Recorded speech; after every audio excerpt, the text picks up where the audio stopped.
Just like the street lights lit this town, like a fire in a blaze, gotta burn it down. Can't be afraid to leave this out. We got this far, don't know how. I see danger in your eyes. They know we'll burn down the night. Coming just like the sunrise. You know that we gonna let it rain. Tonight we gonna let it rain. Tonight we gonna let it rain. Just like the sunrise, we gonna let it rain.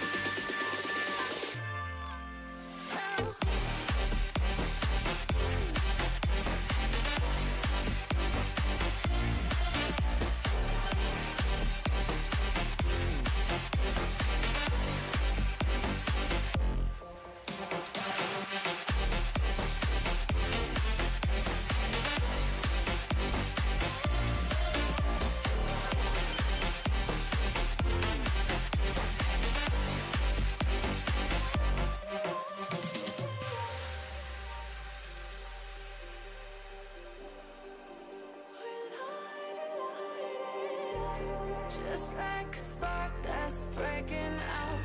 Can't make a stop, can't turn back now. We know that there's no room for doubt. No, we can't turn back now. I see danger in your eyes. They know we'll burn down the night.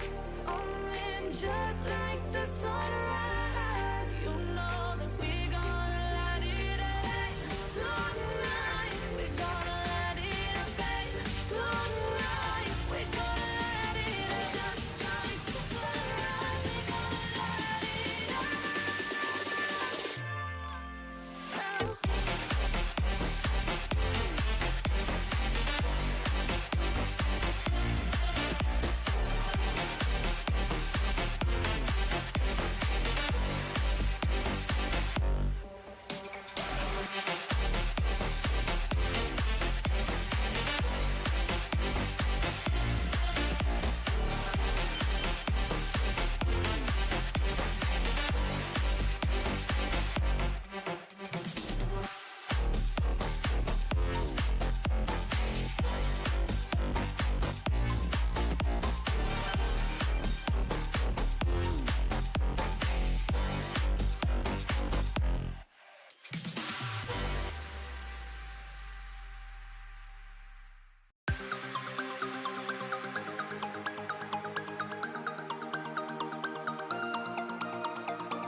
Oh, ladies and gentlemen, welcome to Breakpoint Split 2 2025. My name is Coldan and joining me for the broadcast here today, none other than one and only Leemontea. So, ladies and gentlemen, this is the culmination of a bunch of efforts from multiple teams from across months, weeks, and this is it. Split 2, time for one of our representatives to make it to VCT Southeast Asia, and this is the playoffs. This is where all the hard work culminates. It's a double elimination bracket, best of 3, so you really have to prove your mettle. We saw some upsets yesterday, but we're going to dive into more action here today in the upper semis. Yeah, it's gonna be, I don't know, a weekend of heart-stopping Valorant action non-stop, right? Today we have Soy Thai Esports and Rival Esports, I think two of your extremely qualified teams here. And then after that, we have Ignite and Overpowered Youth. So we can take a look at the bracket right now to kind of take a look and see, what is it like during the playoffs. So yesterday we already saw, right? Like you said, Coldan, there was an upset. Who you say that? Your Overpowered Youth, right? Well, one of the two. Yeah, one of the two. One of the two. But it was, I would say it's pretty close up to the last map, which was a complete blowout. And yeah, that was Overpowered Youth. Oh my. Yeah, went absolutely insane there. So we're doing upper bracket now. So we're also going to be able to see a head-to-head here from the broadcast. So tell us, what do you think about these two rosters, these two teams? I mean, Soy Thai Esports, time and time again, they are so consistent in terms of their top 3 placements in any tournament they played in. Back in Breakpoint Split 1, they were a force to be reckoned with. Unfortunately, didn't make it to the grand finals, but now they have something to prove here. Multiple tournaments in Singapore as well. They've shown that they've had that skill, being able to make it to multiple grand finals. At the other side of things, we've got Rival Esports. This is a team with a lot of expectation placed upon their shoulders. I mean, picked up the core of Teletubbies back in the day. The roster is looking a little bit different from, when we remember Teletubbies, but you've got the names of Persona, you've got Reverie in their ranks, brought on a new name of 12, a bit of a rookie player, and then the veterans of Redla and Zespew, backing up this team with the experience. And of course, not to mention the coach, right? Evo coming in for Rival Esports. I think one of the key pieces of the puzzle that they will require if they want to actually win this entire tournament, because we've seen before, right? Rival Esports crumbling at important matches. In the previous LAN that we witnessed, G League back in Split 1 for Breakpoint didn't reach the expectation that an organization like Rival Esports should expect. So now they've got a full squad here. 5 players and their coach. Let's see if they can bring the pedal to the metal to what is the front runner of MYSG right now, Soy Thai Esports. Yeah, I mean, Soy Thai, these guys, I mean, it's so cool, right? You look at their Instagram page and then you see all of a sudden there's just one. Oh, we have a Valorant team. Yeah. And they are on like a 13-game win streak. They haven't dropped a single map. I think they're just on a completely green win streak across VLR. They're looking really good. So I'm quite excited to see what Soy Thai brings to the table. I guess they technically, had a bit of downtime. They didn't play yesterday. Meanwhile, Rivals, they played 2 maps. Maybe that would make a difference. Maybe, a little bit more practice. Every bit helps, I guess, right? Yeah, I think you need as many reps as you can. If you're going up at teams such as Soy Thai Esports, as you mentioned, right, that 13 series win streak, they haven't dropped a single map at all in that win streak. So it's very impressive what they've done. And this is a team that, when we first saw them as 0-7, not a lot of expectations, right? It's a squad that kind of just plays by how they're feeling. You've got that team chemistry as a squad who are friends, first and foremost. But, secondly, they realize that they can hit that stride, they can hit that form that's required in this kind of high-pressure situations. And yeah, if they can keep this up, they've got a couple of roster moves as well in their ranks, and they're looking forward to put a stamp here to really win out a tournament. They've been consistent so far, in Predator League, in G League, but this is where it matters, right? In qualification for VCT Southeast Asia. Yeah, I mean, there's a lot at stake here, but hey, we will not have a game if we do not have the veto. So hopefully, we can kind of check in and take a look and see, what these two teams are cooking in the map veto. It is going to be, if I'm not wrong, Rivals first ban. So it's going to be Rivals first ban. what do you think? I mean, the map pool is pretty interesting this time, right? We have Icebox back. Yeah, so I really hope to see Icebox. I know everyone hates Icebox, We haven't- but Yeah. it's been a while since I've seen Icebox, and it would be nice to have an Icebox game once in a while. Icebox. Yeah, no stats on Yeah, both teams, I No think, stats for on that. Icebox at all. So it's been out of the map pool for quite some time. Mhm. If I were any of the teams playing in this tournament, I would only really pull it out if I believe that I was a significant underdog and I needed something to really, push me over the edge, push my team over the edge, because it's such a wild map to play on. It is. Even though it was taken out of the map pool, there wasn't any changes done to it, so it's still going to retain that volatile style where you can kind of just send it towards the A side. It's very chaotic, can be quite messy. So if you don't have good strats in place, you can get overrun. So a lot on the line, but I don't think, in my opinion, Icebox going to be part of the veto here today. Yeah, unfortunately, I agree with you, Coldan. I don't think we will be seeing Icebox today, but one can dream, right? In fact, they already banned out two quite played maps. I mean, Pearl and Lotus. I think these two, especially Lotus. I think this map has been seen. We have seen too much of Lotus, and I'm glad that it's banned. But yeah, but talking about Icebox again, right? I think with all the new Asian changes, the map doesn't need to change. I just feel like we will see a lot of very interesting things because we don't see Killjoy much anymore because of Taeho, right? But Killjoy is a staple on that map, so perhaps with the meta shifting, Icebox might have something new for us installed. But let's just see how the maps goes. The first pick is gonna be Rivals. Surprise, maybe Icebox, but I think Nah. Fracture. Yeah, I'm looking at their stats right now, and Fracture is one of their household maps. They've won it 3 times, albeit pretty close in the first 2 against 6S Esports 14-12, Ignite beating them 14-12, recently beating Fenrikuns 13-5. Another option they could go for is Lotus, right? It's a 83% win rate. They've only lost it once, and that was their very first time playing that map up against Crumbs, which was all the way back in G League, right? But then again, it's a different map. Haven. Oh, Haven being picked up by Rival. That's something that I did not expect. I really did not expect this.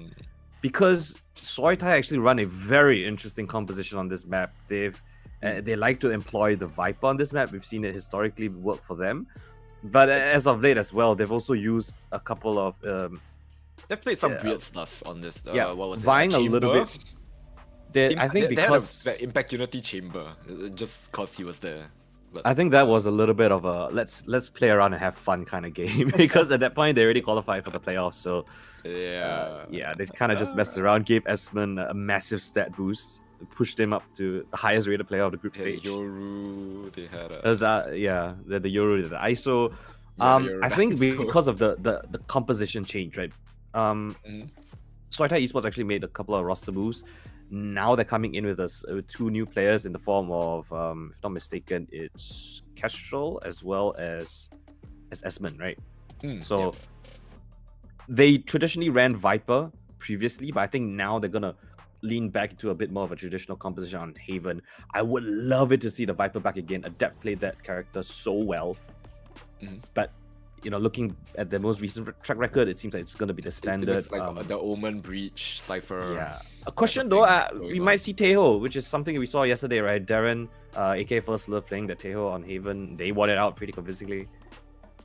Yeah, I mean, Taeho has been extremely strong. I mean, the moment it kind of came out, like we saw the agent abilities, right? And then I think everyone kind of knew that this agent is extremely broken in pro play.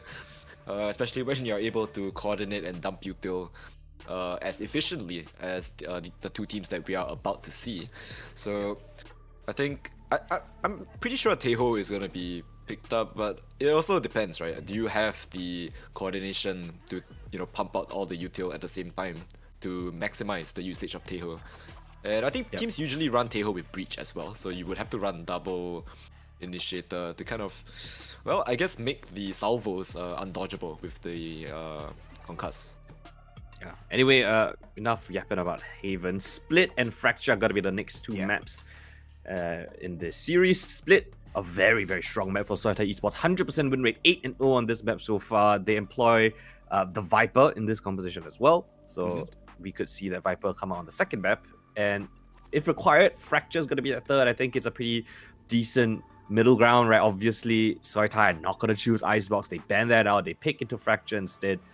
They have a 2-0 record on that. Meanwhile, Rival Esports, well, they played it 3 times and they won it all 3 times as well. So yeah. So we do have defense for Soitai on Haven. So Rivals will be starting attack, and then attack on split for Rivals.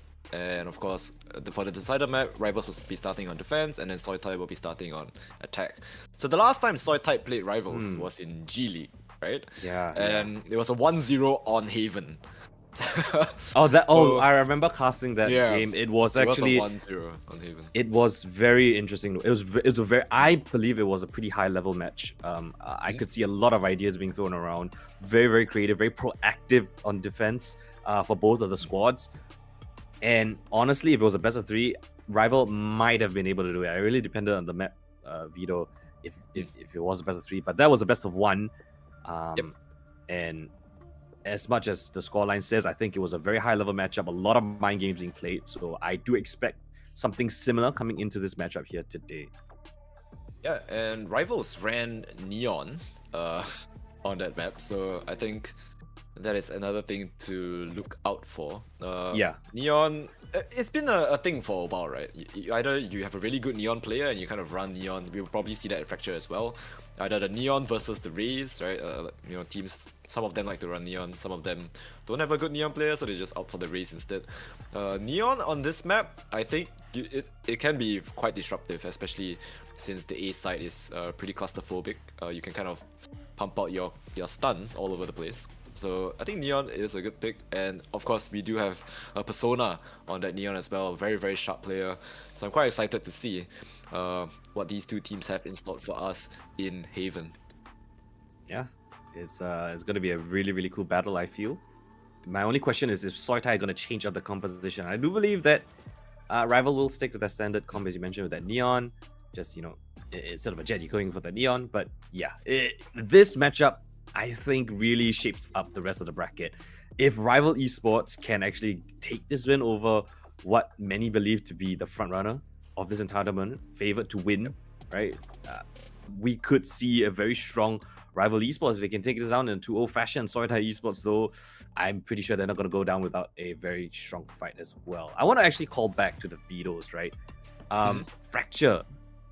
Soitai Rival Esports opted to start on defense, right? Because Soitai banned out Icebox, they picked into Fracture. Rival Esports picked to start on defense, which is quite a surprise to me because Fracture, in my eyes, is incredibly attacker side. I don't think anyone's gonna agree that it's defender sided. Yeah, so you're right.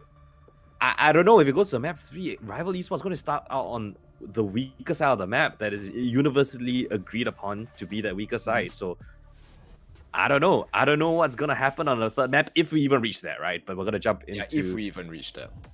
The agent select. It would be quite a tall order for Rivals to kind of topple down this 13-game win streak where they haven't dropped a single map, which is quite ridiculous in my opinion. Some of them were best of 1, some of them were best of 3s, but still, it's quite a tall order for them. And they didn't have the best of starts as well. Rival. I would like to point to I think Reverie, right? I think this player, we feel like he's very consistent until he's not. So we kind of have to see how he's feeling today. I think it's a bit of a byproduct of how the team is for Rival Esports. I think they've definitely gone through a lot of trials and tribulations. It is not, I would say, in any way, shape, or form, a stable team at the moment, right? They literally made roster. No roster. I guess, yeah. The roster moves pretty recently. Yeah. There was a big discussion outside of the G League LAN after the loss against Soitai. You can see, I don't want to be too much of a body expressions, facial expression expert, but like, I think there is a lot of pressure on Rival Esports. So going into this game, they have a lot to prove, and hopefully they can get the hand raised here today because it would do great for the morale. And I think that is something that Reverie also relies upon, right? That team morale, that vibes, that energy. if you can get Reverie switched on, right, and online in the game, he is one of the scariest initiators you're ever gonna face. Yeah.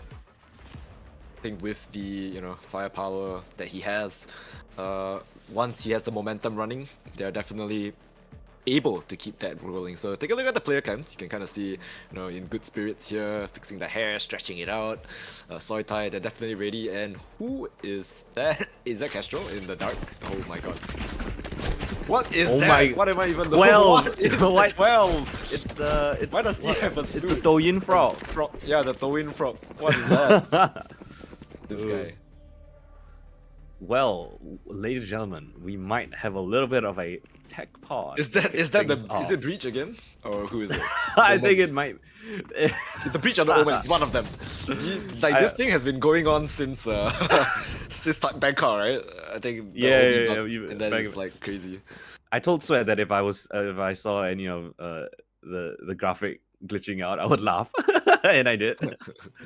It's quite funny, all things considered. Luckily, the game is not being started yet. We Extremely don't get too distracting. much Yeah. visual clutter. I like how there was a conversation about visual clutter as well. I think Tens mentioned about it on Twitter/X, saying that there's a lot of visual clutter, and then we get this. It's kind of funny. I mean, it is visual clutter if you wanna, put it that way. Yeah, But of add a course, visual clutter. since we have time, we have to definitely give a shout out to Oh Colourful. yes, of course. Sure. And of course, this tournament is sponsored by them, and of course, as well as Soup, right? Sponsored by Soup. So all of you guys watching on Soup, that is the only platform that you'll be able to watch these two banger of games tonight. So stay tuned. And of course, it is presented and organized by Berryfam as well. So in case you guys do not know what exactly is at stake here, we have a 20,000 ringgit prize pool. Right. So the first place gets 10,000 ringgit, and of course, the most important thing is that they get a qualification to Challenger C 2025 Season 2, promo and relegation. Right, second prize gets 6,000 ringgit, and third prize gets 4,000. So I think the biggest stakes is, winner takes all at this point. You definitely want that first place. You definitely want that slot. Yeah, and actually, if you go on throughout the weekend, if you win this matchup here, you put yourself in a good position to get that first slot in the grand finals, and then you have a lot of time to relax and actually not stress too much about it, because on the final day on Sunday, we'll be playing the lower bracket finals as well as the grand finals. So whoever's in that lower bracket finals, and if they win it, they're gonna have to play 2 back-to-back best of 3s. So as much as possible, we know how stressful and taxing a best of 3 can be. A couple of series that we already witnessed actually, made things very, very interesting, very, very long and arduous. So as much as possible, you want to have that rest. You want to win up here today. Give yourself a better route towards that win in Breakpoint 2. And yeah, let's jump in with the pistol. Looks like a fast one. Mid-crunch on the cards. Yeah, they just kind of jiggling. They didn't really push out of that garage door. Cypher Cam in B gonna take a little peek there to see if there's anyone pushing up. But it seems like it's gonna be garage. That's the point of contention here. 3 players, the flash, the pop, but a counter flash to stop the push from coming in. Hard instantly gets first blood out of the game. The trades are beautiful though from Soitai. And it's gonna be SB down, Bullet with 3. And it's all down to Redla. He is on the other side of the world at this point. He needs to get that spike and get it running. Ooh, a little bit of a over push here from Soy. yeah. They have the spike outside of their garage, but the timing is not quite there. Adapt, catches the headshot, and that is going to be the first round for Soy Tai. Great start from them. Yeah, very proactive. A little bit of a trap setup down towards garage. There's really nothing that they could do once that trap was sprung. And yeah, it's another team effort coming from Soitai. I think we're going to see this consistently as a bit of a trend for Soitai. They always play together. They always have protocols in place. Really cool to see Kestrel and Esmond joining the ranks. Kestrel, winner of Breakpoint Split 1. So he's got a little bit of a reputation on him as well. Esmond, see how crazy he can be on the ISO, and pretty solid Omen, all things considered. A lot of smoke here in the eco round coming through from Rival Esports. See if they can find a couple of picks. The Sheriffs. I like that Bullet has a judge, so that garage position is definitely under lock and key right now. Just playing it slow. No need to rush here from Rival, right? They just want to take mid, take as much space as possible, and probably try and bomb rush either one of the side. But ooh, if they do choose Garage though, I think they could be in quite a world of hurt here. Oh, the jumping doesn't work. Yeah, it doesn't work. Just gets pumped full of lead from that judge, and yeah, they're definitely not going to be contesting that. Instead, they want to put Castro to the test here. One tap to the head with the Guardian. Can he find another? Yes, he does. Then full blind, and Esmond with that Bulldog is going to drop that spike right at their doorsteps. And meanwhile, 12 just hopefully try and find a pick, maybe on Bullet, but that kind of has already passed. And Esmond, the Bulldog, is perfect for that long range engagement. Gonna pick himself up a Sheriff as well. And yeah, they save all their guns. I love to see Espen's forehead right there. He's known to give us very interesting player cameras. I remember back in I don't even know when. It was like last year or something. He had a really funky background in his cam. As in, like it was a background. It's like a custom background. I can't remember what it was. Yeah, it was like a cloud or something. Someone can in chat can remind me of what it is. But yeah, this is a bonus round coming in. Fast pace from the attacking side. They instantly gain control over a main A lobby. Bit of a trap play set up down towards that A shot position, but meanwhile the Jet has got so much information. They know it's gonna, at least it's not gonna be a C play. The drone clears out mid as well. They can place their bets that it's gonna be an A side finish. And they would have to walk into Bullet if they want to clear out the short as well. Persona diving head first into danger, gets the first pick onto that beautiful headshot here. Esmond a bit stuck in this little corner here. The Cypher Camp does spot out, and Bullet is going to be able to retrieve a gun with that judge. 1-for-1 so far.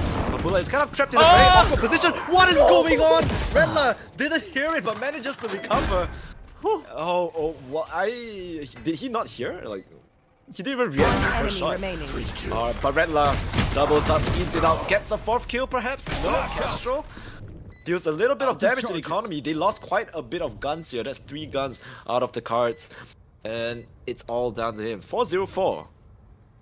Ooh. And with this Guardian, hopefully looking to deal a little bit more damage. Error 404. Error 404. No access here. He's stuck in heaven. Doesn't want to risk jumping out. Maybe he can get an exit frag, perhaps. He's kind of missed the timing for that already. Yeah, she's gonna die this fight. All in all, not a bad round. I think they got quite a bit of kills here. 12 as well as SB still on that 0 kills, even though they had Vandals.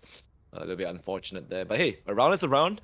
And I'm sure they're happy to take whatever rounds that they can get. But Hart has bought himself an operator. Yeah, let's see if the op is the answer here. It definitely might be, right? Because you've seen how proficient... Oh, actually, not really an op. It's Hart with the Outlaw? No, it was 2 players. Became an Outlaw. It was an op. Yeah. A bit of a misread of the economy. They're not actually purchasing up half armors. 2 of them are. It's Redline and Persona. Let's see if gets a chance to find them, but looks like it's not going to be the case for the time being. Adept spots out a bit of pressure, goes back towards the site. Now they want to test Hard. He's got the line, but he's got full armor on 12. Yeah, it's going to be a little bit difficult, but through the wall. Hard, beautiful reaction time there. Manages to take out 12, but not before he's brought down really low. I think he's down on like 18 HP. So not much HP left on that Jet, but hey, perhaps he can pull off another 1 shot from that Outlaw. That's also 140 damage if it lands, so it's extremely damaging to the health pool of Rival Esports. Now with their Cypher gone, it seems like they have to go for an A finish here, but the site is completely empty. Oh wait, what? Where? Adept was playing from CT. He was just playing at the CT. Yeah, he was retake setup, just expecting this, and yeah, again, so wary of these aggressive pushes. Referee together with Redler, they need to team up in a 2 versus 5 here. Not much utility to work around with, and Soy Tai, they're gonna just barrel roll through this site. Yeah, definitely Hard straight into the action, 18 HP, but gets the information for his team, and it's just a quadruple swing The power of friendship. Red Lust stood no chance in hell right there. And they will convert this third round for themselves without losing much, I might say. Yeah, and this is Outlaw. the kind of They lost an strength. Outlaw. And this is the kind of strength of Soy Tai, right? They always play together. Despite advantages, they will not throw them. They are pretty disciplined. As much as, you know, a fun team, they are a bit carefree, you know, playing a little bit flexible and relaxed. They will have that they have those fundamentals locked down, and they will not allow What is Hart doing? easy rounds like that to go away. Hard. He's buying Outlaw every round. I I think guess it's better than an op for this round because they know they're broke, right? But it's so good. The Outlaw is so good if you can read the economy well, right? If you know that they don't have full armor, this gun is basically better than an op, right? You save so much cash. Basically one-shots them. yeah, I think. Yeah, I guess he could. He's just been buying an Outlaw last round. He has one this round as well. But yeah, this is definitely a better buy than an op in this particular economy because all of them are on ecos. They only have sheriffs. Even the light armor on Zesby is not going to help him whatsoever. They will be attacking the site with the Cypher on it, so it's all down to Bullet. I think Bullet has some really good reads. He has been pretty much everywhere. Wherever Rival has been hitting, he has been there. And they are about to hit his site. He has been scanned out though, but beautiful trip set up here. Esmond mows them up, lines them up, and mows them down. And now Paranoia to come through as well. The last two players are stuck towards this C-long position, but with the better weaponry. Redlar can only take out one with his classic before falling. And yeah, we go right into the depths of where are we on this map? Where are we? Might be seaside. Undersea. We are undersea. Yeah. But yeah, Very, again, very going quick. into the stack, or at least the defense of this seaside, it was fantastically played. You got the two anchors that you want there, the Omen as well as the Cypher. You got the cages set up. You know, despite them pinging out where the Cypher was playing on that site, there wasn't any follow-up utility. Where's the Breach Aftershock? Where's the stun? Where's the flash? You know, walking straight into the tripwires on the site itself, it's just a free, easy kill to be found. And then Esmond coming in as well. It's got a lineup kill. It's a little bit lucky, but even if he didn't get that, I think they would have that round easily in their pocket. So very important timeout now being taken by Evo. And we know him to be a pretty veteran coach in the scene. You can see him fully yapping into the mic right now, giving his team all the advice that they need. Because right now, they're looking down and out. 4-1. The only round they won was that anti-bonus. And they've got the guns in their hands right now. 12 and Zesbu yet to put a round, or at least a kill on the board. See if they can do it in this round here after this timeout. Yeah, they definitely do need a bit of a reset, especially for the players with 0 kills. I think it's extremely difficult on your mental to not get a kill in like 5 rounds, right? Especially for pro players like them. But hey, Evo, if there's a timeout, if there's any time to have a timeout, it was definitely now. They need this round so badly, and not only that, they are on the attacking side as well. So I think 3-sided maps typically tend to be attacker-sided, so they definitely do want to rack up more rounds than this. I think 1 is definitely not gonna cut it at this point in time. Yeah, and you can see now it's just a depth here towards this short position. The smoke come in. Persona's lined up as well. The Sova's in a bit of an awkward situation. Spam through the smoke. Hard trying to assist his teammate, but the depth goes down without a single kill found. Keshel's blinded. Persona thriving in the chaos. 1 HP to boot, but still he cracks open the site by himself. Yeah, it's gonna be a retake here. 2 players in spawn. Bullet, what is that trip? But 12 is so ready. It's as if he heard the jump, but I think that's a little bit too far to be heard as well. So 2 players left, 1 in heaven, 1 in CT. This has to be a save. There's no way you go for this. Not Evo even with a exit beautiful frags. call. They do have money, right? Technically, if they really wanted to get a kill. Yeah, they could wait around, but I think that is Soy Tai for you, right? Very disciplined, despite them seemingly a little bit carefree. But yeah, great time up being called by Evo right there. It's just a straight up, full on execute onto the A side call. A little bit of a pause in the action. Gain control over long as well as short, and then you explode onto the side. Beautifully done, Persona. primed with all the utility that he would require. He got the scan, he got the flashes. Finds out 2 opening picks. Done and dusted. Round's yours. Yeah, and 12 managed to find himself 1 on the board as well, so he's no longer sitting on an egg. Zesby still, you know, nesting that goose egg a little bit, but hey, he has 6 assists, so he's doing his job as the breach, and he's definitely enabling Persona to do his job, so no issues there whatsoever. Here. Alright. Bit of a change up now. So Hart has finally bought into the more expensive sniper. Yeah, the big op this year. Redla has already crossed his way. Halfway into sewers. And that's the only one here. He's gonna get stunned out. He has to fall back. So he does know that there is at least some presence here. No aggressive push by Soitai this time. So they are still quite in the dark whether or not there'll be players pushing up C or is it outside garage. And Adept has shown his presence there. It's instantly rotating up towards Heaven. It's a full retake setup here on the A side yet again. And I don't know if Evils don't want to call this, but you know, if it worked once, do it again. Oh, what is that? Wait, how did he get taken down so low so fast? Was it spam and then the shock dart? Yeah, I think he got spammed while they were at aim in, and then the shock dart finished him off. And ooh, the Hunter's Fury comes in. Good for another Reverie falls.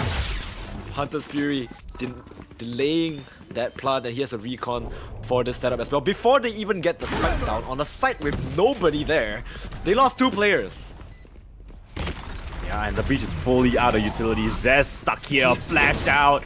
They're into the site already. Hart within the smoke, calling for assistance. They try to double click him. It's successful. And they just completely mop up shot. Only Redla to find a single kill in all of that endeavor. What a beautiful setup coming from Soitai. They're not even there. They don't even see the players. They get a double kill to kick things off, and then a beautiful flood retake in. Come on! Get me in the line of fire. I mean, if you lose 2 players on a site with basically nobody there, like, You're just being out-called at this point, right? Yeah. It's just I mean, the nice awareness shot done that. by Adept. Yeah, So what can I say? Perfect Perfect place. timing. And who else than their staff rider, right, to take down instantly? Yeah. Oh. I mean, okay, they could just, you know, chalk it down to, you know what, that was luck, let's hit it again, right? And you see, like, the pings are The coming classic. through, like, there's no way we die again, right? It's just luck. I died to shock dart, we can hit the side again. They don't have Completely Hunter's Fury fine. this time. Yeah. And you yourself have good ults. You got the overdrive already on. Hunter's Fury for yourself. On the other side of things, the defense also has a Rolling Thunder, so you could have a very fast flood retake. The drone cloud This short, the time- flash to take down long as well, and they're prepping up for the execute yet again. Adept under pressure as that Sova, the anchor on this side. Yeah, and this time, they are still gonna be giving the side. They've rotated off. I'm not sure what a called call! them to do so, but I think they just went like, you know what? We have good ults. Let's just go for retake. Adept can go back up to Heaven, spots the players, tries to spam it out. Shot dart once again. Not gonna land this time. So it is going to be that 5v5 retake that you say. But meanwhile, in mid though, they do have 12 on that lurk. Let's see if he can make a difference. But he has to go through the trip. Yeah, you got Rolling Thunder for this retake as well. Hunter's Fury preemptively used, try to flush things out. Rolling Thunder now invested coming through. Reverie finds the first. Hart is there for the trade frag. Redla's answering back kill from Heaven. The lurk now activates down towards mid. Persona's within the smoke. The flashes are primed up. They try to jump in. Adept shot out of the sky. Tap for the spike. Persona has to check things out. Esmond's there for the mark as well. Hart's within the smoke. Face up. Can't go through. Reverie and Redla pick up the last 2 kills. It's a beautiful anchor down towards this A side. The post plant is victorious. Yeah, they did use the Hunter's Fury there, but hey, trading it for a Rolling Thunder, I think that's completely worth. So, fantastic attack round there by Rival. But hey, you know, that call from Soy to just fall back, I love it. I don't know if they wanted to rotate preemptive off or... because they didn't hear any utility, they didn't hear any response to what they were doing. They assumed that, hey, it probably wasn't going to be a commitment there because, well, Rival traditionally have always been using utilities to take space. This time, a beautiful call contact play up towards A was everything they could last for, but now Hart. Jingle Peak coming for 12 will allow him to keep his life, but Bullet pushes on that contact, takes up space. Meanwhile, the rest of the team is getting control over Garage. They want to execute in towards this C side. It's free for the taking for the time being, though. But you've got compromise down towards C Long as well. But again, reconsideration of where the execute's going to be coming from. B, like what they want to do this time. Yeah, Castro at the back of the side gets pushed out here by that aftershock. Not quite. I think they think that it's clear though. The back of the side, Castro manages to find one while he struggles. And Redla, a little bit of a stray, but he balances out that aim on towards Castro, taps the spike to try and bait it. It's a 1v2, but they're playing it so disciplined. He's actually might be rotating over to that C side. And Redla has no idea where the Cypher is.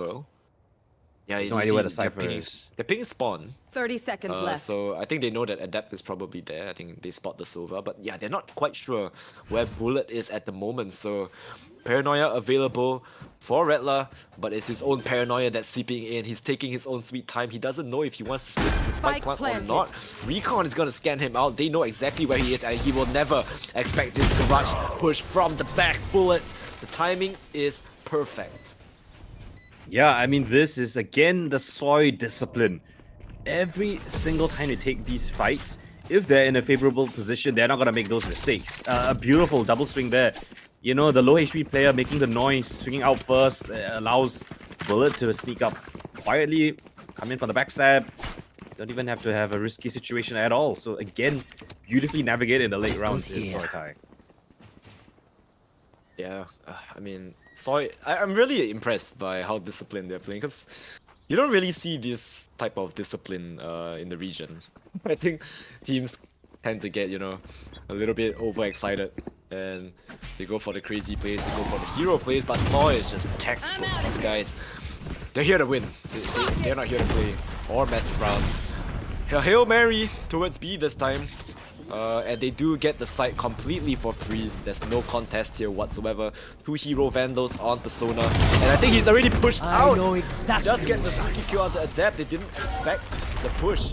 So there's 1 kill, and they do get a vandal as well. They can continue to retrieve guns for themselves. Spike not yet planted. It seems like they might pivot to A, but they will get sandwiched in if this is the case.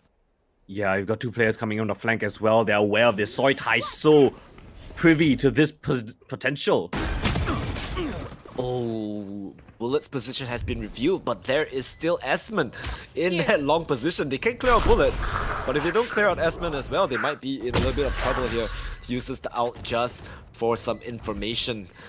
Meanwhile, the spike is ticking. Bullet falls, but do you expect that there is still Esmond there? They definitely do not.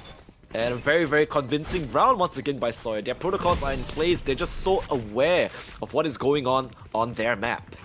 Yeah, you could see once, was it Adept with the drone? He got caught right in A-Link trying to clear out that position. And Esmond, snap of a finger, he realized what the potential was going to be. He spotted out at least 2 or 3 players, instantly paranoias, runs to the hills, straight towards A-Long, and buys them so much time, allows for the rotate from Bullet to assist as well, and he's the one to get that final kill, right? Not expecting him to be there. I think for Rival Esports, they couldn't keep track of where Esmond had gotten off to, so yeah, a lot of question marks being formed by just Esmond's positioning, just him staying alive, and now they're gonna test towards this C site. Hearts healed off though, peeking out towards grass, not gonna yield him anything. A little bit of information, Paranoia to push him back as well. Oh, and the Rolling Thunder for the execute. There. Yeah, they're prepping it.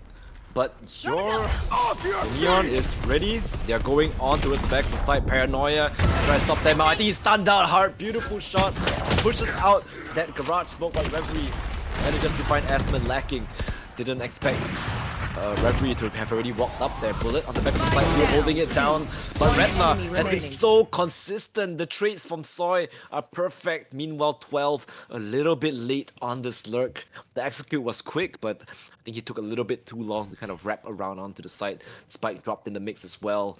12 has to clear out spawn. Needs to find Adept. He has been spotted, so information has been given to Soy, and he's just getting spammed. So low, 66 HP, the double hold, and Heart with that operator will not miss. 8-3 on defense is crushing Rivals right now. Yeah, I mean, it's the 2 newest players that are doing a lot of the heavy work. I think Castro has slowly gotten up to 12-3 as a breach. don't really see him having those flashy plays, but he's slowly got enough up there. And Hart, I think credit to him to actually find that opening pick. It was thanks to a combination of utility, right? You had the stun from Kestrel as well as the paranoia from Esmond. Hart peeks out of the smoke, catches Persona, eliminates the entry fragger, and then the flood retake was successful. A testing it this time around, 4 players towards this side of the map. Control is being given up already, and we've seen it time and time again, right? Sooitai very happy and content with giving up this A side, playing for a retake setup. But I don't think they've had these specific kill trips in all of that time. Redla spotting it out, calming it towards his team. The drone to clear out short as well.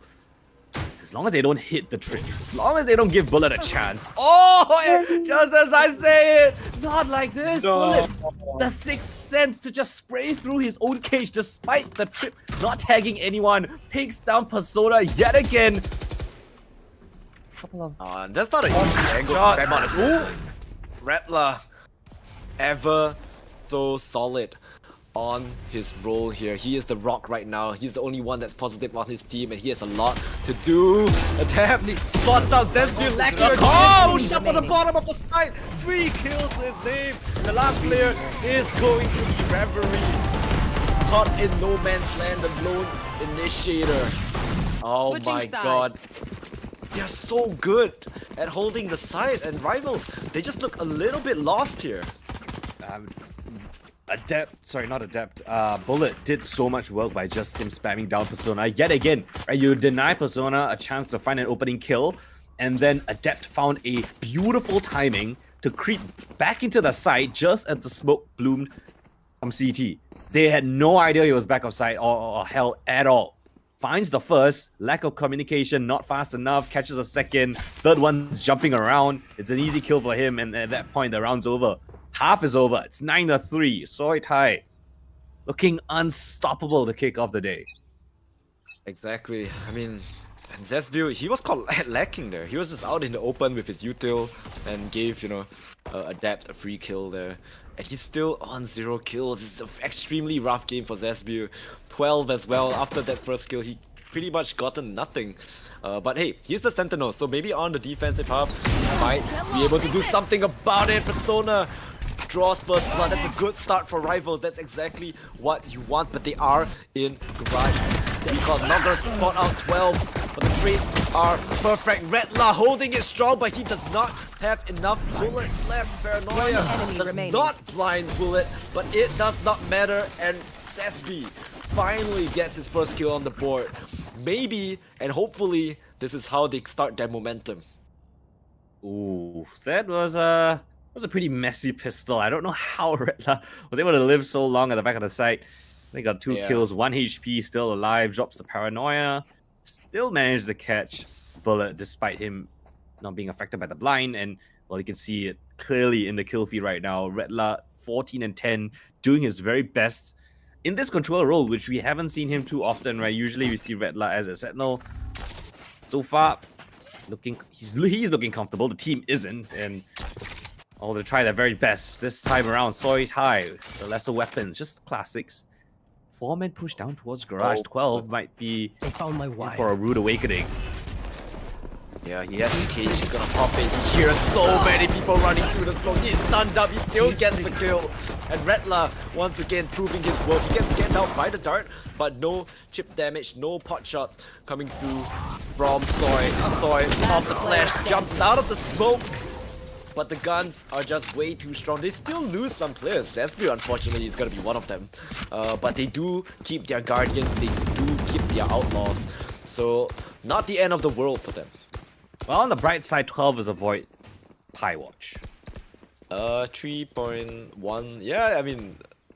He's gone for it, so he's safe. A lot closer to... Zes might be a little bit more concerning for him, but regardless, it is a double... 2 rounds back to back to kick off that second hour. Very important one to convert. A little bit of damage done as you mentioned, but they still bring in 2 guardians and an outlaw, so this round might have a couple of legs to it if they can find some successful opening fights. But for the time being, none to be given over. They're playing a little bit more passive on this defense. Cypher utility pretty standard from 12. It's just at the front of the sites. So the rest of the team kind of lean more towards mid and towards the SC side, but unbeknownst to them, you see Soy Tai just creeping up towards long. Drone clear out mid, nothing to be spotted. Bullet's just gonna mark this angle, and as time passes, he got the Sova. Referee's heading back over towards this A side. Will these trips be enough to stall out this push? This exec, it's on to Adept, right, as the Sova to find out these trips and break them. Yeah, I think just a shot that will do. But, oh, beautiful shot by Reverie. One taps hard. That is your duelist out of the picture, but they are still going to have to, run onto the side. Bullet, beautiful look there, catches Redla off guard, and now it's going to be Zespew that has to be paranoid, right? He has to keep constantly looking towards this B main. left. But little does he know, Bullet has already ran all the way up short. He's with his team, and it's all down to 12. Zespew as well as Persona.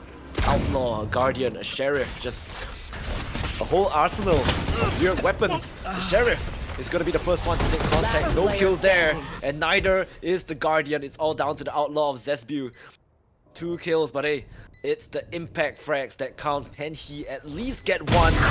No, he cannot. Asmund is just so sharp. Gets tagged out 140, but that is not quite enough. Yeah, double digits for Soy Tai. Yeah, I mean, it was always going to be a rough one for the bonus round coming in from Rival. A little bit of missed time push. You could see 12 actually peeking on Heaven with the Sheriff first, as Persona and I think Zes were switching weapons. So a little bit of a missed time push there. Ideally want to have all 3 players coming in for the retake together.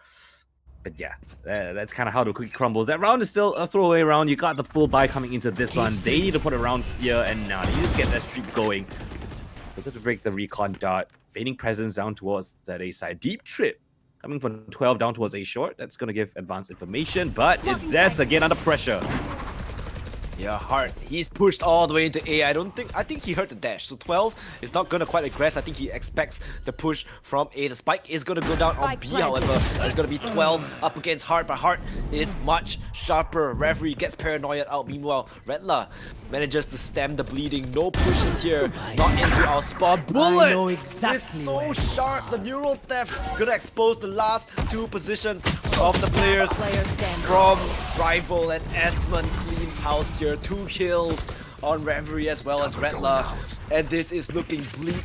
Rivals, they need something going right there and then, but they have been extinguished by Soy. Ooh. Spicy coming in from Soy to kick off this first map. Spicy. Yeah, serving up a plate of Pat Krapao, extra spicy for Rival, and well, they're not taking it too well. It's only really Redla that's really carrying his own weight. So far, other than that, it's been a very rough series of events. That execute coming in was everything to throw apart that defense. Aggressive now coming in from this A side position. Got Persona up close as personal. Redla's down towards short as well in the sewers. The play off of his contact to potentially get an opening kill here. Yeah, but Persona, you are on that Neon, right? Even though you get a kill, you're not getting out of this one alive. But hey, no kills to be found at all. Soy demolishes the crossfire and forces the scramble from Rivals. They are running onto that A side, but they have been read perfectly. Soy, they are rotating over to C. This is Soy Tai just playing the advantageous situation. They know that they found a double opening kill. Rotations are most likely going to lean towards A. They're just going to gather up and hit towards a different side of the map. Ensure that there's no stack coming in on this side. Double flank coming through. Bullet's got to spot him out. It's an easy picking for the first. Zes was spotted as well. 12 on the other side of the map. I mean, they'll be lucky to even bring a weapon into the next round. Other than that, it's just, yeah, death's all around. Avoids Pi if he gets a kill here. We've got a Pi! He got Pi! Press tab, Observer, quick! It's Pi! Oh. It's no longer Pi. It was Pi for a couple of seconds. Yeah, he could avoid Pi by not killing someone. When he killed someone, he hits Pi for, I guess, a few seconds before, you know, he's out of there. And Evo, I think, a last-ditch effort. The last Might buy as round that well, they I will ever have guess. in this map. So yeah, they need something fast. Persona is gonna be on that operator, it seems, and hopefully he does manage to get some kills there. The thing about Neon is that, you know, even though you can play so aggressive up front, but after you get a kill, how are you getting out? You're not the Jet. You can't dash away. You don't have smokes. You're kind of cooked. I mean, that is a bit of a trade-off in terms of the agents that you play. I would say Yeah. Neon is a little bit better on the attacking side as compared to Jet, and Jet, you know, likewise slightly better on defense. It's still manageable. You got your fast lanes that you can throw out. You got the stuns as well, and that setup there was, you know, attempting to get maybe one pick coming in from Persona, Yeah. and then Redlup, you know, pokes his head out of sewers, gets another one, and then they're kind of okay if it's a 2-2 trade. But yeah, how that panned out was essentially them getting absolutely nothing. Oh, earthquake. Oh, Yeah, some is, earthquake. is rival esports the one operating this camera? Because it looks like quite- they're a little bit hands are nervous. Yeah. You know, first game of the day, perhaps, you know, facing Up a in the team- hands of Persona. Yeah, Persona has that up here. Oh, immediately the Hunter's Fury comes out. They're forcing the issue. They want to end it right now. Unfortunately, does not connect. So that is going to be one ultimate out of the picture. They don't really need to care about that in the post-plant anymore. Jump peek here. 12 gets tagged out. Ooh, big damage. And he's down to 73. And this is their chance. They're running in here. But Bullet, Oh, no! Finds a kill. no! Heart demolishes SBU in that spawn. And now 3v5. Even though they don't have the Hunter's Fury to worry about, this is going to be an extremely difficult retake.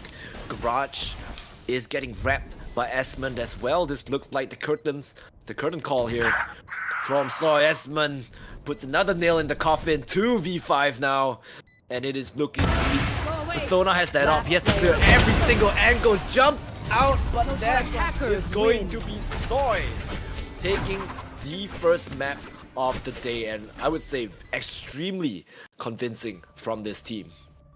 Lovely stuff coming from Soy Tai right here. This is textbook Valorant. Played it to perfection. I mean, Bullet. Yeah, if you can pull up the scoreboard as well, Bullet is at the top. This is crazy stats coming from him. 19 and 10 with 5 first bloods. I think most of that done on that defensive side, right? You know, him just spraying down Persona through the smoke, time and time again, finding opportunities. And didn't even need Heart to turn up, right? He was just chilling. His 11 and 9 is not too shabby. 3 first bloods to him. And it's all good in the hood. Soy Tai. This a stark difference from G League, right? G League is Not even much close. closer, is a little bit more dynamic, but right here, I think it is a very clear difference in terms of the calling, a team differential, you might say. And yeah, Soy Tai 1-0 up in the series. Lovely stuff from them. Yeah, Kestrel, wow, 16, 5, and 9. 5 is insane. We played, what, 17, 18 rounds. This guy died 5 times on Initiator. And yeah, all those retakes from Soy, Bullet, extremely aggressive. We love to see it. So that is going to be, well, the first map of the day, done and dusted. Soy Tai, very, very convincing first map here. But it's not over yet, because when we come back from this break, we will be going into map number 2, and hopefully Rivals can put on a show for us. So don't go anywhere, we are gonna be right back.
Hellcat.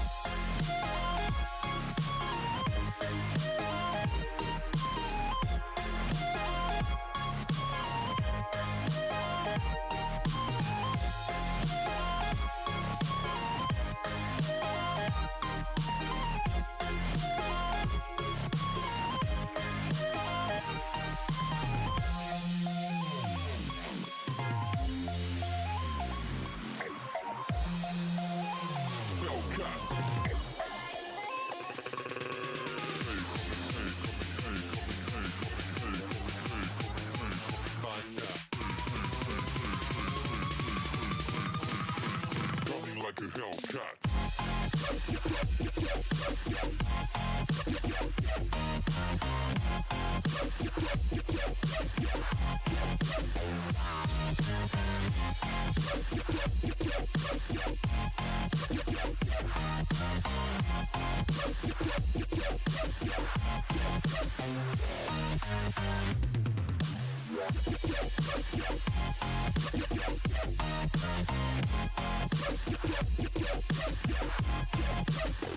Like a Hellcat.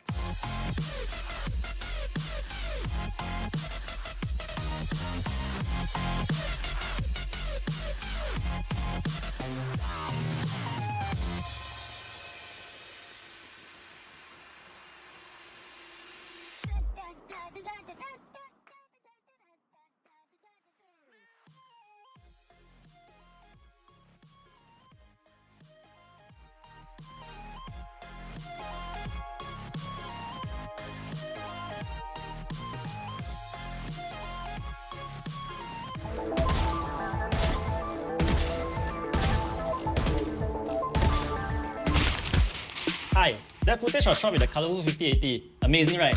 You're probably wondering how good is a colourful 5080 and should you get one for yourself? Huh?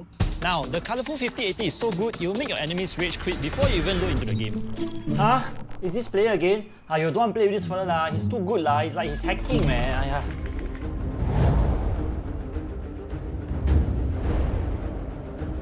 But seriously, it's got 240 FPS, you can sip coffee while playing it because it's so smooth. Ray tracing, you wear sunglasses because the graphics are too bright. Cool temperatures, it's so cooling you can even use it as an aircon. Ever since I got the 5080, my KD ratio has skyrocketed. Sorry I can't hear you over my ultra graphics setting. I installed the 5080 yesterday and now my PC runs so fast I can see the future.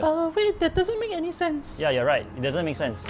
Who wrote this script? So, should you get one? Bro, you're watching a gaming tournament. You already know the answer. Get the colourful 5080 or else. Or else what? Or else they won't get a super KD ratio. Last warning, are you? Don't simply do advertising. Sorry, boss. Don't tell people their KD will go up. Your own KD also so bad. Every time need people will carry you. Boss, I'm a professional gamer lah. This video, you don't say so loud lah. People can hear leh. I don't care. You faster finish your video and go and wash toilet. Boss, I'm a professional gamer. Don't ask me wash toilet lah. Boss, where you going? Hey, no face there, boss. The colourful 5080, available now at licensed dealers near you.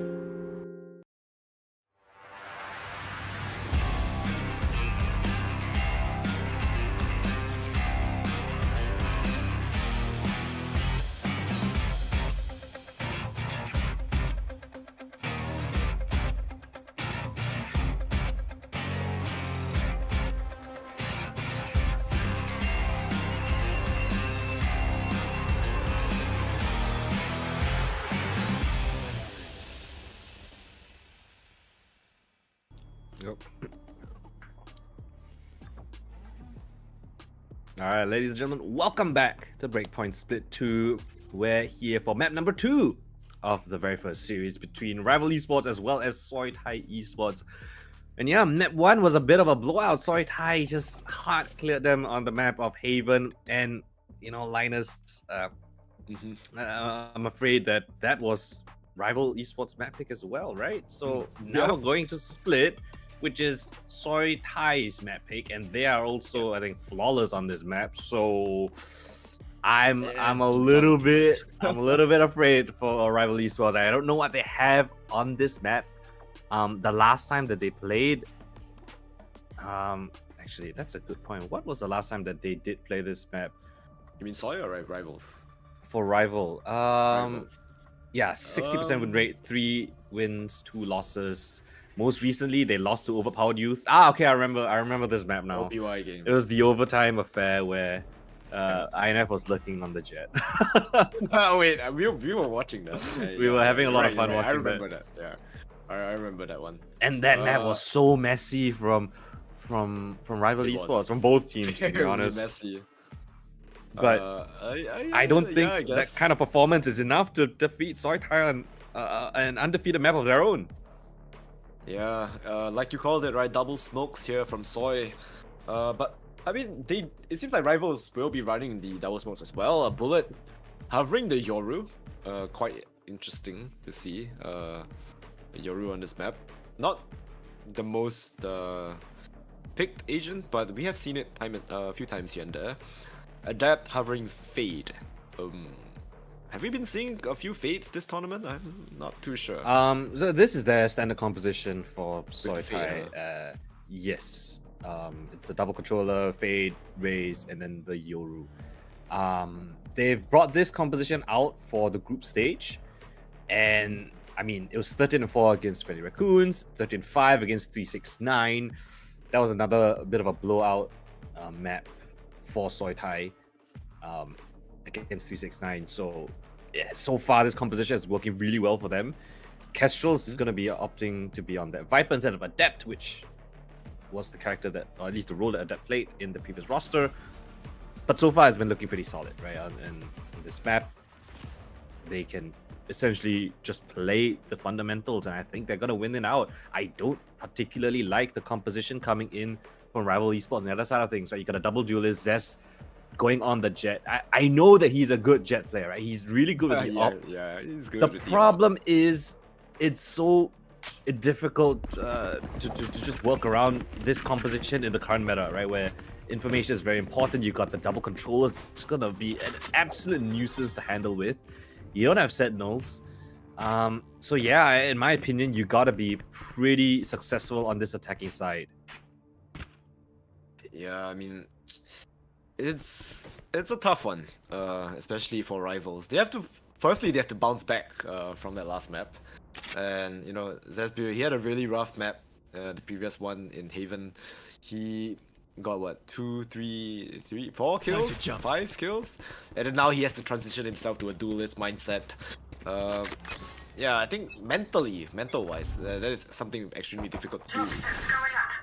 But yeah, the round begins, and it's gonna be a mid approach here by rivals. A little bit of a look. Very aggressive by Soy. I don't know if they spotted our red line. Yeah, they spotted his shoulder. The red line. He has to book his way out of there. Kestrel draws first blood up in mid. Control has been given, but they lost the player for it, and now they're rotating back. Hart finds his way through Siwa's whiffs. Extremely important shots, but decides to tuck his tails and run out of there back to the safety of his site. Meanwhile, rivals, they just seem extremely paranoid. They're not sure where to hit anymore.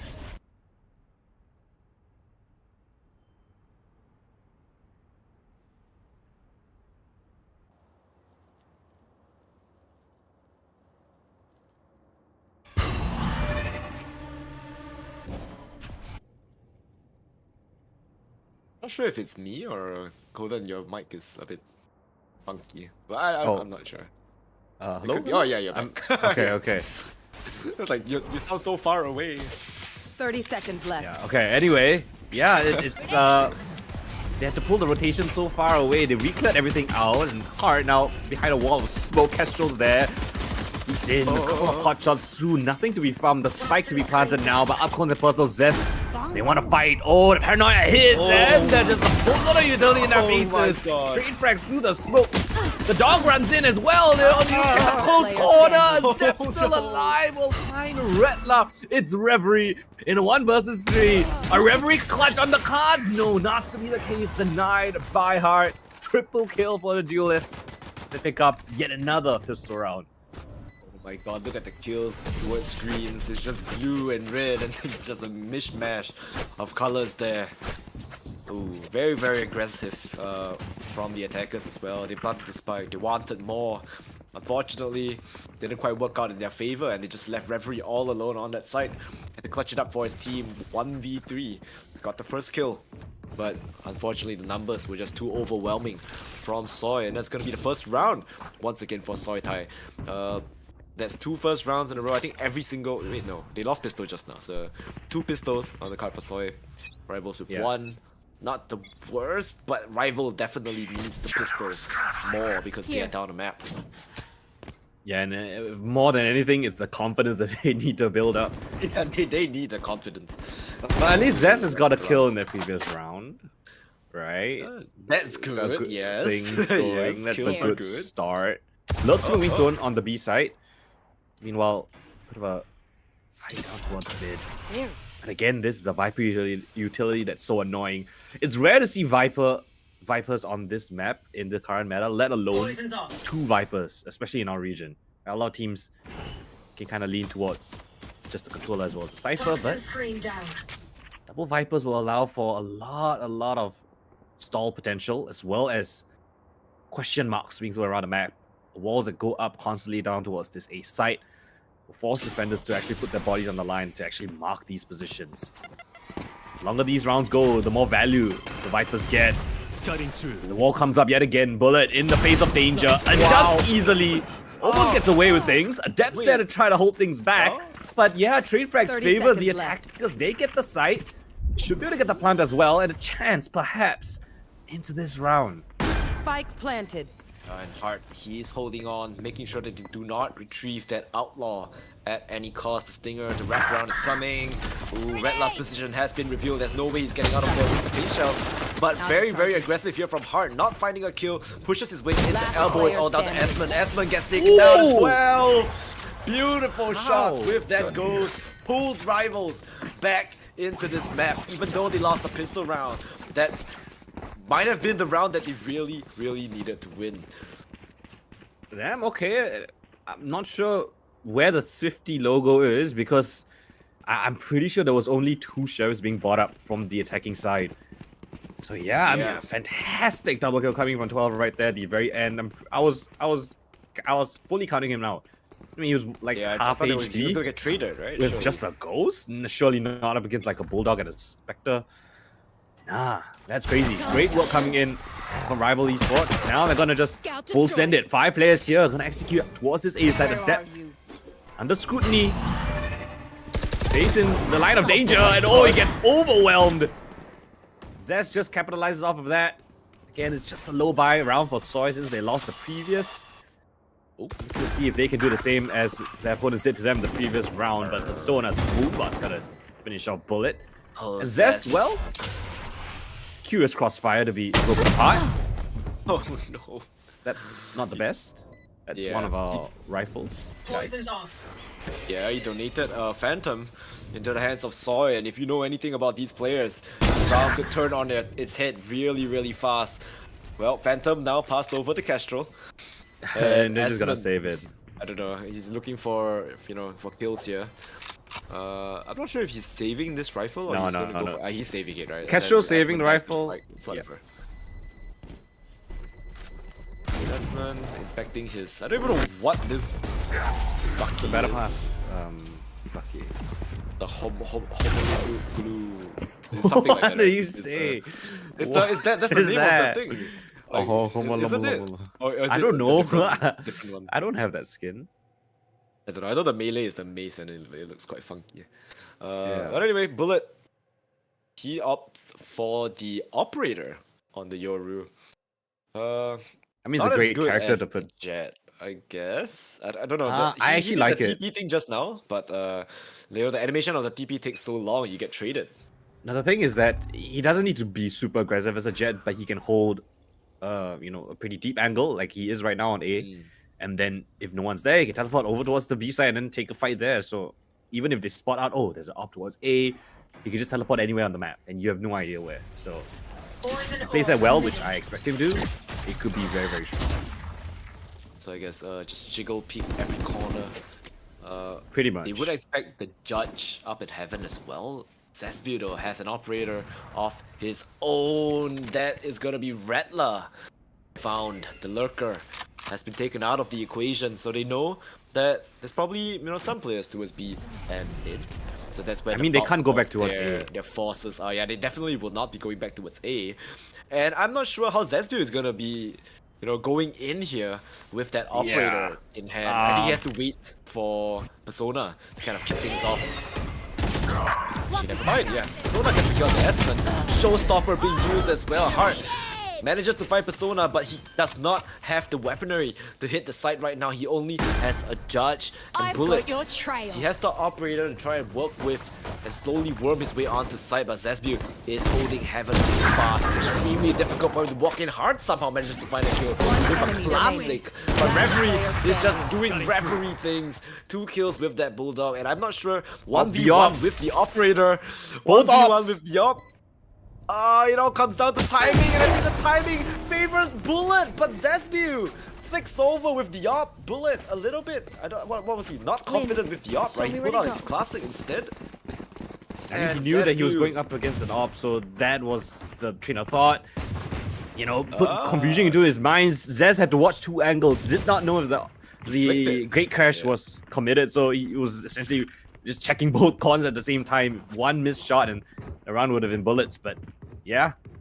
It's a couple of mind games and quick reactions. Zest coming out on top of that one. A huge round to actually break the economy of Soitai. They have 2 rifles brought into this one, but now the economy not really too great. A jiggle into the op peak. But Reverie's there to make sure things do not get out of control. Double kill found from Sky.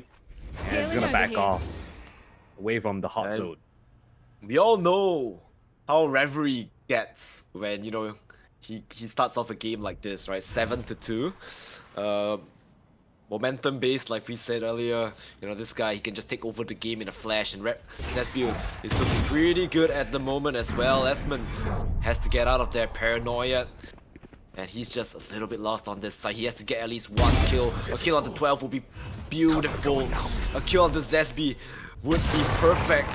But through the smoke, so he's gonna teleport. He's up there. That is insane. Redla definitely privy the dead, not giving him a chance. Blindside them and 1 up in Heaven, 2 around the pillar. Back to the side is gonna be Zesby with that operator, and he has already reached his kills from the last game. Well played. Yeah, Esmond, it's a classic Esmond play. You can tell that he is a little bit crazy at times. But yeah, a little bit unfortunate because Redlaw is coming in from Heaven, so he's naturally going to be looking towards the site. So whatever Esmond tried to do there, if he teleported up towards that box, it would just be fully exposed to Redlaw. If there was just the 2 players on the site, maybe I give him a chance. But yeah, again, Zed's going to be opting with that op on the attacking side. Both sides, again, the op hit to hit. You're gonna let Zez cook because he's been their key multiple times already, finding opening picks. And it seems like, that weapon is their win condition. Yeah, we did mention, right, Zesbu, we know that he's an amazing op player on the Jet. So putting him on as comfort agent, it seems like it's working well for Rivals right now. Will they be able to give Soy their first loss in the entire tournament? You look at on Split. You can see the Jet now moving towards the A side because they saw Bullet opting towards A the previous round, but this time the switch up opts towards mid. It's a commitment on both sides of the map. What's happening? Adept now spots out the up on the other side. Bullet's gonna walk into a smoke, spotting 2 of them. Comes straight out. No way! Shotgun in the face. Reverie trades it back, but Reverie's the one with the spike. He's exposed. Oh, Reverie! Just when they need him the most, flash in, Heart spotted up towards Heaven. Rotations being called over, the team is all across the map. He's solo holding the B side. Now Redla's taking a fight down towards Spawn. Zez being caught out as well. Kestrel wins out that crucial fight and leaves Reverie. Steven alone in a 1 versus 3. Teammates across the map lost their duels and now he has to pick up 3 more to give his team a chance. 10 seconds left. Isolates the first. He's dead though. Tapping on the spike there. Jumps straight in. Oh, cancels the plan. And Heart, the fadeaway shot through the wall as well, will shut down whatever shenanigans was happening in that round. What was that? What was that? Team Liquid? Carmine Core? Like what is this play? Like they looked all over the place. They committed on B, they committed on A. Reverie found some miraculous kills on that B side, cracked it open by himself, but his teammates were still on A and he had the spike. He couldn't plant, he couldn't do anything. It was a scramble on the A side in their spawn. It is just a disaster class there by Rivals. I'm not sure what happened there, but hopefully it does not happen again. Yeah, hopefully not again. Let's see how the op hit again happens. It turns out, because you can see Bullet, he's very dynamic. He was opting A, went towards mid, now he's back towards A in a safer angle, all the way towards screens. The Prowler's gonna re-clear towards ramps.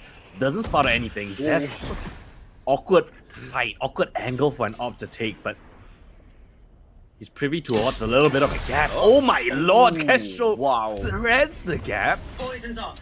Doesn't get spotted by Zess, and now we're gonna face him head on. The jiggle peak, a little bit too wide. Kestrel eliminated from the round, and yet again, Zess finds the pick with the op. Now they might want to commit here towards this B side, a split perhaps, Adept's first one on the cards. Flash through, keeps him interested. Backs away at the worst timing, makes noise on the drop as well. Persona gonna pick up the exact position that he had just left. Wait, they hurt. Now they're Is it hearing now the being rules as hurt, well. yeah, Adept is there, but no Persona. Beautiful 30 peek seconds in. left. Bullet's the only one here. Oh, he Finds the still gets the kill. first. Espen TP'd in! How is he What here? a TP! Okay, now a little bit of confusion. The Rays going back towards One side, enemy and yeah, free fire shot on towards Esmond. Zess finds Heart rotating over. Another crazy round. A rival pull it out this time. I don't know what happened that round at all. Esmond stuck the TP through and through onto that elbow. Manages to find one, blindsides the players on that attack, but in the end, it's still Rivals round. And the timing was just horrible, right? We first started with Adapt. He backed off. What was that? Heart. Adept was the one towards mid. Adept, right? Yeah. Yeah, he backed off at a horrible timing. Made sound on the drop, like you said. And that allowed Rivals to just, follow him right behind his tracks. And then Bullet was holding the angle. And before Redla peeked, I'm not sure why he decided to look at the out orb for whatever reason. He still got the kill.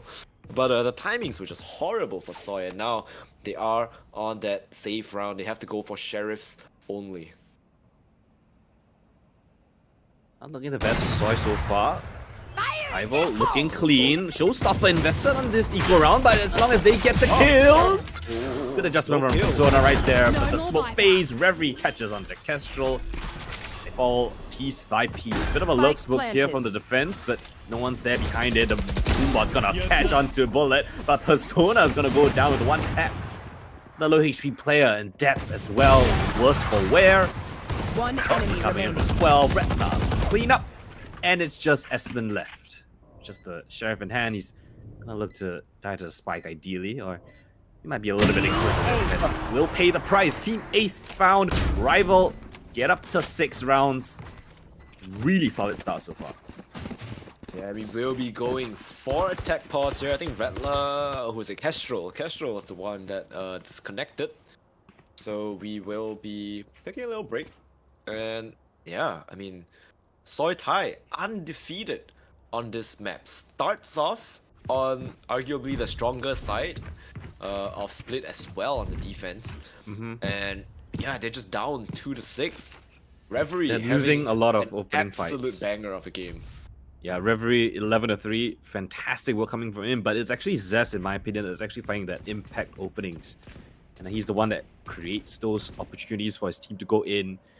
And yeah, that attacking side op has actually been faring out pretty well. Bullet, not too shabby himself, 8-7. He's the dedicated opper. He's found a couple of frags, but it seems like Zess's ones have been the ones that actually give them access towards the site. Or at least, causes confusion in the heads of the defenders. So Oh yeah, great work coming in from confusion Zess. in the heads of the casters as well. If they keep Don't know what's okay, going on. a couple of those rounds were a little bit crazy. I think both teams a bit too overcooked. But so Yeah. far, if you keep this up in the economy, if you have the money to buy it up each round, even if they lose it, I think they're in a pretty good position to at least get 7-8 rounds. In rival are rolling in cash right now at the moment. I don't know, man. This op is becoming a generational operator. He has been holding on. It's to a this family op for- heirloom. Yeah, it's a family heirloom at this point. They have maxed out credits on that op. Referee, Zesview. They have more than enough money to, keep this economy rolling, keep the ops coming. Meanwhile, it's Bullet, right? He's no longer on that op. There's no money for it. There's no economy built up. There's no bank for him to continue going up against SB. So yeah, it's not looking too good for Soy. Hopefully they manage to bring it back. They do have their Nightfall. It's been there for quite a while now. All right, where are the ops? That is what I'm looking out basically at the start of each round. You got Zest on one side, Bullet on the other. At least this time it doesn't have it all. But yeah, this smoke, it's a little bit annoying. Op doesn't really have a line of sight there. Triple man hold on the defense on the B side. It's not gonna catch anything. Yeah, it's a wrong read. Deb's gonna spot out a little bit of commotion. The Trailblazer's gonna make a little bit of noise. The op's gonna ring out as well. But no rotations. A Deb by himself? That's crazy.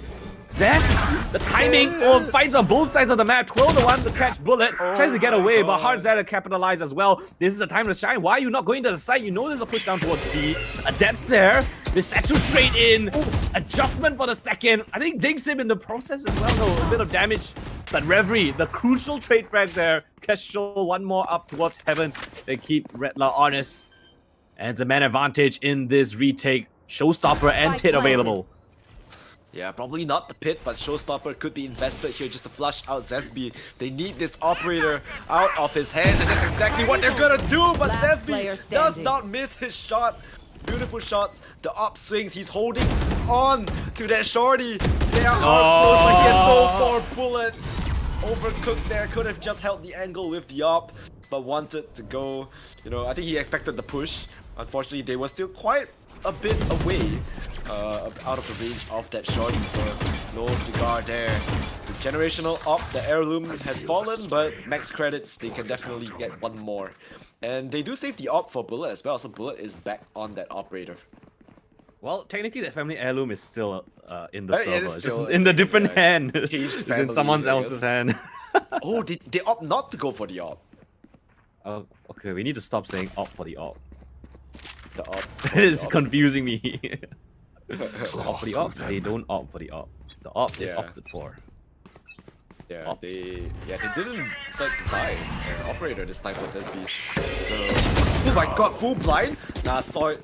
Hart manages to turn away from that paranoia, not gonna connect onto anyone. Zesbu running onto the side. I think he's feeling himself right now with that operator. He managed to get multiple kills, but it's gonna be Reverie to tear open the defense of Soy. Then there's gonna be a Pit available as well. They are gonna commit it. Reverie has to plant, has to kill. He's doing everything by himself at this moment. Bullet with the dimensional drift, with the Nightfall. They're going on to the back of the site.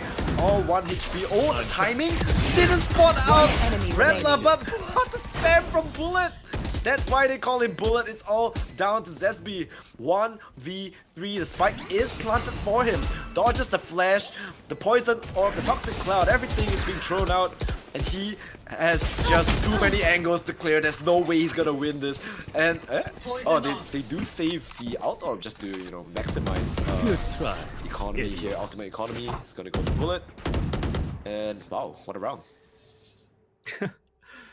What's going on? It was a really nice execute coming in from Rival Esports. I think it's a bit of a pace change, right? Soitai expecting it to be a little bit slower with the op. This time they didn't choose to buy it, and they just went for a full-on execute down towards the B side. Credit to Hart to actually flick like 180, dodge the flash, still get the kill. But despite them being down 4-5, Rival Esports still pull out the round win. Or at least not, they don't pull out the round win. Soy capitalize on that man advantage, excuse me. But yeah, one round by one round, 2 rounds in a row now for Soy Tai execute into this A site. It's fully open for the taking. Nobody's here. It's going to be a full 5 versus 5 retake scenario. Yeah, and I mean, the ults are not available as well. Zesby maybe 2 kills, gonna get his knives, but we haven't seen much flashy knives in the past few maps as well. Flash through, 12 through the smoke. Catches Adapt, lagged in, Reverie gets paranoia out of the satchel. From Heart is beautiful, nice trade from Rattler. 12 hiding in the smoke, he's probably good for one unless I completely jinx him. One enemy Fake clone remaining. out, oh my god, they all fall and it's all left for Bullet to do. And yeah, he has an AWP, right? So that's probably not the best idea. He's gonna try and save this one. But, you know, Rival, they will be pushing for this. They don't want him to save this operator. But that is going to end with just Persona falling and paying for it with his life. Last round before the switch. Cross the line in the sand and let him save that up. Yeah, another execute down towards this A side. It's pretty victorious for Rival Esports. And 7 cracking that board. So now they've guaranteed a win in this half at the very minimum. Looking to put one more on the board. That would be fantastic. 8-4 for your attacking side will be a pretty comfortable position. Money a little bit in question. You see half armors being purchased. A stinger on Esmond. It's not ideal, especially on such a proficient shooter as him. Well, Rival now expecting a little bit of aggression on this defensive side. Not to be the case. Bullet, with that op in hand, gonna hold this off angle. Cover going out. What's the B main position? Smoke comes in. Trailblazer to follow as well, clearing out towards mid. Scout destroyed. Fowler just validating his hold there. He knows that there's at least one player towards that garage position, so he's happy to just continue holding. And if 12 gets a little bit too aggressive, and there we go, Bullet is going to find first blood with that op.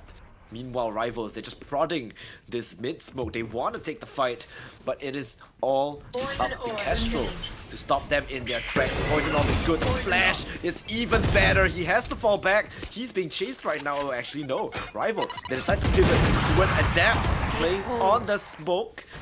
And right now, Bullet is on this side, so if they overextend up in heaven, they could just get shut down by this operator. 2 players holding a leg shot there, Adapt to follow, 2 kills, 30 and seconds. Rivals, they're just absolutely stuck. They are unable to capitalize on anything. There's no map control, they're just stuck in heaven. They tried Switching PB, they sides. got stuck there as well. And yeah, I mean, after such a convincing round for Rivals previously, they just got stomped on the last round, unfortunately. Yeah, they lost 12 as that controller, so you didn't really have any smokes for them to really execute into any of the sites. It was a great flash on Reverie to actually catch Kestrel in the mid position, but he was able to fall back without giving away his life, and that just made it so much more difficult. Once they committed towards that B side, they were just lacking in numbers, lacking utility. One by one, you walk into the crossfires off and op as well as a sharp Adept, and you will go down in a pretty convincing fashion. So 7-5.5, not too shabby. The side of Rival, let's see what they have on this defensive side. Flash over for Reverie. We'll detect a couple of players there, but majority is here towards this B side. Cover going out. Use the close, like he got taken out instead. Meanwhile, the aggression on towards B side is in full swing. There's a little bit of a gap in the smoke, but no one's capitalizing on that as well. No kills to be found. The spike has gone down, and it's going to be Soy pushing the aggression. They have to take space in towards this B alley position. Esmond manages to find Reverie, and that's gonna, you know, put some doubt in the minds of Persona. He has to hold the flank, dancing around the smoke here. It's a little bit dangerous. Once these smokes fade, it's gonna be absolute chaos. Rattler manages to find Castro in all player of that standing. mess. Adapt, good for 2 as well. It's all down to Persona, but it's going to be Esmond to pull out that pistol round again. A little bit of a... we don't shoot like that after the round ends. A little bit dangerous. Oh, you're talking about that. A little bit of friendly fire in a different kind of way. Fire. Yeah. But yeah, the solid pistol round now coming in from Soy. Let's hope that they don't make the same mistake in the first half where they kind of throw the second round. Rival. Again with the double sheriffs being purchased up. I mean, you give them an inch, they take the mile. Top flashes from Reverie swings right out. Again, Bullet falls, and in the exact same fashion as the last round. Clone comes out, but the real Yoru is definitely going to be found out here. Rival is just so good with stopping the aggression from Soy. Oh my god, this position. Really nice proactive flash there. This It's a position great by Redla. position from Redla. Jiggle peeking by Persona. 12 with the first to make things interesting, but with 12 going down, they're just gonna accelerate in towards this B side. Persona will try his very best. But nothing to be found right there. It's just the last two players are separated across the map. Redla picks up a Bulldog, Don't makes expect things a little bit interesting. First one's Player easy, standing. but adept, Spike sharp planted. for the trade. And Reverie in a 1 versus 2 I've seen this unlikely game round. before. It's low HP as well. Double swing is there. They're just gonna double hold this angle as well. Reverie, not an easy fight to take. Sweet dreams, asshole. Oh, yeah, they equal. Fate is so angsty. But nice, nice equalizing by Soy. They needed the pistol round. They got the pistol round. 3 pistol rounds to Rivals 1, and they equalized the scoreboard at 7 apiece. Pretty good. Reverie. I mean, yeah, he's doing really well. There's nothing else to be said there. 16, 9, and 3 on Initiator. He's having one of those games right now, and it's really This down is to a Rival, Reverie, right? They need to yeah. pick up the slack. This is the Reverie that, you know, rival esports were looking for. This is the crazy fragger that he can be. Just need to set him up, give him that little bit of confidence. Pat his back a little. Give him a neck massage. Shadows traveling. Give him a neck massage. That's the whole point of a boot camp, no? Yeah, right. You can just reach over and you're like, Yeah, good just job. head over Let me to give you a massage. Dreamcore, you know, and they have that boot camp available for them. I don't know how hard it's just crept up towards mid, by the way. Yeah, that's crazy. How He's found his way in towards Vents, buys Lonesome. It's a great position to pivot off Why of Prowler the fake. there? It's to fake that there was Oh. someone, you know, trying to check. But meanwhile, he's already in. Zest! Off angle held. They let him have mid, but they don't let him get too far. Double up Yeah. now towards the Rams. They're gonna go aggressive. I love this on Rival. Taking initiative. The double duelist. Taking the fights. Kestrel spotted, but the paint shells are there.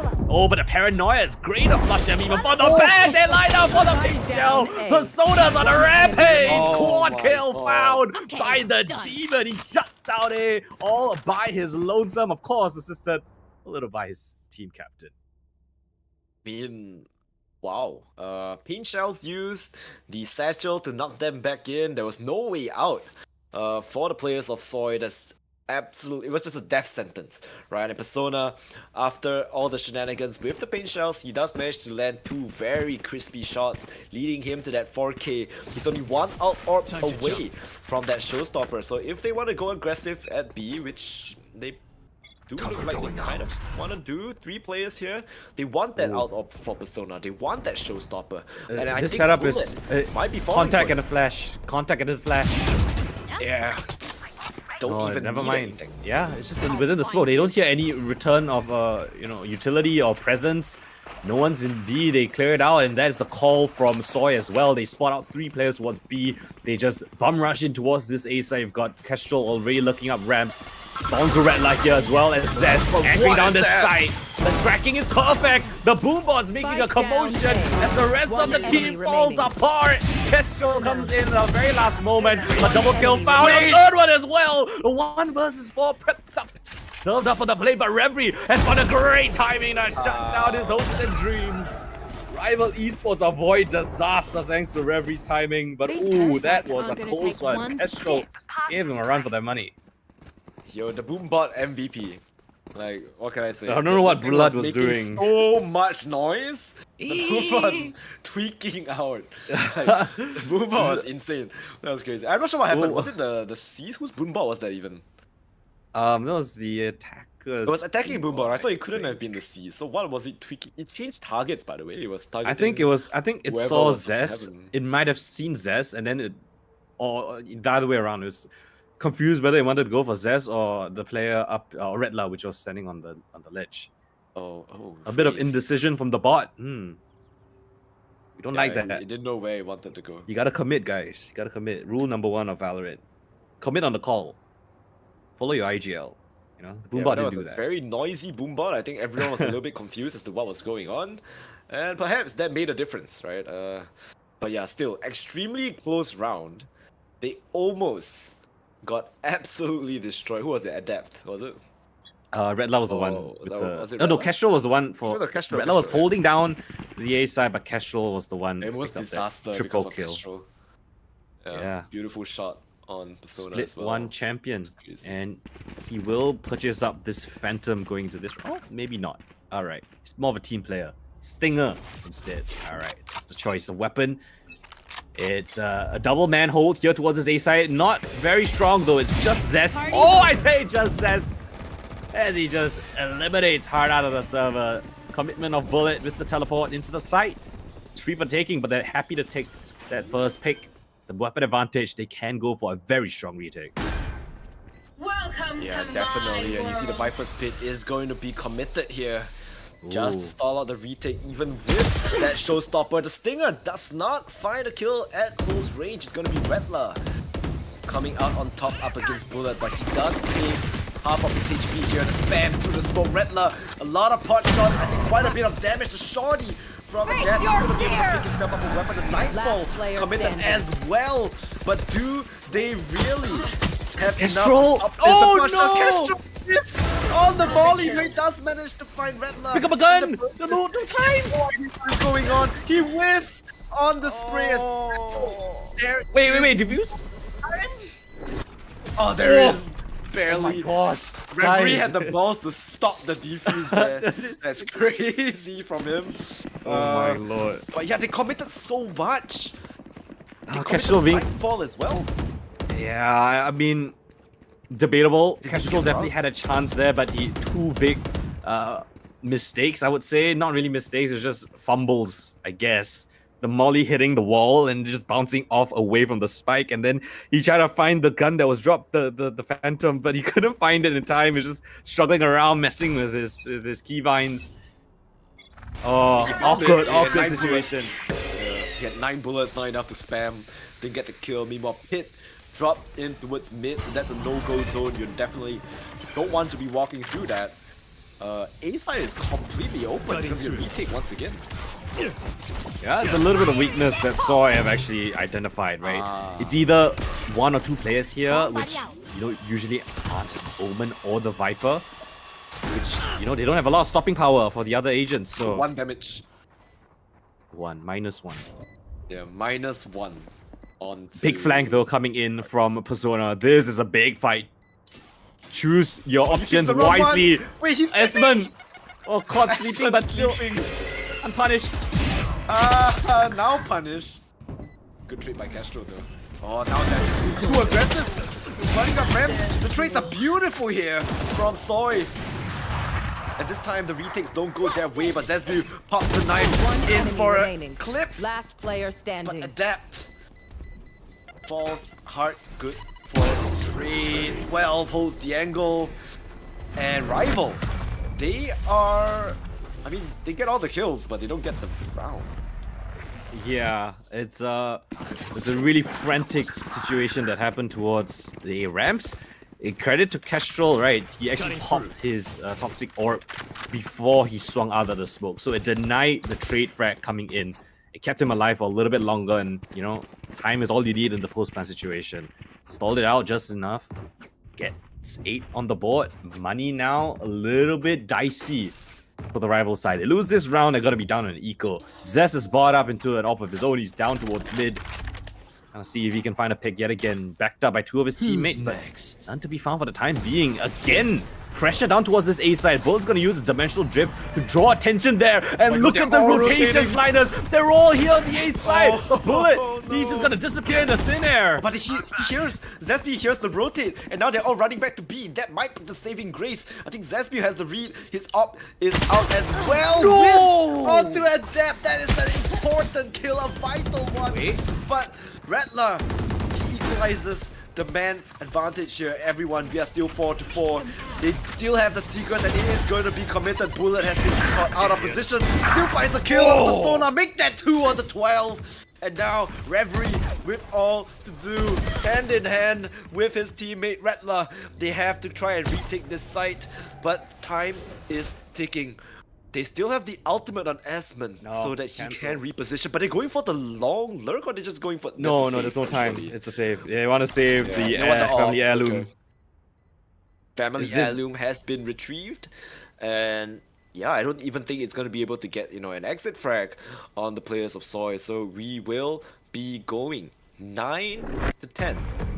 The gap is, you know, is becoming smaller. Rival needs to pull up their pants a little bit. There's something about Split, man. It's always Split that goes into these very long affairs, let's just say. I'm not going to say that word. I don't want to know how strong we can be with our caster curse or the jinx. So we're going to just say Split always tends to go the distance. Always likes to give us a little bit of an interesting treat. Timeout being called out by Evo for the rival side. They're really discuss their options because their money is not in a good situation. You have a safe Vandal, you have a safe Operator. How do you want to use that? And I think putting it into the hands of the players that currently hold it, Reverie and Zest, I think that is your best bet. Your best rifler and the guy to open up rounds, finding picks, Zest, the man himself, calling around this op. How do you want to navigate this one on this defensive side? Do you go aggressive? Do you play a little bit more passive in a bit of a trap setup? Discussions to be had. On the other side of things, Soy Tai. The pings all over the map. Soy Tai, yeah. A little bit of discussions for themselves because their money also not in a great situation. Someone has to have a concession somewhere. They're not going to have a full buy this one. I think Bullet's just going to be able to buy a Judge maybe. But yeah, really tense so far. One round the difference. Every single round, a lot of weight to it. You know, this round all comes down to Reverie, right? He needs, not Reverie, sorry, Zesby. I mean, yeah, Both of technically them. Reverie as well, he has a Vandal, but I think the op is a little bit more of a significant investment here. And yeah, 12, here's the Boombot, he's gonna fall back. Op was used. Yeah, full-on 5 bomb rush here. Or 4 bomb rush, Paranoia, prepped and ready. The flash, the scan, everything, and tucked away in that corner. Nice shot from Bull. How did he get the second kill onto 12? I thought perhaps his team is going to be the one to trade him out.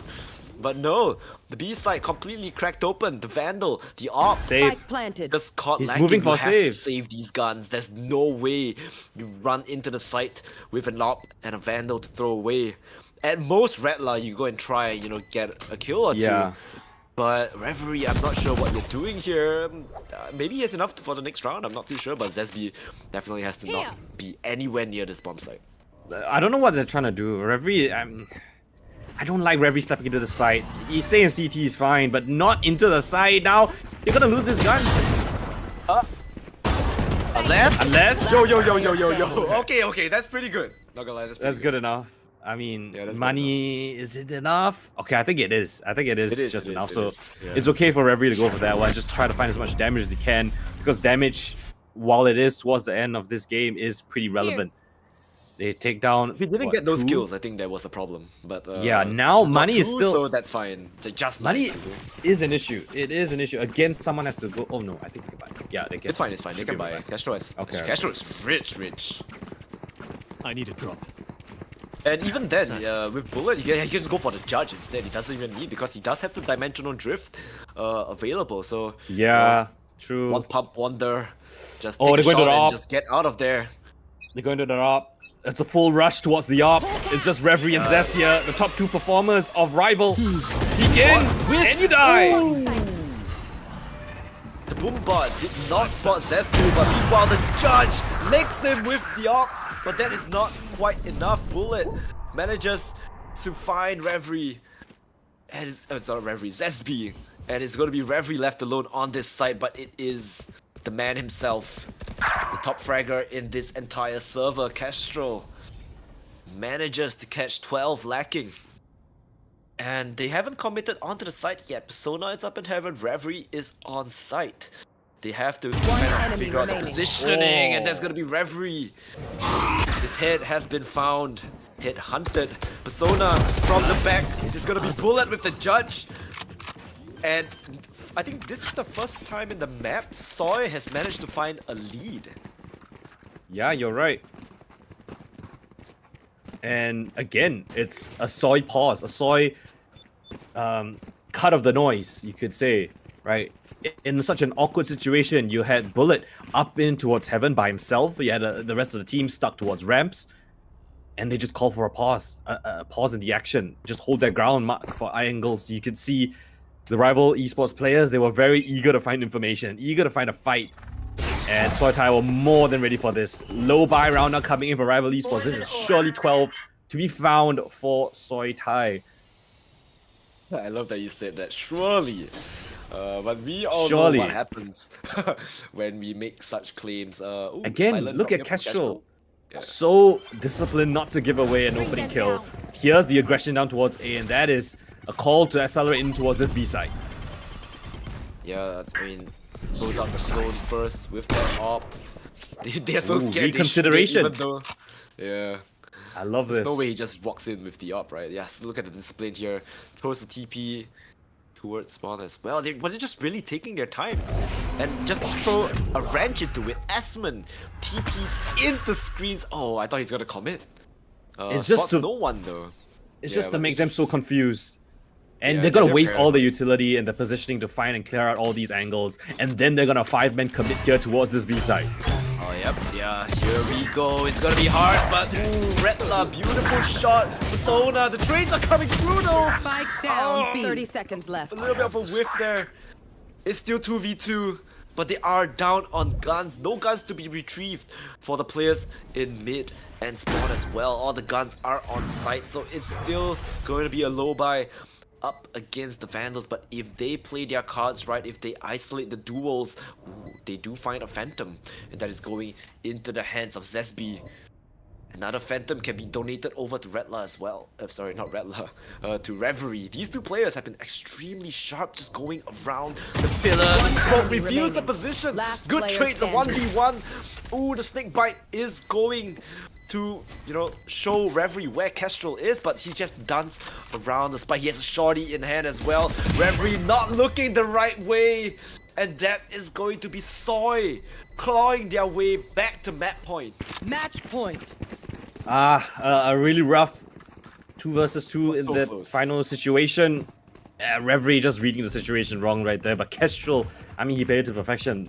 Molly onto the spike, forced Reverie's hand to be, you know, very aggressive. He didn't need to tap it or try to ring around the rosy with him. And yeah, now 5 rounds in a row for Soitai. 12 now found. It was just a low buy round. So reinvestments here from the rival side, up in the hands of Zest, down towards A. Yet again, it's not going to be the correct call. Presence all leading towards mid and towards B. Pit down towards mid is going to make things ever so difficult as well. Ooh, TP play coming in from 12 actually. Ooh. Jumps through the smoke as he TPs back. Spots are, I think, at least one of the players there. But it's just Bullet, and who knows what Bullet might be? Oh, over eager. Stepping out to the open, 12 punishes him. Takes away the X factor for the Soitai squad. Bullet, always the one to open things up. Goes down. Yeah, and now they're just thinking, right? What do you do with this pit? You have to use utility. Do you really want to fight this? You kind of walk in and Esmond is already like half HP. Oh my god, he gets spammed out. Castro has to fall back. And I think he just wants to take the hits up fight up against Reverie.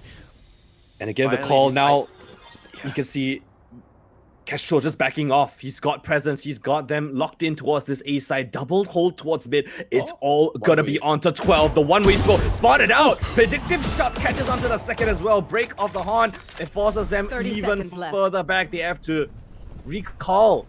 They have to reconsider their options. They give away an opening kill yet again. And just like that, the round trickles out. I think it has to be a save call here. 15 seconds left. No access found on either side of the map. Oh, and he just decides to donate again.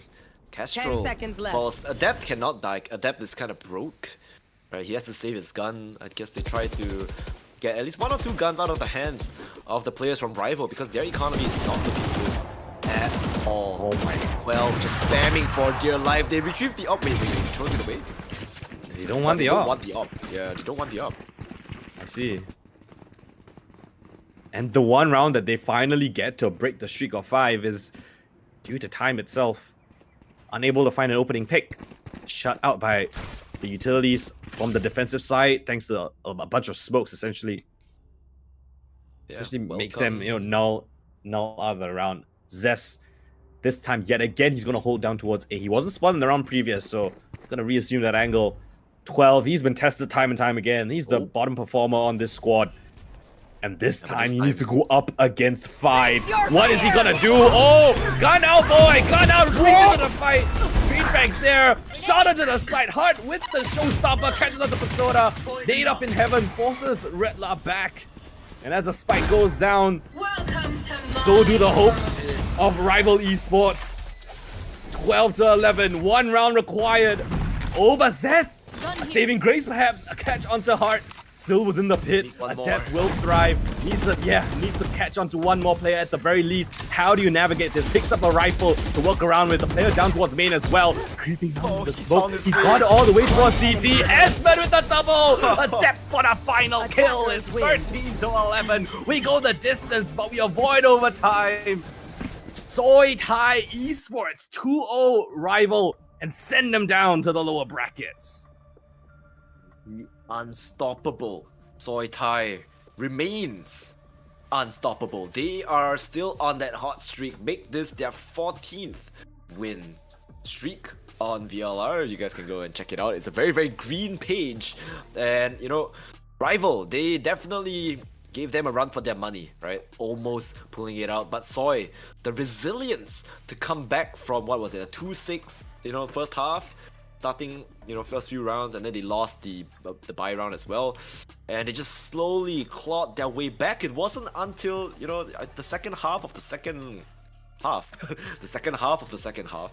that they managed to finally pull a lead up against rivals. But hey, they did it in the end and pull it. Oh my god, stellar performance on this Yoru. 5 first bloods with that operator as well up against Zesbu.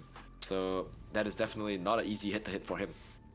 Yeah, great job from Zest. I mean, to be fair, rival esports did win out the first blood hit to hit. They did have more first bloods, but unfortunately they weren't able to convert a lot of those rounds. It was the late round decisions coming in from Soy Thai that actually gave them that sort of advantage in most of those rounds. You could see time and time again they called for pauses, whether it was on attack or defense.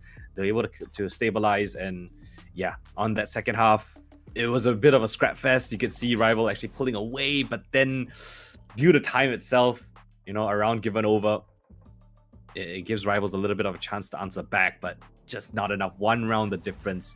Who knows how that might have panned out if we went to overtime, but still, Soy Thai, they maintain their unbeaten streak, and yeah, they are your first team in that upper finals. Yeah, congratulations to Soy Thai. Might I say referee has like 9 plants, man. That's kind of... Rather spike 9 times and on their attacking half, and then they still, kind of fizzed out at the end. So yeah, I mean, that was the first series of the day, right? And we still have even more. We still have Ignite up against OPY after this. Yeah, another very interesting series. In all honest opinion, I thought that Soy Thai versus Rival was going to be a little bit closer, but who knows, it might be the second series that's going to bring us all the bangers, and we're going to go for a short little break. So when we come back, it's going to be the second series of the day, Ignite versus Overpowered Youths. You definitely do not want to miss that one, so we'll see you guys in just a little bit.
And welcome back everybody to Breakpoint Malaysia Singapore Split 2, sponsored by Colourful Malaysia, powered by Soup, and of course presented and organized by Berryfam.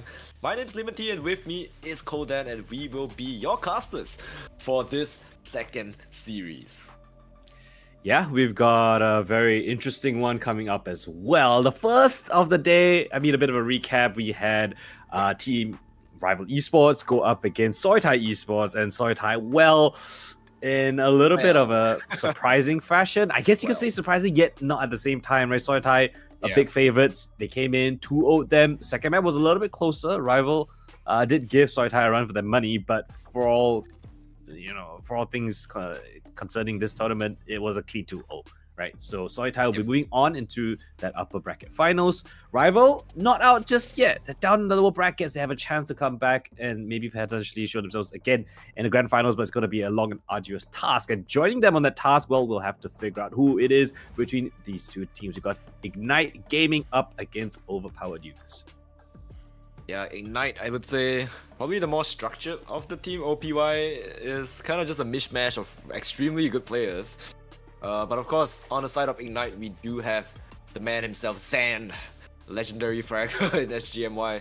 We have Bryce, Thames, Kenji, a little bit of a young rising star. You have Lenny, as veteran, played in franchise for quite a while. And of course, you have Josh as well. For OPY, you have INF, Teddy, First Love, Azami as well as Fishball. And these players are not to be trifled with. Definitely gonna be a very, very good second series of the day to end it off with. Yeah, Zan, obviously, as we've seen in the previous games, he's not on a starting 5 roster, right? So as much as we would love to see him in the server, he is essentially being like that coach for now. Josh is the newest addition, right, coming into this roster. Together with Bryce as well, and this dynamic duo, Bryce and Josh, we've seen them go all the way back to like what BCG, right? Bryce Claw Gaming, Bear Claw Gaming. Long ago. So it's really cool to see them reunited here with a different core. This is essentially the Lays core from the year prior. We've got Lenny, Kenji, and Thames, as you mentioned. And yeah, it's an interesting project, this Ignite squad. It didn't work out previously after they dropped Splash, as we saw yesterday in the 369 game. Ritco went ahead and formed his different team. Unfortunately, fell short there up against the team right here on your screens. Overpowered Youths is the very, very strong display yesterday on Haven. That was, even to the casters, to the chat, it was such a surprise because it was such a blowout on Haven. I don't think anyone's expecting that kind of a scoreline. So yeah, Overpowered Youths. Again, we've got another Breakpoint 1 winner in the form of First Love in this squad. Again, testing it with a different team, seeing how far they can go in this Breakpoint 2. So yeah, it's going to be a battle for the ages. Again, I think this matchup has the potential to be like a 2-1 banger. But who knows, right? We saw what happened in the first series. Anything could happen. Exactly. Anything can happen, and definitely we will have to look at the veto to kind of figure out, what exactly is going to happen and who probably has the upper hand, who might not be, winning their map picks. So let's take a look at what these two teams are cooking. You have your stats up, I have my stats up. Are we gonna see Haven? I do believe we're gonna see Haven. Ignite is 7-0 on Haven, right? Yeah, and Overpowered Youth 7-0 on Haven. 75%, not too bad. Yeah, the only loss was to Arf Academy, which was back in Vortex, which was last year. So this year, right, with this core, they are undefeated on this map, on Haven as well. So I won't be surprised at all if we see yet another Haven. Split and Fracture instantly banned out. Both of those maps, I think a little bit of the purple ban of sorts. And Overpowered Youths, I'm curious to see what Ignite want to choose, right? Haven is definitely an option, but it's going to be a very strong battlefield for your opponent. They can kind of test it on Pearl as well. It's a map that they frequent. I want to see Pearl. Yeah, Lotus might be an option. Nice. I don't want to see Lotus, man. I'm done with that map. this is a little bit of a rematch of sorts, right? Because they did meet each other earlier on in the group stage. Ignite versus Overpowered Youth. Ignite won. No. Yeah. So this was I don't the want exact this map that Ignite beat Overpowered Youths on earlier on in the tournament, in the group stage. 13-8 is the scoreline. 1-0. Icebox? Please? We won't see that. None of them have picked I feel like Icebox. I don't it think. might be Haven. Unless Haven is floated for like the last map. And Overpowered wanna Youth play- goes for something interesting. Like Ooh, would Ascent! Ascent? Okay. I miss this map. I don't mind. Ascent is pretty good. Alright. And we've got Azami, which is basically he's like a deadlock main essentially. So I do expect to see the deadlock there. It's the new Ascent as well, right? You don't have the wall bangable walls No now wall towards bangs B main. anymore. The wall bangs. So now you have an option to play a Teho instead of like a Sova. You know, Teho a Breach, lot of man. options. You'll see that shenanigans. Teho Breach. Breach? Maybe I don't maybe know. not Breach. They don't play that on this. OPY doesn't play Breach on this map. They do play Breach on Ignite though, like one game I think.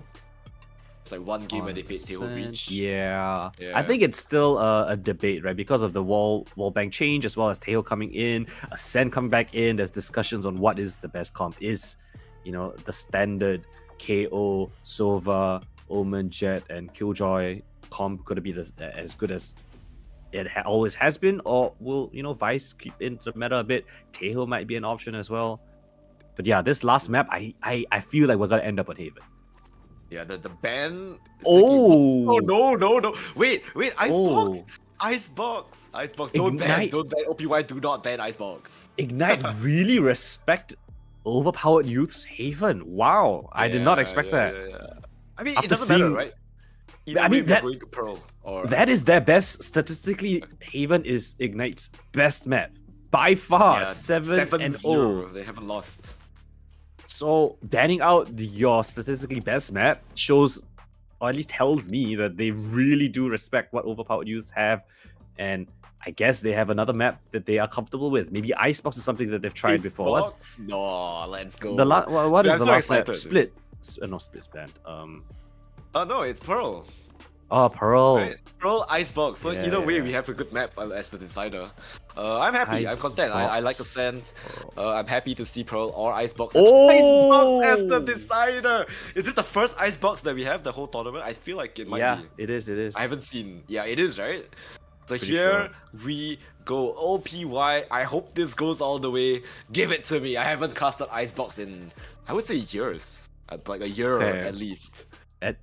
I don't think I've casted Icebox. Have you? In a Casted year? Ice- It might When have was been a that? year. It feels I like a don't year. even remember, bro.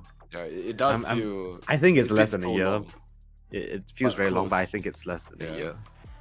So Probably Lotus, Lotus is another map that I think is closer than it actually will be. At least, Defender start. yeah. Then we think yeah, because INF loves Lotus, right? It was yeah, one yeah, of his yeah, maps that back in Teletubbies he was notorious, or at least he and his team was notorious on this map. Very, very strong, and now he's got a different crew, but I still think it is a map that leans into his playstyle a lot, right? You need to be Yes. a bit of a look aspect on your attacking side, and that is something that INF leans heavily into. So Lotus, not an uncomfortable map for him, as they start on defensive side. Ignite will start on Ascent's defense, and when we go to Icebox, attack for, I think, Ignite as well. So yeah. Ignite and an OPY's defense on Icebox. But we will cross that bridge when we get there, because we still have two very, very interesting maps. And yeah, right now just, chilling, waiting for the players to get into the lobby. I think Lotus is Is that Pokemon Yeah. cards? Was I looking Pokemon cards. on the... Where? Who's ripping Pokemon Oh, cards? no. It's not a stream. I'm just looking at the, the cams player you're talking cams. about? Yeah. Who is ripping? Like whoever's ripping Pokemon cards must show the stream. Is that Yeah, like allowed? a shit. I mean, we do have some branding? new friends, right? In our room, Yeah.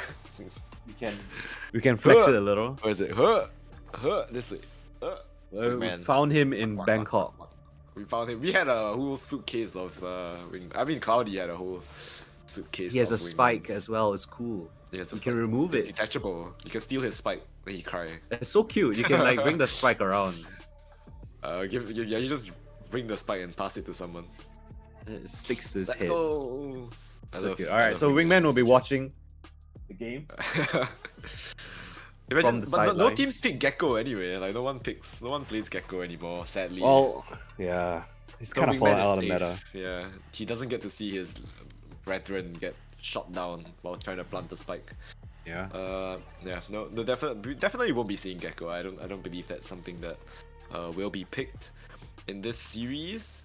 Well, you But, can pick up a colorful Malaysian GPU if you Yes, are you can. interested. I think they are. Did you see the 5090? Dude, it's Yeah, so yeah, the nice, 50 man. series. Oh my god. I think they should the have the 50 design as series well. soon.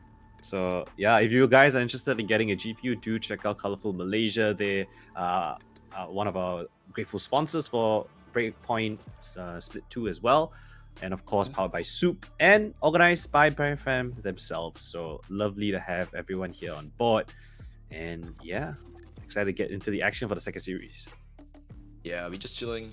Everyone, take a toilet break, get some water, maybe get some snacks, right? Currently, it's about 10:30, right? It's like supper time soon, 11, 12. Yeah, go get some supper. Yeah, but I mean the GPU, right? That 5090, you saw in the advertisement, it's so wide, so sleek. I love the design on that GPU as well. And right now, I think there's a lot of games that are quite GPU intensive. I think the most recent one that has been catching the gaming world by storm is Monster Hunter Wilds. So that game is horrible on bad GPU. Your frame rate is like 30.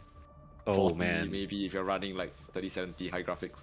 So yeah, you definitely want to upgrade your graphics card if you're picking up that game.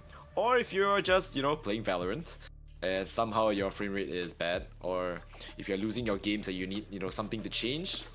We need a bit of Yeah, copium, change your grab a graphics card. GPU. Yeah, get a 5090, that will make the difference. That has to be the problem. Yeah. It looks like we're gonna have a little bit more of a tech pause. So yeah, as we get our players as sorted out as Okay. possible. Nothing I new. want to ask you a question, Linus. Yeah. What's up? Predictions. Give me the For this give me the give me the series score. Series score. For the sake of Icebox, it's 2-1 Ignite. Oh, so you believe in Ignite? I see. Okay. Yeah. You don't believe in the underdog story of them I don't sweeping believe 369 and then Ignite. I don't believe that Icebox is a map that INF can just run around and lurk on. So that's why I say it has to go 3 maps and then it will be Ignite. 2-1. I mean, there is a potential for lurks, a lot of potentials down towards mid and maybe B. Yeah, but it's been they don't even play the map. Like both haven't really played the map, right? I don't know. I think Ignite has something cooking. I think Ignite might yeah. be cooking a little bit. They have some time to practice. They didn't play in the G League LAN, right? So my mind that they spend I that feel time like they might practicing. be cooking something. So that's why I'm rooting for them. I mean, to be fair, I feel like 369 is also like they're really good individually, but they're also technically a new team, kind of. They brought back BXN, and then it's kind of shaky here and there. I feel like that team is very individual performance based. Like you have to have a good day on some of the players, and I guess for OPY they just had a better day yesterday. So you think it's Like, what can I you say? think Just that have a better day. okay? So you in your eyes, overpowered youth overperformed, right? Yeah. Yesterday. They did. Okay, fair enough. They Fair did. enough. Fair enough.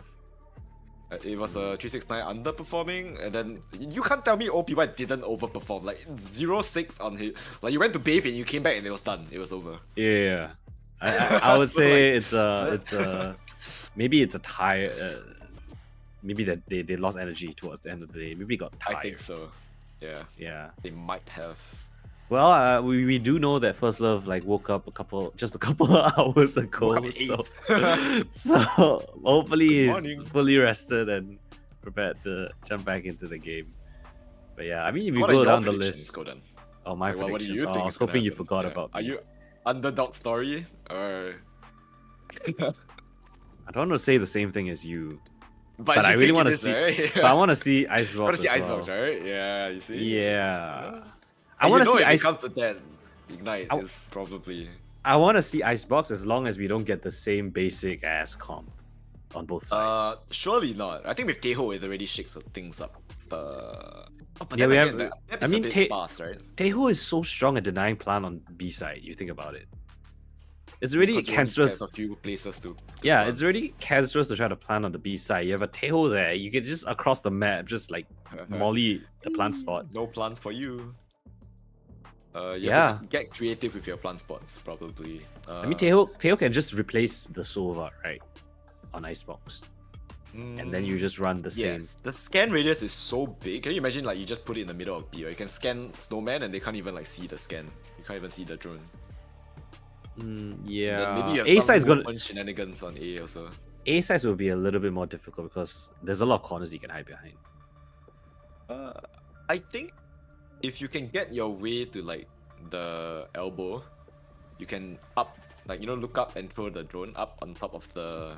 Oh, truck, is it and early there's on? Probably some Yeah, movement yeah. tech that you can do, and then you can On- kind of on scan the pipes? side. Yeah, on pipe. Yeah, you could maybe. probably throw your drone up onto the pipes, jump up, and then scan it to see if anyone's coming early. Yeah, because the something range is like very that. big. Yeah. But yeah, we don't have enough data on Icebox. Nobody has been playing the map anyway.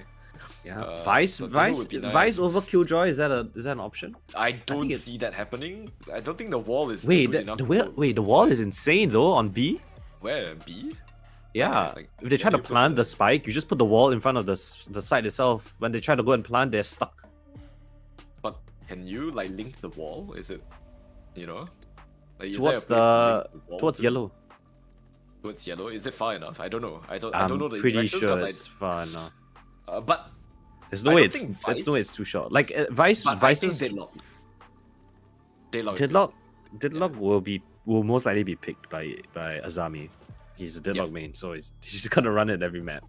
Which also might be interesting. So Icebox shoot might them. get even more cancerous than it already is. That's crazy to think It about. depends. You know, double smokes deadlock, and then you just like I don't know, no ini or something. Like, And then I you just can see run them tail. just I walking mean, you have to around run the map. tail. Just walking around the map, and hoping that someone finds a way in.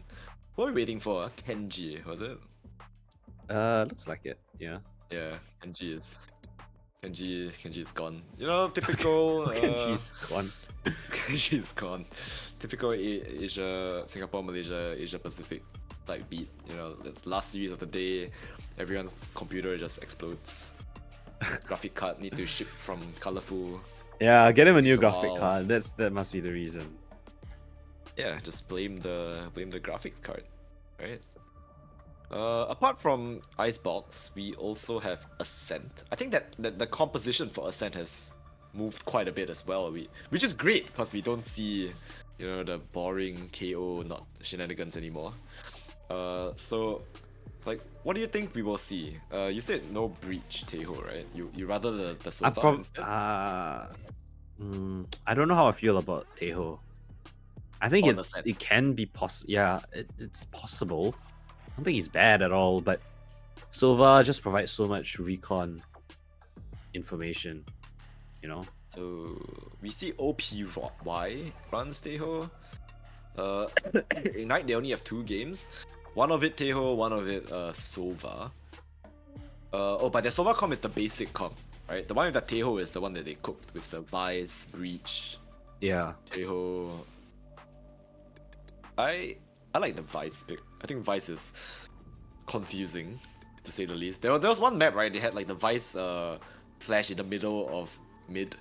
And then it popped. The guy is like, what am I looking at? Why is there a flash on the ground? Yeah. Why is there a flash on the what? ground? Yeah. Yeah, that was funny. I haven't had too many aces or like quad kills here, but you know what we do have? It's a short little break, and we're gonna come back after it. We're gonna sort out all the tech issues, and hopefully we come back. We're gonna start the second series of the day. So yeah, do stay tuned. Don't go anywhere. We'll be back in just a little bit.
like you.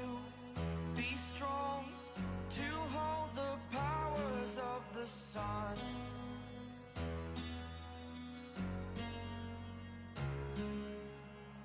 To dream, believe in strength. Now I'm the only one. Only one.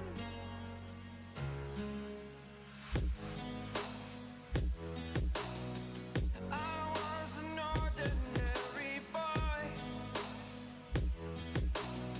until I broke the rules. My life destroyed. Life destroyed. Until I woke awake, scream my mind, I shout, the ground shakes. How much can I take? My mind will break. Will it break? Can I take? Can I be your superhero? Superhero.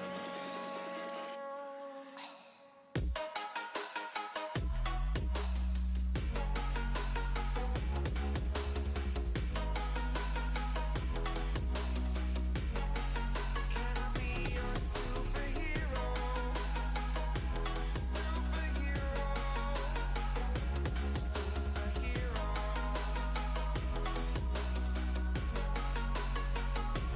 Superhero.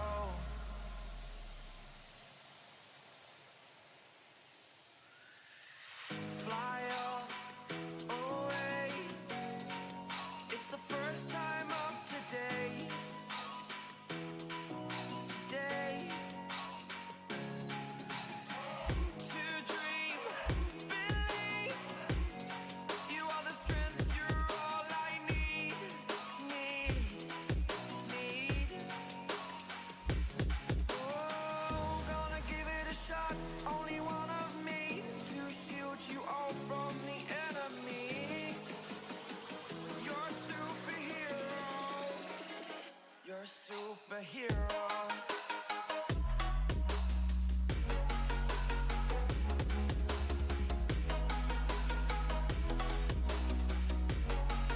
Can I be your superhero? Superhero. Superhero. Superhero. Can I be your superhero?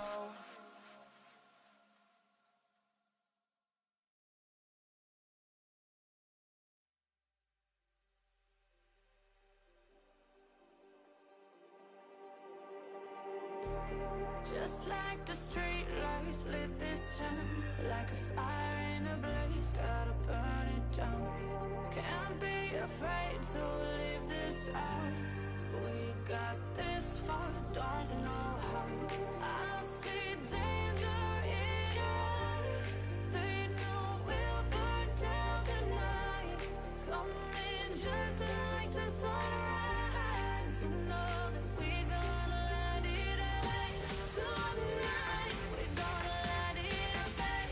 Tonight, we're gonna let it rain. Just like the sunrise, we're gonna let it rain.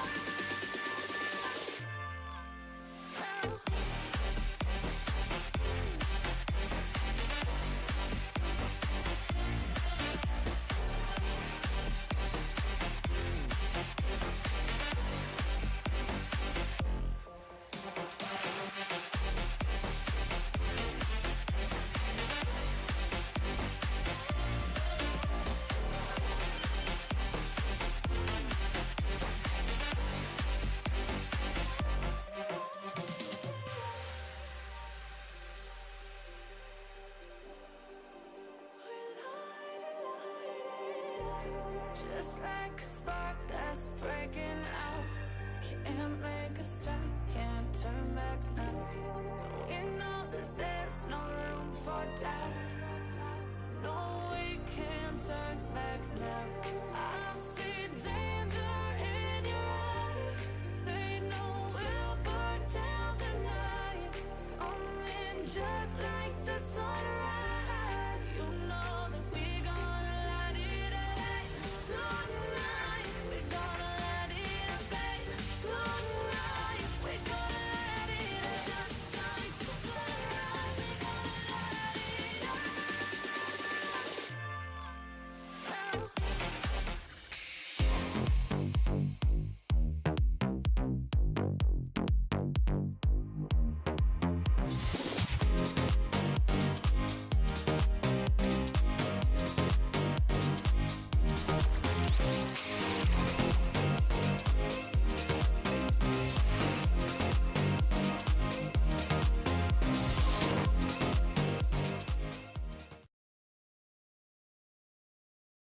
How long? All right, ladies and gentlemen, welcome back to Breakpoint Split 2. We're here for the second series of the day.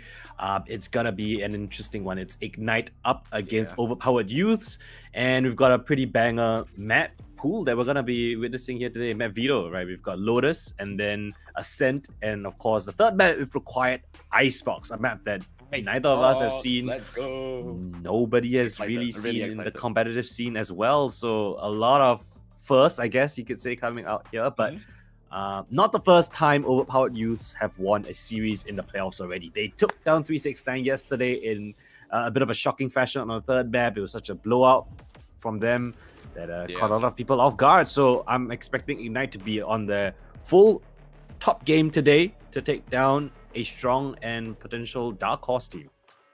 Vice. We have Vice locked in for Bryce. Teho for First Love. INF Chamber. What was he There's playing no way. It was Reina, right? It was the Reina, right? No, it's a Vice. Oh, the last time he played. Oh, right, he played Vice. So we're like, oh yeah, he's back on Sentinel. Okay, but Chamber. Oh, he must be feeling himself today if he's picking Chamber. I mean, it's not a bad pick. I really like Chamber on this map. But interesting. we Chamber. have a who's saying game crash? Someone's game crash. Oh. Oh no. Oh no. But yeah, anyway, Chamber is pretty interesting. that is the only difference, right? The Chamber for the Vice. On the other side of things, for Ignite, it's again, it's the pretty standard composition coming in from them.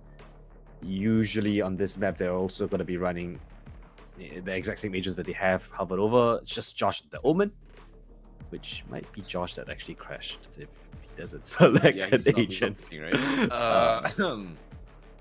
yeah, I think Chamber. I never on the Sage. Oh, nah, I told you it's bait. I told you it's bait. I told you the Chamber was bait. Oh man, I sniffed it out from a mile away. It was just bait all along. But hey, we are going back to the lobby because I think somebody crashed. Who was it? Oh, it was actually. Yeah, it was actually Josh. And Bryce is gone too. He's like, you know what? I'm just gonna follow you along. What are they at? Boot camp? Like, why is everyone's No, I'm pretty sure they're all at home. Yeah. They in the same home or what? There's actually an IT show going on, so maybe they can go ahead and buy a new PC. And while they're at it, they can get a colorful Malaysia GPU. Get the 50 series, 5090. Like colorful Malaysia. Do check them out. They've got great GPUs on sale. What is up with this?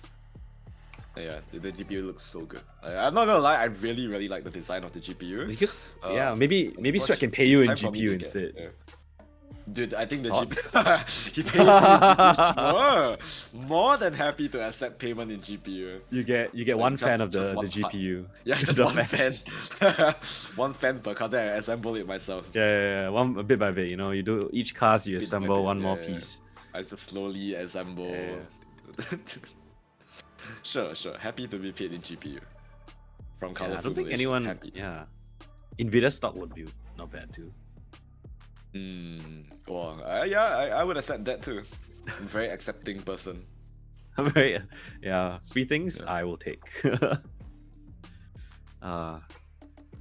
Teasing us with the agent select, but I think INF is gonna go on the advice. There's no way he chooses Chamber. So yeah. So we kind of seen the team compositions already. Pretty much.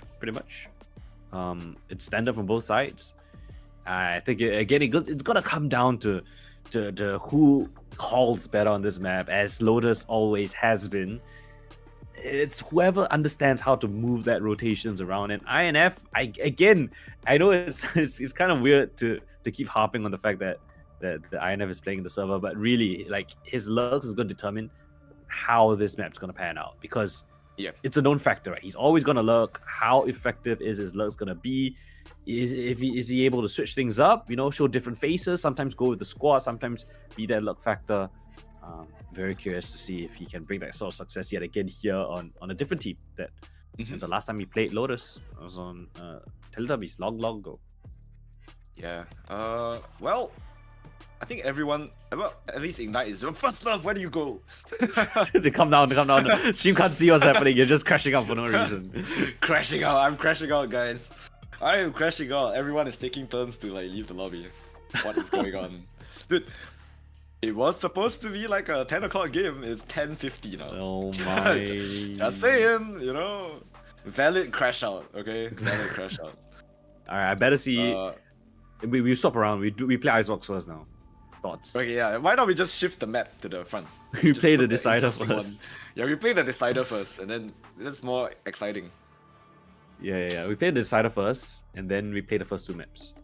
So if it is a 1-1, then we take the result from Icebox. Ooh, that's quite interesting. Interesting format. Doesn't really change anything. No, that At means least it's we see a Icebox first. yeah, it's Best of one, kind It's of. a guaranteed I three don't mapper, really know you how know? that works. Yeah, it's guaranteed 3 maps. actually that doesn't. Yeah, I don't know what I'm saying. I'm just I trying have to no idea what you're saying. You're just yapping and cook some hoping. format. Maybe we can Something. suggest new formats to Sweat, and then he can have it for like the community tournament. Is it Vault? I can't remember which is the which tournament name is the one that is the community one that we can mess around with. I think Vortex is the proper one, right? Yes, Vortex is proper. There's no way. The that's not- TTV one, the TTV. The streamer one, event. basically. It's Yeah. a streamer tournament. But that's like the end of the year, no? Like, Yeah, I feel like well, it's, end it's of the never year, too early to so give maybe, advice. Yeah. True. Could It think should of be something there should be a interesting. game where the casters choose the maps, or we do random map, Ooh. random, something random, something. Something random. We play the first Uh, half on Lotus, and then we swap for the second half to Icebox. What in the wait? That's kind of cool. The score But that's carries still over, That's quite toxic. You know, like and then we're playing 5D okay, so chess. so it's like 9-3 at the half, and then we swap. We and end the then game turn the early. Icebox. We change the Icebox. We skip rounds just so it's enough where it's 9-3 at the half, and then we continue playing. Oh. And then- Ah. Are you able to pick attacking side twice? No. So the sides. 9-3 and a half attack, then you go back attack again. You just play attack the whole game. You don't need to. Oh, defend okay. this No. Idea. So we play Mhm, okay. one map first. So we play Lotus. right? Okay. Depending on what's yeah. the score, if it's 7-5, the team with five rounds gets to choose if they want to stay on the map or if they want to move to a different map. Okay. Interesting. How about the Yeah. casters decide? Are we tired of casting this map? If yes, swap. And then This map is a little the bit too boring. Maybe the let's team change. with the lesser rounds also chooses if they want to swap casters. Whoa. The chat just like I enough No, of this that- voice. You know what? Then all the casters have to stand by. You know. They get the. If you donate enough, you can just pick the casters that you want to hear. And you know what that means? That means you have to pay the casters for standby as well. Yeah. Oh so man, that means the- so so we do unfortunate. Oh man, maybe Yeah, what? we Pay, watch the pay per stream. view. Like the viewers need to pay, right? To watch this, cause then they have enough money to pay all the casters for standby. Now I had the idea of having like sponsorships, you know, like Hunger Games. So Yeah. But so if you but, donate like- to the stream, you can choose which team you want to buff, and it's like, oh, I want to drop someone a gun, and John then Lenny or Odin. I don't know if you can do that in Valorant. I think you can play the cheat so you can edit You the can put credits. credits, yeah. Yeah. So like I want to donate like $10 is 1,000 credits. Ah. Wow, that's expensive, man. You wanna buy? Well, That's like $40. It's gotta be expensive. You know how's the stream gonna earn $40, money?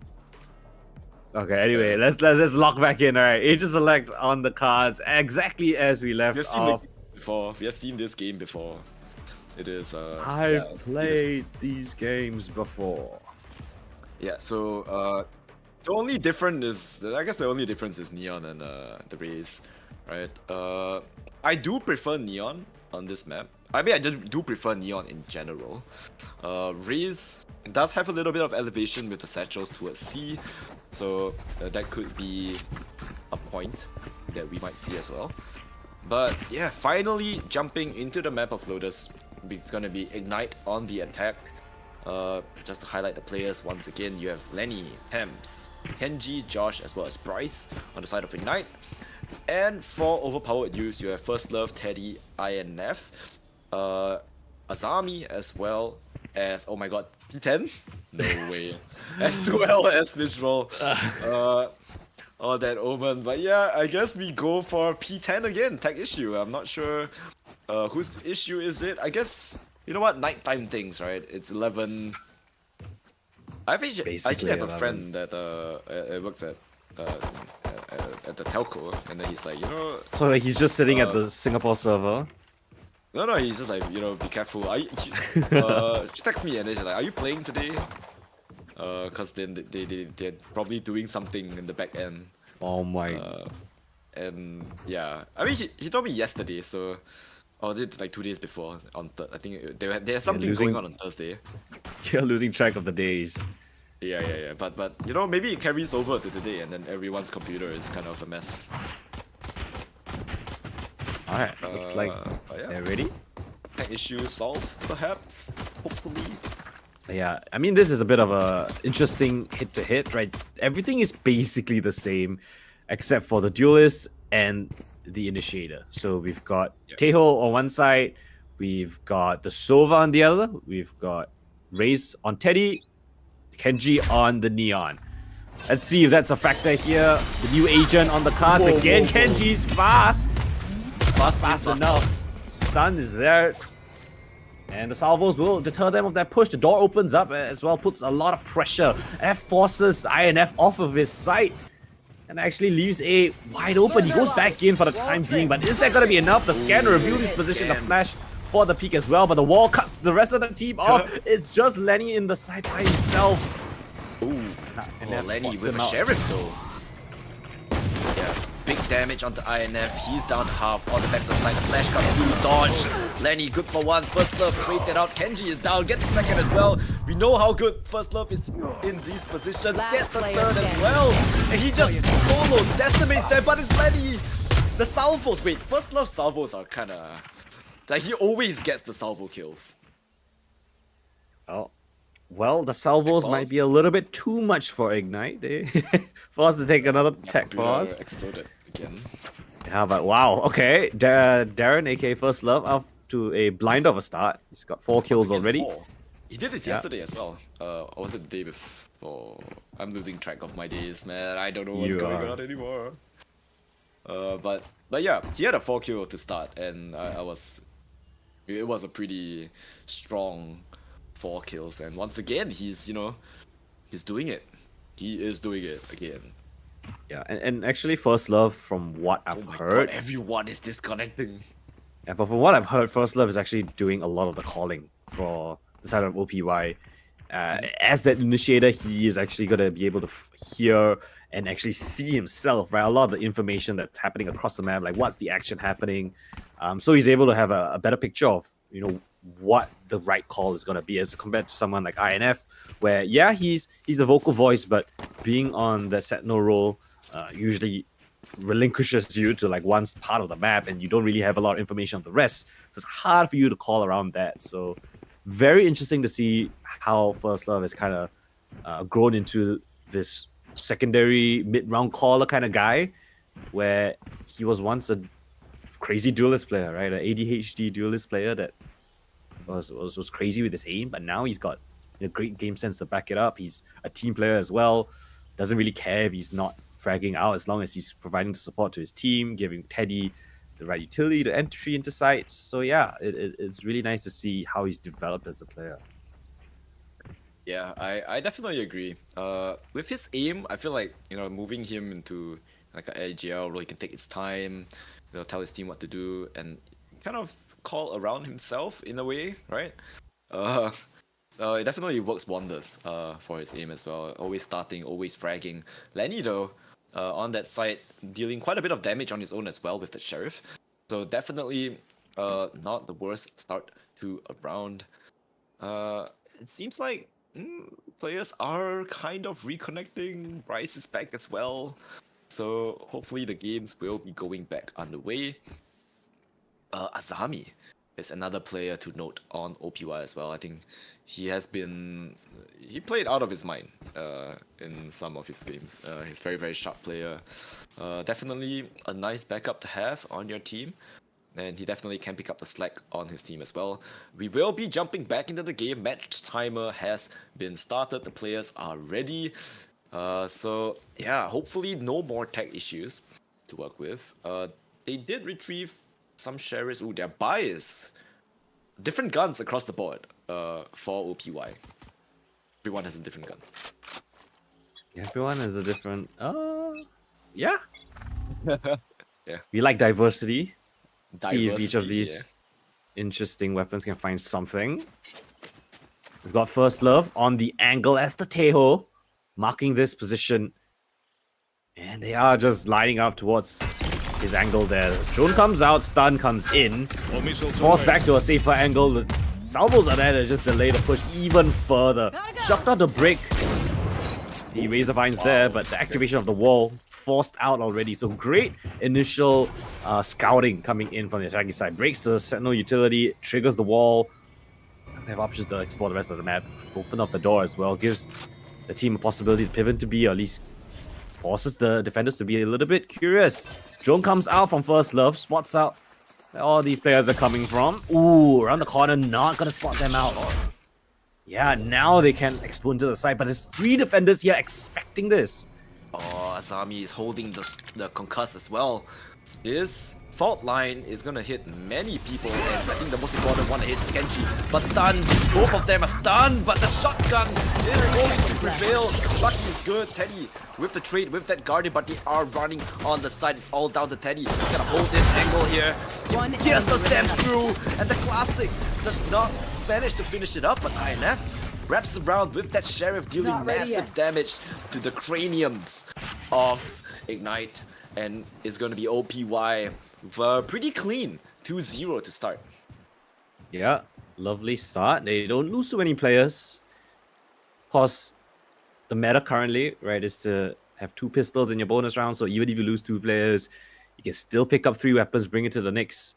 One of the players can buy up into a bit of an upgraded weapon. So INF is going to be opting for the Vandal. Yeah. 4-man stack here on the defense towards this A site. Teddy's here, lined up and ready. What trap play do they have in store?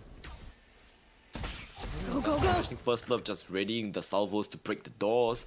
They're making a lot of noise, but so far it doesn't seem like OPY they are reacting to this bait, because it's just 3 players here. There's still 2 in towards mid. A few shots from the Vandal fired.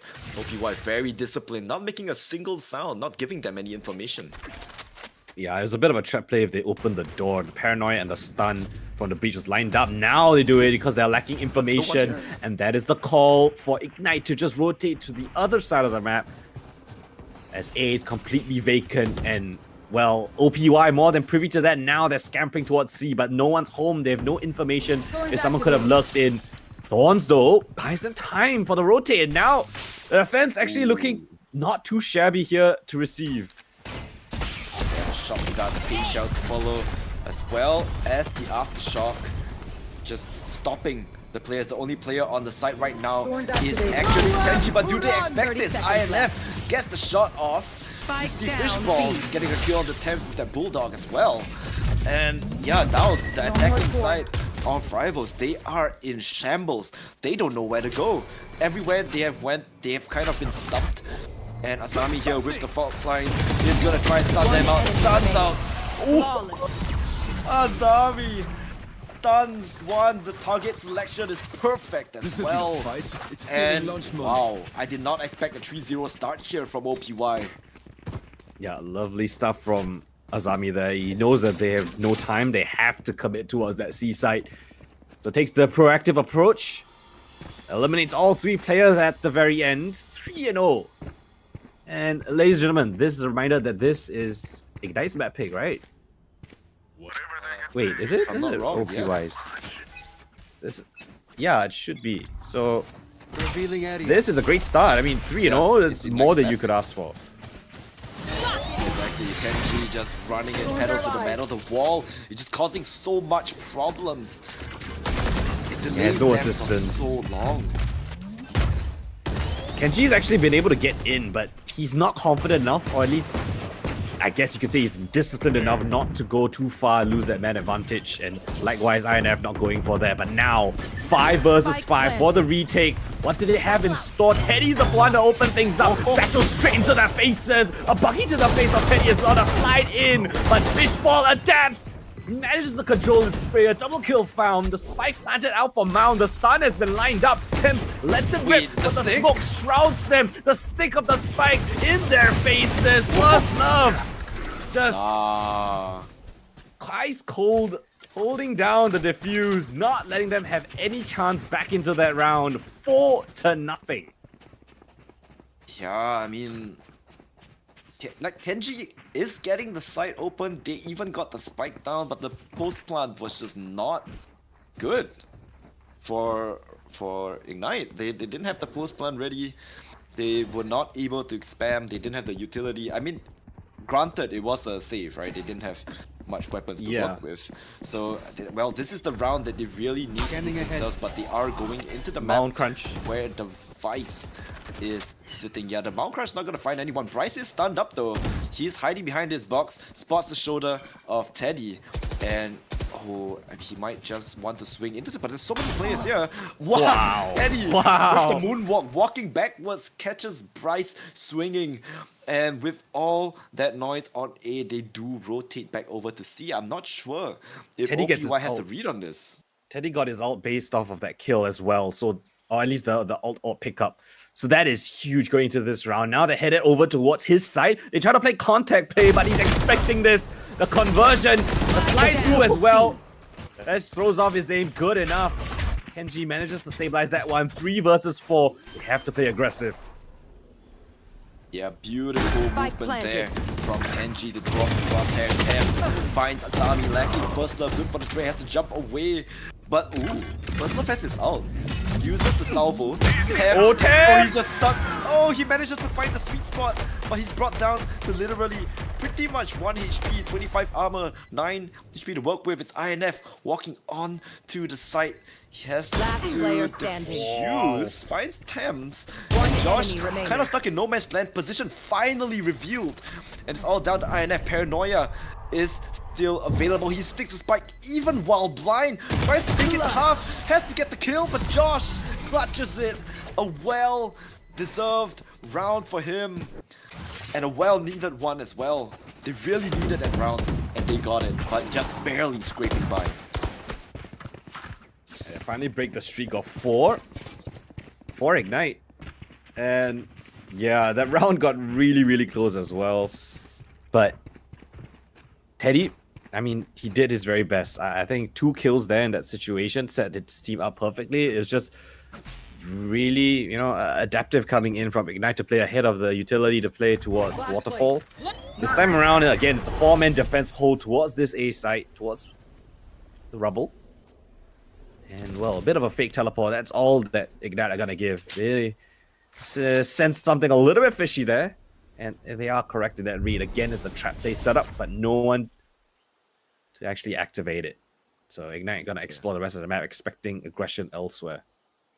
Yeah, but if you look at Ignite, they just kind of hold up in their spawn. They don't really know where they want to go. It's a little bit default, but they're not getting much information as well. Yeah, both sides it's gonna be expecting... Lenny walking up. Both sides expecting, something to happen. Some of the teams to do something. Lenny shuts down the first.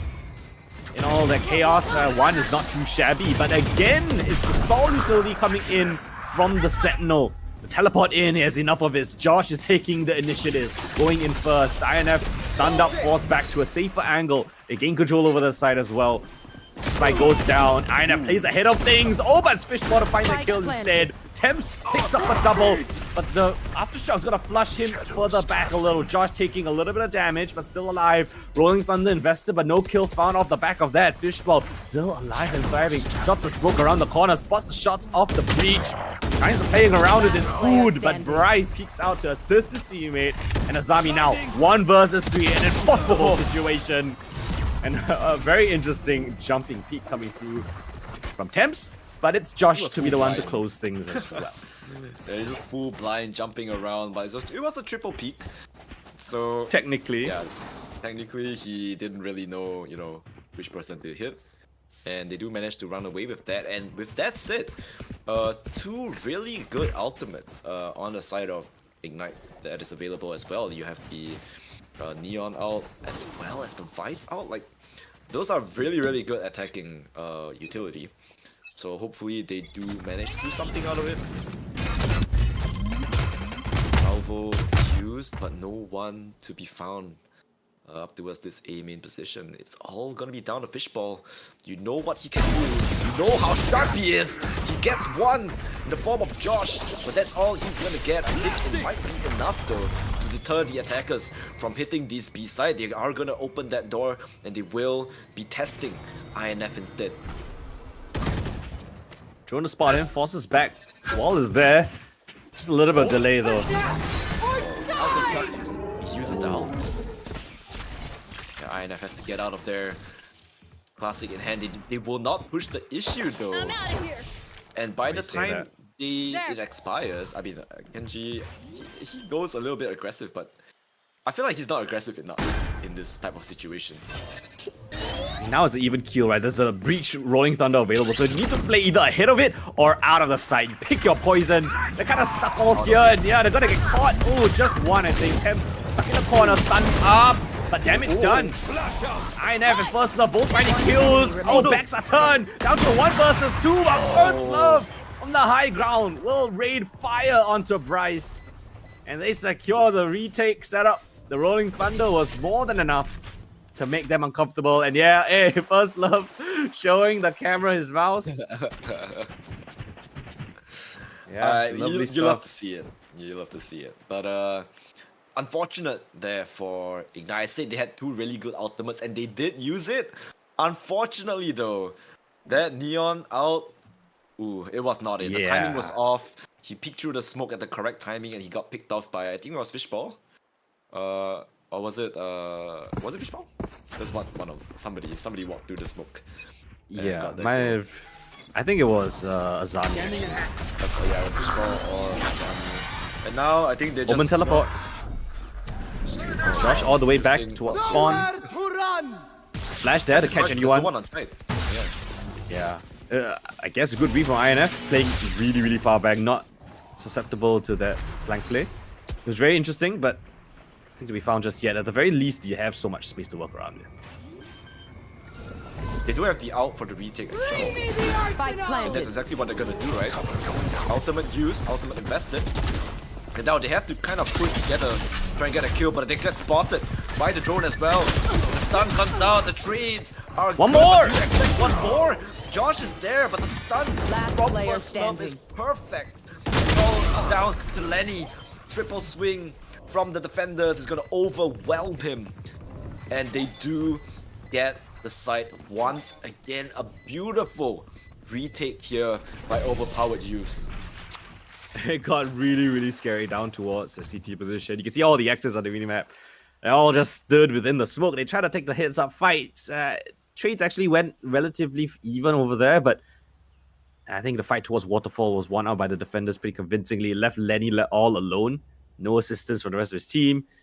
But yeah, it was INF's ultimate, right? The Steel Guard had actually make things so Steel hot Guard, under the collar for the Ignite squad. They had to do something, pull out the classics, drop the smoke in, tried to duel it out. But yeah, favorite weapons for the overpowered youths will prevail. And a To be very fair, important they had really timeout. good- They had really good trades there, even though they were Exactly, yeah, it under was the good effects of the trades. Steel Garden.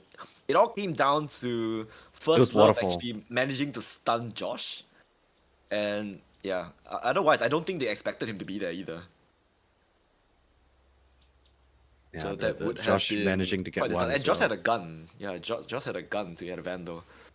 So that might have been the difference, but hey, after all said and done, it is still OPY to come out on top. And you know, I was saying that Ignite might be the better team, but First Love, sleeping till 8, waking up, he's fully energized. This guy is on a tear right now, 10-3, with that operator Teho, proving that, you know, his guy has still got some fight in him. He gets a pick here, he gets his ult as Very well, clear. and they're headed towards his position. So let's see if Teo Alchem has, or at least has any teeth to it. Standoff off the angle, has to commit the drone though. It's a silent one. Doesn't spot anything. The shift walking drone is really fun. One suppressed. Who actually manages to scan out Josh there. So they But do it's just know, a low buy. It's Yeah, just, they do it's know just that he's Lenny on the here. Guardian. and they do know he has an op. There. So do you really want to test him again? You can swarm him. That's an option, but he's got backup in the form of fishball. There's no fishball there. Salvo is going to be used. Pushing out Kenji. Ooh! A little bit of a whiff there. Kenji, nice shot with the Sheriff. That is going to be a Vandal down, but it's not retrievable for the attacker side. Kenji down to 1 HP as well. A little bit over eager from fishball over there. And it's not a favorable fight to take, I guess. I mean, especially considering that he is the Omen, so they don't have any smokes for stall or retake. And they've completely given up the A side, which is where they're all headed towards. So they should be able to get the spike down into this side without too much issue. Maybe a little bit delay from the Vice, but other than that, it's free real estate for them. So much utility being used on this side. Unfortunately though, there's no one home, and I think that it's a little bit too quiet for the likings of OPY, so they do know that the spike is going down on A. All of them are going to be rotated, spotted out by the drone as well. So Teddy, it's going to be first point of contact here. Boombot on towards the stairs. Spots out one player, but that's not where they're going to be hitting from. First Love gets a shot on the Kenji with that off, uses the out as well in the smoke, flash out. It's gonna be Azami. Lost in the sauce. Teddy, satchel boost to kill Thames. And through the smoke with the shorty, first love going for a little bit of style points here. And that is going to be their demise. Ignite What a- with a 50 round. What a 50 run coming in. It was a 4 versus 5. I didn't even have smokes. Josh was taken out of the issue. Oh, sorry, not Josh. Fishball was taken out of the issue really early on, and that gave him so much of an advantage in that post-line position. A side completely give it over. Space to be taken as well. Playing around the smokes, cheeky angles. And yeah, Ignite, they will convert. But still, a lot more work to be done. It's only 3 rounds on the board. They need a couple more, especially on this attacking side. See if this is the one to break the economy of the overpowered youths. Control, give it over towards Rubble. Smokes there to prevent Teddy's peak. Yeah, no contest from the defense. First Love used his ultimate there as well. And he still couldn't convert the round. So that's a little bit of expensive investment. Lenny not looking Spike down where A. he's supposed to. And Teddy with 2. There. Beautiful headshots here onto Kenji. Can he get the third? The spike is still on the ground. They managed to take it. So they will be pivoting to B, but this is where First Love is playing. This is where the judges There. delayed by the Hey, salvos. Stunned up as well. He's pushing it. He wants more. Didn't Teleports hear it. behind him. Oh my god, Josh, what a play. Spike down B. And they trade it out. They do manage to get the side, but at what cost? 2 players left remaining. And INF, of course, is on the flank. Of course, he eats them from behind. What I'm owed. And beautiful round by INF. Great flank. And once again, the favor swings into OPY. Yeah, now the money again is gonna be broken for Ignite. And it's gonna be a really awkward buy. Josh can buy up into a Vandal, upgrade as a Guardian there, but do you really want to buy fully into this before the ultimate round, like the very final round of this half? Yeah, it's gonna be a bit of a half buy situation. Thames has got the Rolling Thunder, that could be something. Teddy's again one of his ultimate, and so is Azami on the other side. Control, give it over towards the defenders yet again. Paint shells, all that it's required. So very little utility needed to gain control over this A rubble position. First Love is playing at a real cheeky angle with the judge as well. Gain control over C mount. They got to park a player or 2 here. Explore the rest of the map perhaps. B maybe. Presence all being shown. Trying to activate the wall. Yeah, it's successful. You heard him. Yeah, you heard Mini the jump quest as well. Didn't know. done. Now they have options. Flash to clear deep Why do you corner. think they're finished? They're just chilling at that moment. Yeah, they're checking for presence towards B. Now that they've cleared that, they're gonna check towards A. But a great response coming in from First Love to re-clear space that they had just lost. Fully clear C bound. That allows INF to go for the rotate back towards the rest of the map. But yet again, Ignite are aware that this map control has been given over yet again. The flash from INF to re-clear mount yet a second time in the mid round. So it's a lot of back and forth mind games, right? It's Lenny who's going to put a bit of a fake down towards this A side. Allow the rest of the team to accelerate in towards C, perhaps 30 seconds overwhelm left. first love. But INF is here. Oh, but the footsteps got being it. heard. They bought the fake. And now it's all alone, just first love. They don't check the corner. The judge sings Spike out down, loud. C. Double kill found. Damage onto the third. INF to pick up the pieces. The spike is lost in the mix as well. Josh with just 1 HP to 10 boot. seconds left. 10 seconds left. Needs to teleport to the side. Needs to get it down, but into the hands. The waiting arms of Fishball. Lenny, nothing left to do but to accept his fate here. Even if he gets all the kills, the time has run dry. 8 rounds on the board for the overpowered youths. Last round in the half. And yeah, I feel like they're just running away with it at this point. Even if Ignite do manage to get a round or two here and there, they're not snowballing their lead. And it's just OPY again and again. Just running them over. They had the read too, it was perfect. The rotate was there. You know, they sold the fake at A with Lenny opening the door. And it really caused INF to move out of the side. But First Love just dealing so much damage with that judge. 9 round half. Control, give it over. They want to fight this though. Yeah, they do. But as of now, I think it seems like they do want to rotate perhaps towards B. Showstopper being used as well. Up and above, not gonna find anyone just yet. Kenji has found his way onto this B side. He's gonna meet face to face with INF. And who's gonna come out on top, of course, is going to be the Neon. Overdrive is gonna be used. The Shorty at that distance. Really? Lenny, saving grace, finds one. Thames to pick up the pieces for his team. Rolling Thunder available, has to play perhaps with Bryce. Perhaps they have a chance to do this. The spike has to go down though. And there's just so much time to work with as well. First Love making his way towards C. Here's the plant on that B side. This Rolling Thunder has to be good. It has to be perfect for them to win this round.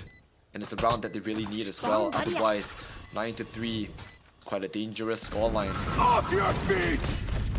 There we go. One Rolling Thunder enemy to use. remaining. I think he only found Teddy, but I think it is enough. 23 armor, 87 HP. The satchel did not go where it wants to go.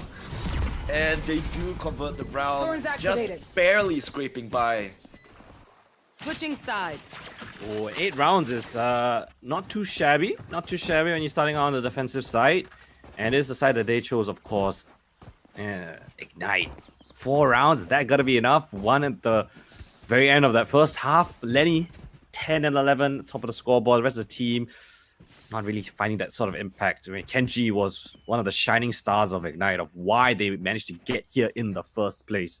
But right now, he's being a little bit silent. On the attacking side, they really needed him to find a couple more opening kills.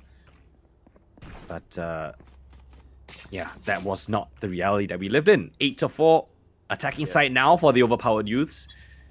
They have the Raze and the Teho. Let's see how that fares on this swap side. Anticipating a bit of aggression. Being a little bit slow. They're going to clear out C-Mount as well. 4-man stack on towards the A side for the defenders as the recon dart comes in. It clears things out, noting that nobody's there. And that calls for the rotate to support the B and C sides. Yeah, I think this is going to be an easy hit. They had the whole stack on A. It was too quiet. Probably going to be a retake unless Bryce has something to say about this. He's on the side. Do you want to fight it though? Very interesting smokes. Creates cover for everyone to just walk past. And Bryce is none the wiser as to how many people have already crossed. He's getting volleyed out. Full on util. He is just dead. Nowhere to run. What an execute. Fishball timing is crucial here. Walk out of the smoke. Has to trade out Kenji, but Kenji finds 2 in the process. The spike has been planted though, so they can play for the post plant. First Love, Teddy, they have to hold the site somehow, but it's up against a Neon. As I say that though, First Love finds one. player Teddy standing. just mowing them down with just a classic, and all of a sudden, Joss is left on his lonesome. The drone is flying around him as well. He doesn't know where to look. But INF, it's only one angle to hold, and he gets a nice clean headshot. Yeah, again, Pretty interesting back and forth affair down towards that seaside, but yet again, overpowered youths. Now both pistols of this map in their pocket, and they're looking great. They're looking absolutely set to win the very first map of this series, the map pick of their opponent. And they're not gonna cut any corners, right? 4 purchased weapons up into this one, only INF on that Ghost. Flash placed. They want to secure a convincing win here on the second round. Well, the defenders get a little bit curious. 4 men aggressive down towards the front of B. INF's the one to receive if they dare cross that line in the sand, and they're just gonna opt otherwise. C-Mount cleared over Lenny with the drone. Enemy tag. It's gonna spot out INF running away, but there's not a lot of confirmation of where the commitment is. And oh, they open the door! I think just as the drone expires, so Lenny's gonna get caught out in the open. It's a massive blunder, but at the same time, there's 4 defenders here on this C site. Do they want to commit off of this? There's no way you commit onto this side. There's so much you can become and do, but they just do. They're just running in. Bryce and Kenji Hey, get out, get out, get out. finds their own. Get out. It's time to go somewhere else. You know why? Because INF is right behind them once again. This guy is always on the flank. Bryce, why is there a Bryce in my spawn? But Josh does Coldan. manage to trade it, so not the end of missiles the away. world. They do not leave the rat alive. 30 They do get the seconds spike left. down on B, and they do have the guns to work planted. with. Just a Sheriff and a Ghost on the hands of Josh. The dynamic duo, they have to make something work here. Fortunately, it is a nice crossfire. They can just spam the scope Last with the player Guardian. standing. Oh, never mind! What a shot of the remaining. fishball! But First Love has been absolutely pivotal for the side of OPY. 16 and 7, he's not even falling for the fake. 10 seconds to go, he even has the salvos up and running still. He can still play time, but the jump, Josh! the movement is not quite there. And Josh, an important round Thrifty. for Ignite. I need nothing to win. Wow, lovely stuff coming from Josh, just when they need him. They think they know pain. Newest addition to the team, and yeah, he's doing the Lord's work right now. A very important clutch, and again, technically, a bit of an eco round coming in from Ignite. Only one of the players from OPY didn't fully buy to that one, and it was INF. And somehow the round just piece by piece gets pulled apart. Down to the 2 versus 2, but still, them out. the defenders pull it away. They knew exactly, OPY knew exactly where the positions were, yet they still gave up that round. Bryce, on this angle, a tight one. Oh, First Love missing the jump, but should be fine. Still pushes Bryce. Oh, No way! Azami shoots the jumping peak of Bryce.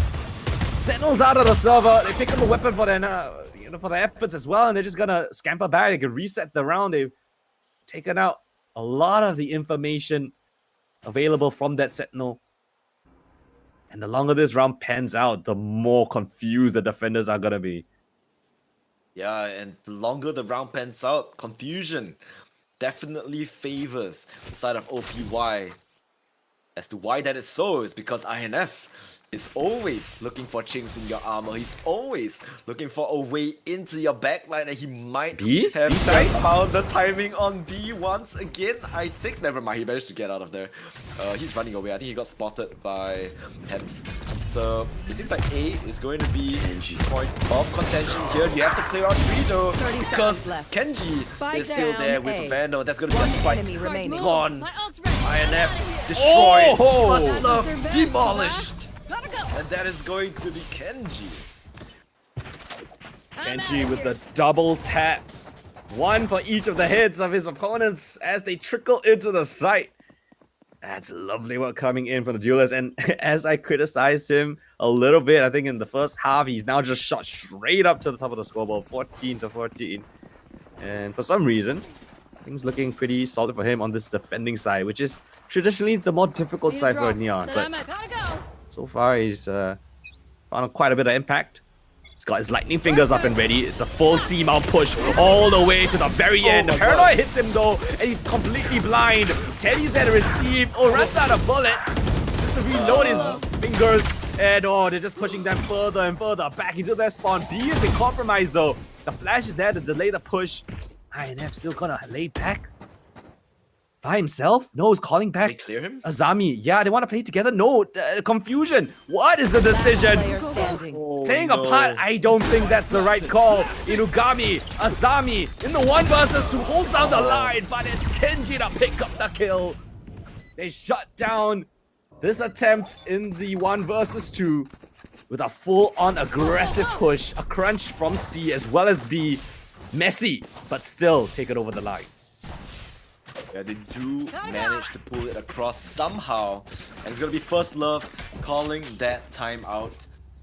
They are kind of broke, right? First Love does have his ultimate up and running, the Armageddon.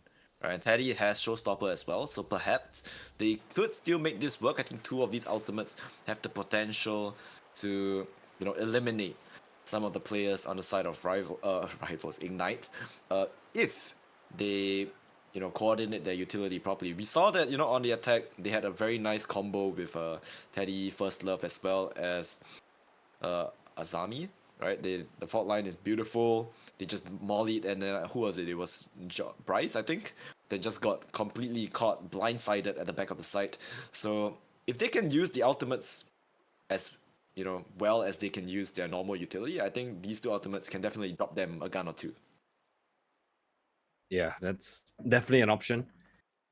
Money is a pretty horrible state of affairs, but still they have that round advantage. I mean, the double round advantage. A couple ultimates they can work around with. I'd have one off his Steel Garden, so if he's able to pick that one up, it could kind of even the ties a little bit if they choose to go for an execute. Maybe give them a little bit more of a favorite fight up against the defenders who are going to be fully buying into this one. And Bryce opting for the Outlaw. He can read the economy pretty well. You can see on the other side, right? Everyone OPY, light armor. This Outlaw, if they come in towards his domain, which seems like they are, will absolutely shred through every single one of them. Yeah, but it's 2 bullets and then a long reload, so probably 2. Does not get spotted out by the drone as well. He's just falling back.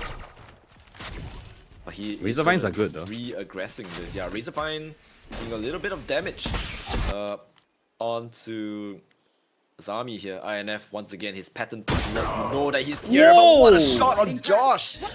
Actually decides to clear the upper side of that rubble. And Josh pays with his life. That is definitely quite a pick. But they are still going onto the seaside, and Bryce is still here. Brought down to 10 HP. They're gonna use all the utility right now. Armageddon has been used, but they're not hitting the site at all. And they're actually gonna fall back. Yeah, they don't like the looks of things, but again, where do you want to go? It's just Lenny on the A side, but he's gonna have a bit of a heads up, right? He's so far deep. Oh, he commits to this angle. That is risky from Lenny. Dodges the flash. When does he peek? When does he choose his time? Backs a turn. Lenny lights up a triple. Looking for the quad. The IGL shreds apart this attack. Every single one easily found and obliterated. Perfect timing there by Lenny to pick out of rubble. Any earlier, he would have been spotted. Any later, he might not have the opportunity to kill all of them and catch them off guard. So beautiful timing there by Lenny. And yeah, very, very sharp. He did not whiff at all. Got the first 3, swung for the 4th, still manages to find a headshot. And now he has an Odin in hand. So let's see if that can shake things up a little bit. At the moment, Ignite looking to snowball this situation out of control. Ooh, a lot of control being given over towards this A site. And yet again, they find that control on rubble. They park one of the players there. No one's actually on the C side though. It's a bit of an interesting read. You have 4 players on a full buy round just out in the front of B. There's no one on C. I get it. It's a retake setup, but surely have at least one. They just want to eliminate INF. All right. INF, I guess, yeah. That is mini objective number 1. They take away the luck potential. You can see Josh pushing A as well. He come in for a fast flank as Teddy uses the ultimate to gain control over C. Yeah, avoid it. Didn't see anyone. They had to just use the showstopper to gain control of C, but there's no one home. No value in that whatsoever. Teddy is not stunned up. Now he is. And now Kenji. Nice shot onto Teddy there. Josh on the flank as well. And now they are kind of crunched in, OPY.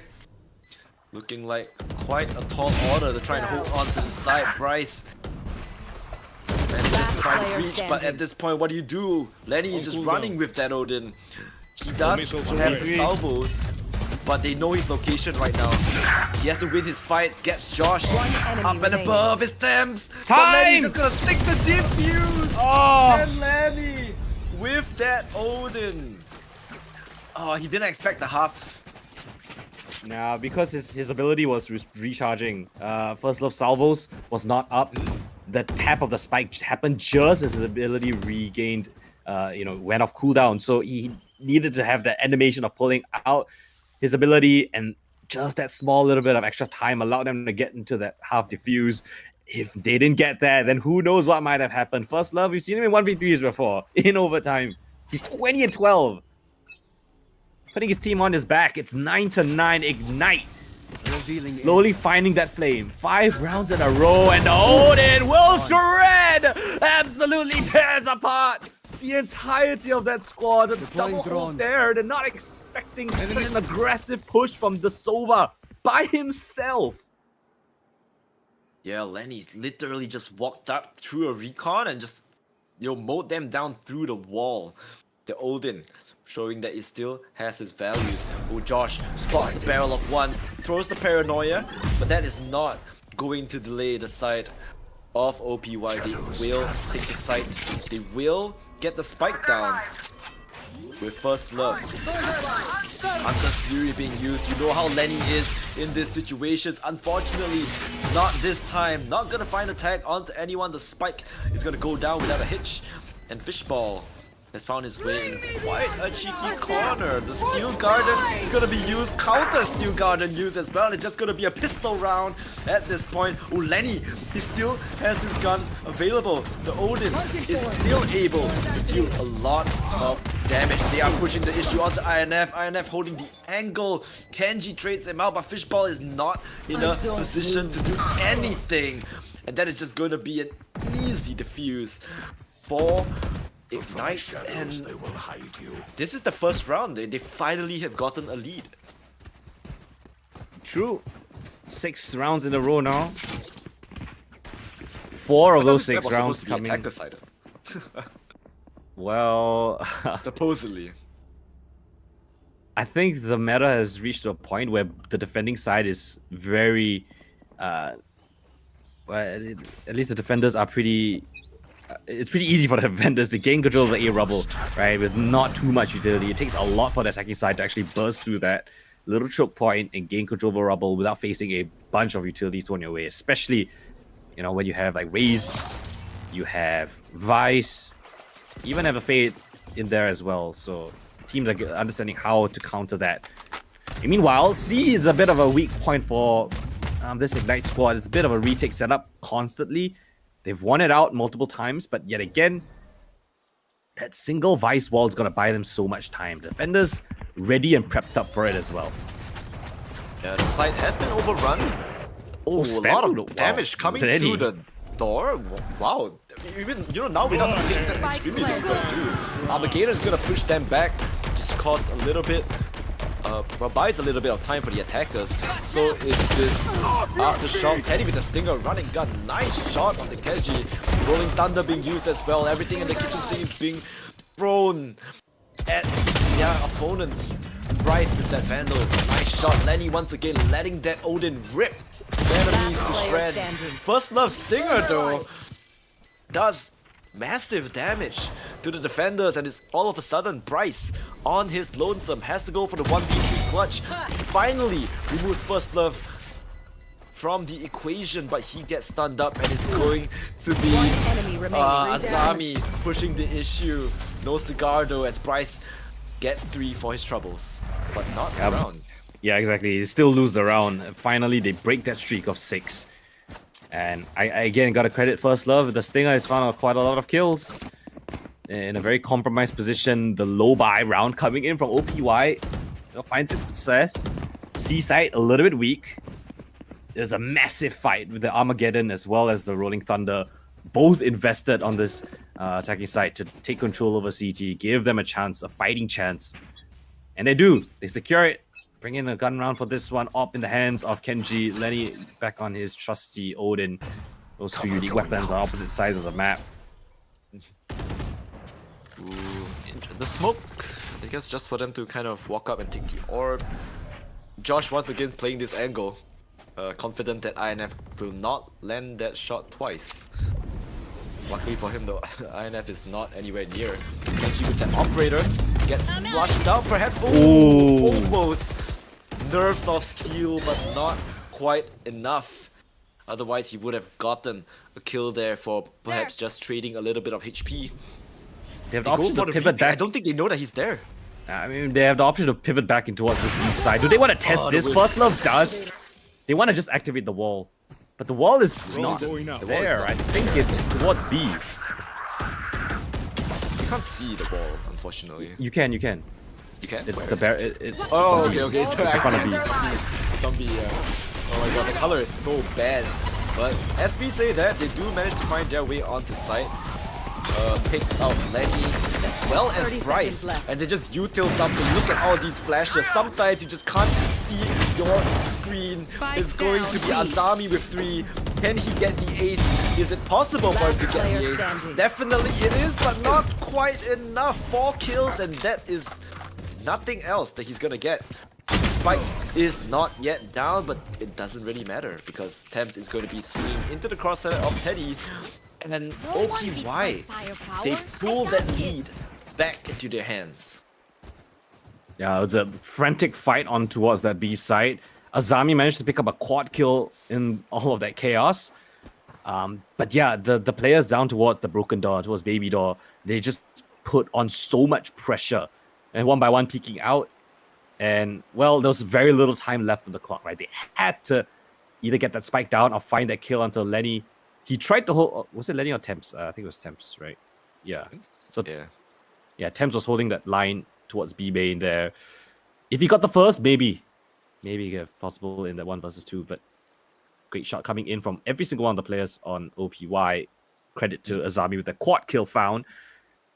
He's brought his kills back up to a pretty respectable amount. But yeah, again, leading the charge on both sides, I guess you could say, is the IGLs, the initiators. Teho and Sova on opposite sides, 23 and 14, 24 and 16. And a much needed timeout, right? You win this round, you're basically Over. secured this map, right? The money will be absolutely horrible for Ignite if they do invest into this one, which it's very tempting, right? 3 of the players can afford. Actually, 4 of them. Yeah, so they are just going to What is going on with Azami? He sell it? Yeah. Okay. I was a bit worried that he didn't request and that he has no armor, but surely they don't make such a mistake. Light armors across the board. I think this is the last ditch effort here for Ignite to try and, equalize the scoreboard and in fact give themselves a higher chance of winning this map because, like you said, right, without this round, their money is going to be absolutely shot. And there's It's no a way. C-mount. It's a C-mount crunch here if they tap the Yeah, wall. it's a crunch. They've got Kenji watching the What's flank. up? Here it comes. Oh my Off God, the what's up timing. with Lenny catches the flank. Temps is there as well. Fishball's unaffected. Still finding more success. Teleports away. Temps, where's your gun, buddy? Where is your gun? Finally converts that frag. The aftershock Last sprouts his player position. Azami trades it back. And it favors the attackers. 2 versus 1 after that scuffle down towards C-bound. Bryce making his long rotation over from the A site. But they have no information of where Bryce has gotten off to, and they're both just gonna commit here. Take the 2 versus 1. The man advantage in their favor. Couple of ultimates available. The Razorvine. The Shroud. The push. Bryce, there's no chance he can go off of that one. So the spike will go down. Rough situation coming in from Bryce. He only has that single flash. Around the corner, sees the first, but INF is sharper. 12 found on the board. OPY, 1 round away Point. from winning the. I was ahead of myself from winning the first You need the map whole thing? of the series. It almost feels like it because this is the map pick of Ignite. This is a flip of the script. This is INF's playground. It really It is supposed to be, you know, Ignite's map. Granted, they only have 2 games, but it is 100% win rate technically. So, yeah, we know how much, you know, they love this map, and I don't know what's going on, but they're doing really well. OPY, you know, exceeded my expectations. First Love, Fishball, all these players are so extremely sharp, but you cannot count Ignite out just yet. Kenji has the Judge, Neon on the Judge. Can be pretty scary, deals a lot of damage, and if INF goes lurking once again towards B, which he isn't this round, they will definitely be looking face to face with the Judge. Judge has been spotted, INF is all the way out. What? Josh does not expect a man pushing into his face, and they get this A side for free. The retake looks nigh impossible. Hunt's Fury though, Lenny denies it. No plant for you. Teddy The plant goes down. gets sent into the underworld, but the plant is down. We still have the Rolling Thunder. We still have all this utility. Unfortunately, What? Beautiful shot by Azami. Kenji just a little bit unlucky this time. INF holding the angle. Lenny not looking the right way at this. It's looking like it is going to be OPY's game. Bryce with not much HP left. One enemy Manages to remaining. take out INF, but nice trade. Steel Garden is going to be used, but 10 One HP and the enemy time remaining. ticking. There is no time. There is no Attackers time win. for Ignite. Time to go home. And it's Get going these to be bugs off my boots. OPY taking their opponent's map pick and winning map number 1.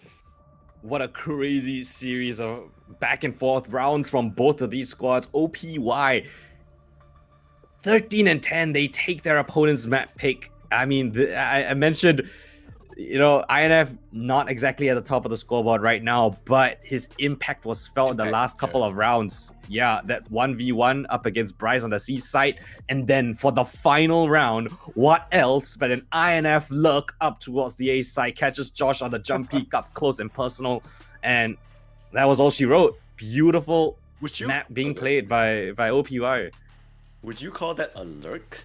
If his whole team is there, but he's in front. It's- Entry. He's not looking. He's the entry. Entry. It's friend. it's a whole team lurk. They weren't spotted team at is all, following the lead from INF. And yeah, the first bloods were actually, I think, very heavily in the favor of OPY as well. Yes, It was a 6, yes, 7, 8, 9, 10, 11, 12, 13, 14, That's 15. a Okay, lot. just slightly That's a lot of 15 first bloods for them to the 8 of Ignite, and 4 to Lenny, 4 to Kenji, Bryce, Josh, and Thames. A bit surprising, none of them got an opening kill.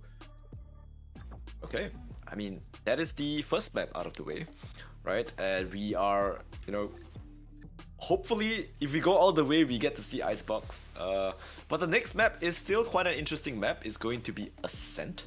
But of course, before we do that, as usual, we will be going for a quick short break. So go get some drinks, go get some snacks, and we will be right back with more Valorant action.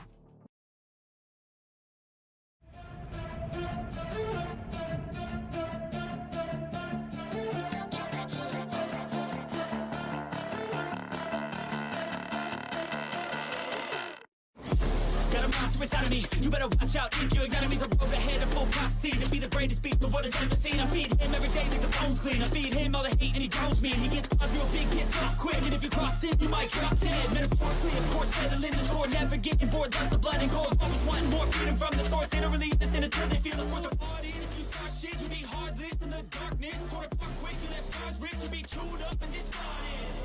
And this world ain't bright, won't accept it. Negative energy, I expect it. Once it's in your mind, it's infectious. So fight for your life and reject it. You better give me space, I'm protective. My adrenaline spikes when I'm threatened. And if you stay in my way, I'm aggressive. Cause when there's no exit, I'll kill when I'm desperate.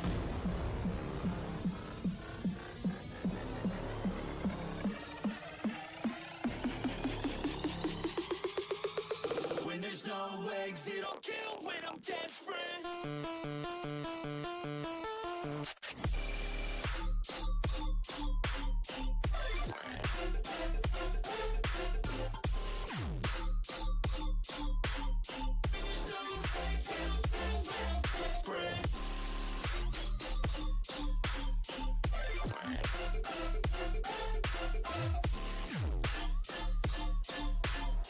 There's no legs, it'll kill when I'm desperate.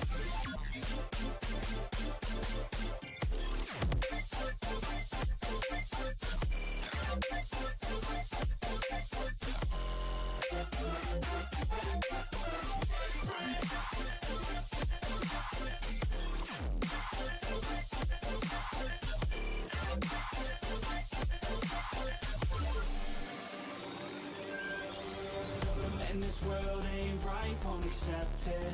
Negative energy, I expect it. Once it's in your mind, it's infectious. So fight for your life and reject it. You better give me space, I'm protective. My adrenaline spikes when I'm threatened. And if you stay in my way, I'm aggressive. Cause when there's no exit, I'll kill when I'm desperate.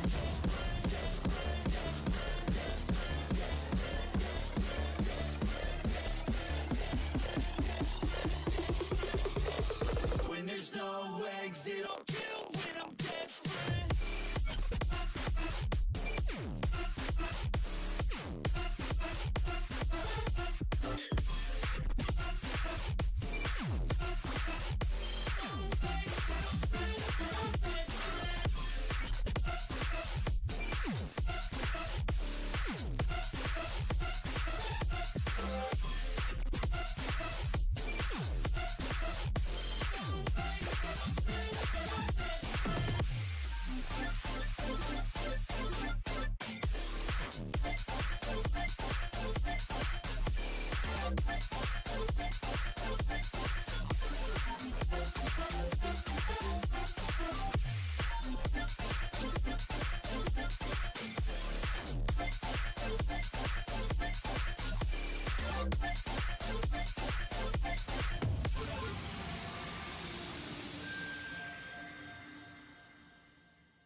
Hi, that footage was shot with a colourful 5080. Amazing, right? You're probably wondering how good is a colourful 5080 and should you get one for yourself? Huh? Now, the colourful 5080 is so good, it will make your enemies rage quit before you even load into the game. Huh? Is this player again? You don't want to play with this fella lah. He's too good lah. It's like he's hacking, man.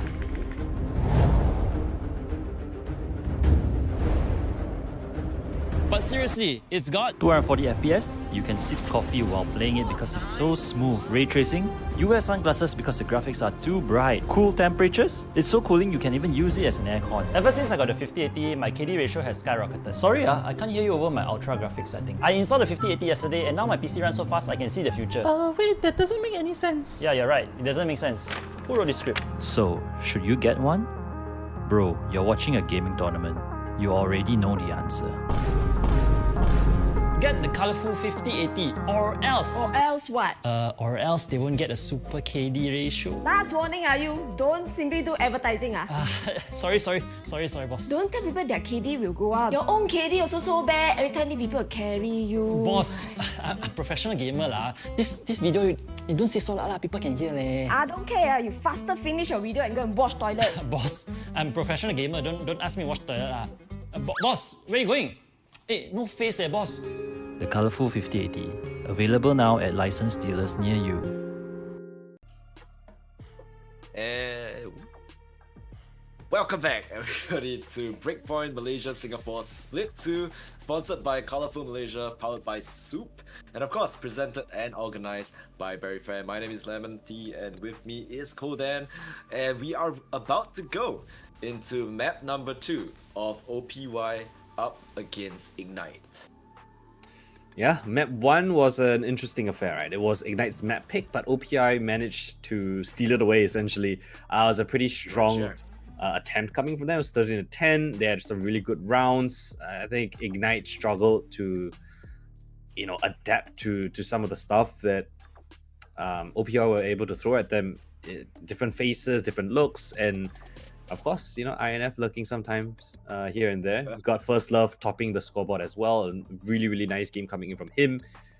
And we'll see if Ascent's going to be something similar or not. Both of these teams, technically a good record at Ascent, but they haven't played it more than twice as of late. So a lot of unknown factors. The last time we saw OPI play, INF was lurking on the ISO. We had a lot of fun talking about that in our own watch party. So that was an interesting experience. So I'm very curious to see in the high stakes match such as this, is INF going to be picking the ISO again? Was that just a little bit of a troll pick, or do they actually have some sort of an actual composition this time? I mean, they did win that map. I didn't like the way that they won though. I know INF ulting randomly as well was quite a treat to watch. That's quite interesting. That's pretty interesting. We will be heading right into Agent Select right now.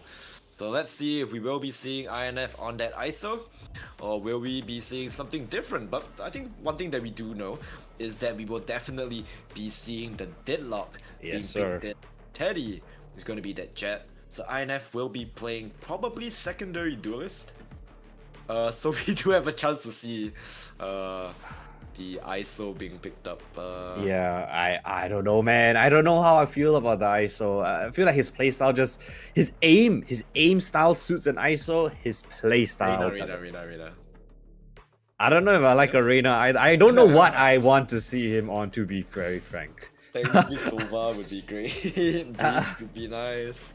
But we know he doesn't play any of those. I don't know. He's definitely not an initiator main, so it's gonna be very jarring for me if I see him like on a Breach or Sova or something like that. I really don't know. It would be. Killjoy? Okay. Double. Okay. Double Sentinel. Okay. Double Sentinel is not something out of this world. It is a composition that teams have run before. And Teho can't break Killjoy utility by his lonesome anymore. So a little bit more justification on this. So you see the Killjoy breach pick. Teho, right? You see the breach Teho being used on the other side. You say you're not a fan of this. You'd rather have a Sova. So let's see. How I you don't like know to what I navigate feel about this. I think there's always a pros and cons, right? You lack a lot more of that information gathering utility because you don't have a Sova on your roster now. So we'll have to wait and see. But still, right? If you play into the strengths of a Breach and Teho, they are so strong in competition with each other. It's just that you lack that little bit of information. In which case, a Vice is a good adaptation, right? Because Vice is a pseudo Sentinel / Initiator with the Flash. Yeah, so it kind of sort of balances out. Yeah. So, Linus, I'm gonna ask you, which composition would you pick if you had the choice? As in to win, or like would I pick in my ranked games? Just in general, which composition do you prefer? I have to say I prefer the Breach Teho. Yeah, same. I can't say I'm a fan of the double Senti, but just because it's INF, I'll give it a pass. As we know, it's quite aggressive. Meanwhile, immediately brawl at mid, and it's going to be Ignite that comes out of on top of that. But they do trade that brawl for the site, so the site has to compromise the salvo to push Bryce back into a shot as well. So the spike goes down, but how are they going to hold on to this site? It's going to be a completely different issue. Temps already brought down to only 4 HP. Just pushing the issue here is going to be Azami. Beautiful kill, equalizes the scoreboard. The 2 on 2, and they're just jiggling. Josh and Temps at the same time. It's going to be Fishball getting the first round once again for OPY. How many pistols have they won so far? It's what, 3 out of 3? Yeah. 3 out of 3 pistols for OPY. A little bit of a missed deadlock wall there. I'm not sure. I'm not sure if it's intentional. I felt like it was supposed to be aimed towards heaven, but yeah, it all worked out in the end. It won out their fights. Credit to Azami as well as Fishball for doubling up each of their frags. Moving on to the second round. So hopefully there's 2 more weapons here. Aggressive push on the defensive side forces the paranoia as well as the salvos out just to temper their defensive aggression. Yeah, and now it seems like they're gonna be taking their sweet time in here towards mid. Meanwhile, you have the INF just holding this B main position. It's gonna be Lenny for the receive. I think they have to check corners though. Oh my god, he still manages to find 2, and that is 2 Guardians dropped in mid. They have to kind of defend this or I don't know, throw it off the map. Kenji is gonna swing into this. He swings right into Azami. The double pick from Josh as well as Kenji is good. They're bleeding out. They're losing guns. I don't know which side they would want to go to now. Whatever side that they go, the opponents can just collect the guns off of the mid, I think. Oh, Temps. Temps is here as well. He wants the guns. Gets the Lenny from Sheriff. I think that smoke allows him to pick up a Guardian as well. 30 seconds left. And he might be going for more here, playing inside. Smoke the shorty is going to get INF off guard. No! INF swings out with so much confidence. 3 kills! What a beast! INF. 1v3 is just walks onto the side. It's crazy stuff coming from INF. Lovely shots to secure that round. It definitely looked like it was gonna go haywire, especially with the shorty on Bryce just around the corner. But INF due diligence fully clears him out. Pete comes in from market, and just as INF runs out of bullets, Teddy's got his back with the Vandal. So stabilized, recovered, whatever you want to call it. Second round on the board for OPY. Great start to a double Sentinel attack side. Keep that in mind, guys. They are favored on the defense heavily. And so if they do anything significant here on this attacking side, it just means that defending side, their favorite side, is going to be that much easier. Double push now coming through on this A main side. A stun perfectly placed. the discipline to just disengage. That is Fishball eliminated out of the round.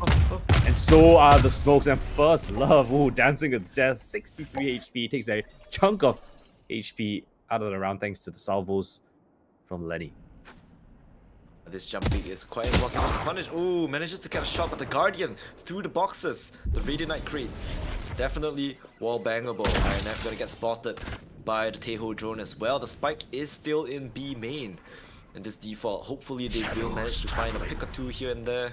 Because that is exactly what they need. Walking up mid.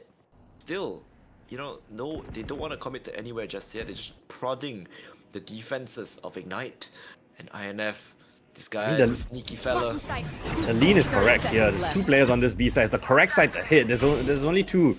It is technically the more favored side. He wants smoke. Oh, there's no smoke. Yeah, I forgot. We've taken out the controller. There's a big gap in CT now. Yeah, but they just walk on the side. INF has to win the duel, but it's Bryce.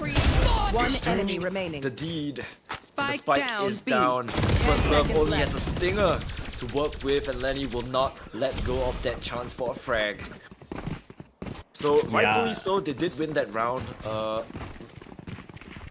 And without losing much players as well, they only lost Thames. So really well played by Ignite. I mean, that first pick onto Fishball is everything. It made the execute onto the B side so difficult. The Vice Wall down towards mid actually sectioned off half of the attack as well. So that just meant it got delayed further. There was no smoke down towards CT. It was only just a deadlock wall, but you know, you can shoot through the deadlock wall. So whoever was flooding in for the retake could have just gunned down everyone who was coming in late because of all that delay. And so a very much needed first run on the board. Outlaw in their And hands. a very fat outlaw here. Does so much damage. The Spike down salvos mid. from Lenny finds a kill in the form of First Love. And Teddy is brought down really low as well. Minus 140 from that outlaw. This looks like, well, death for OPY here. I don't think they are able to commit to the side. They will lose all their guns. It's almost might like be a safe call at this point, right? Yeah. It's so awkward to see in 1 minute, not even a minute on the clock, and essentially completely shut out already. You see Lenny fully clearing out B main. There's 4 players leaning here towards this A side. Fishball, first one on the bat. He's got to get a clean shot to open things up. Attempts, yeah, a warning shot fired. They are aware of this. Oh, but Fishball able to stabilize. Temps is there for the trade frag. So is Inugami. But now they have to brave the defender on this site. It's Josh anchoring it down like a professional. Armageddon's there, but they don't even need it. Stuck in a corner, eliminated by Kenji from high and above. And they maintain 3 players standing. They save the weapons for the next. And it's a beautiful round coming in from Ignite. Yeah, very nice Armageddon just to flush them into the corner. Was it needed? Probably not. No. Hey, better Secure safe the than round. Sorry, I guess, yeah. Just secure the round. You know, you let Josh have a very nice angle to work with, eliminating a lot of the different angles that he has to look at, just because of the Armageddon. So, well played there. Once again, Kenji, with that Outlaw, extremely valuable gun, because all of them are on the table, except for INF. But whoa, what a shot! Kenji gets his head blown right off. INF's gun can one-shot too. Just gotta aim at the right spot. That is true, yeah. All of that. Paranoia comes in, clear out 3. He's gotta put pressure on the 2 players here towards main. It's all on how Fishball plays it. He needs to at least get 1 here. Oh, they suss him out. They fully clear him. And now the attackers, they're gonna get sandwiched on the side. They can't even get the plant down in peace. They've got the wall there to buy a little bit of time. No, instantly destroyed. A safe plant down towards Jen. Spike A late planted. flank coming in from INF towards mid. How do they navigate this one? Can you drop down here without getting hit by a It's sensor? tech. It's tech. You can, but it's hard. But the time to prep the salvos is really good. Oh, it spots him out as well. Concussed. Lenny has to jump down here. And it's all chaos on the side. It's all down to Bryce. Lenny enemy gets another as remaining. well. Last And they're player just holding standing. down this Oh! side really well, but it's INF. A He's chance! still here. Oh, Lenny.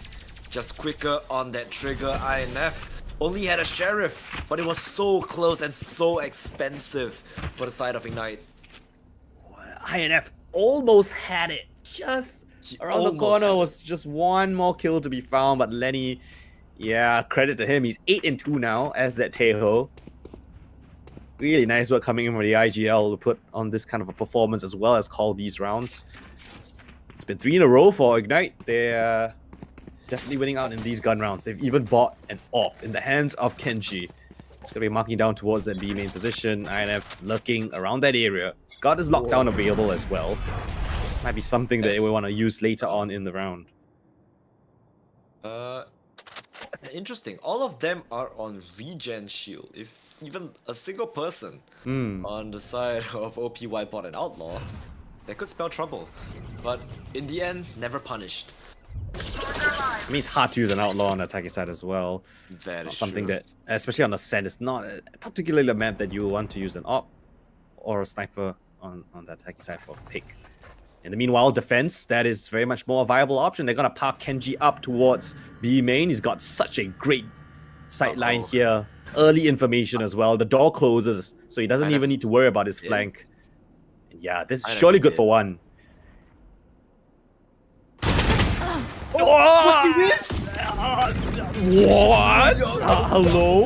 How is that allowed? How? Lenny's gonna go in?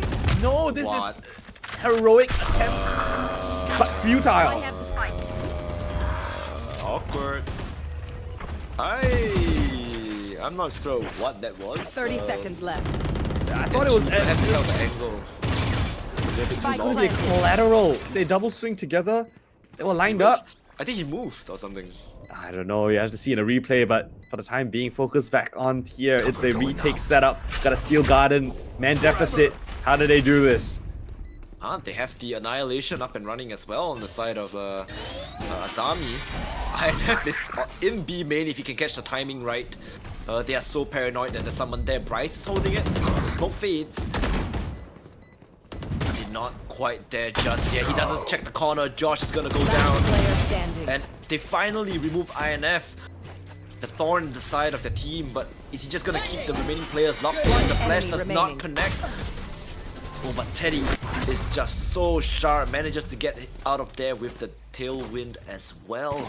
And they equalize the score. Honestly, the attack is pretty good with double Senti. They're getting rounds. Not really sure how. Dodging the op shot in the Matrix, I guess. I've got Neo over here. Just, I don't know where the bullet went. Where did the bullet go?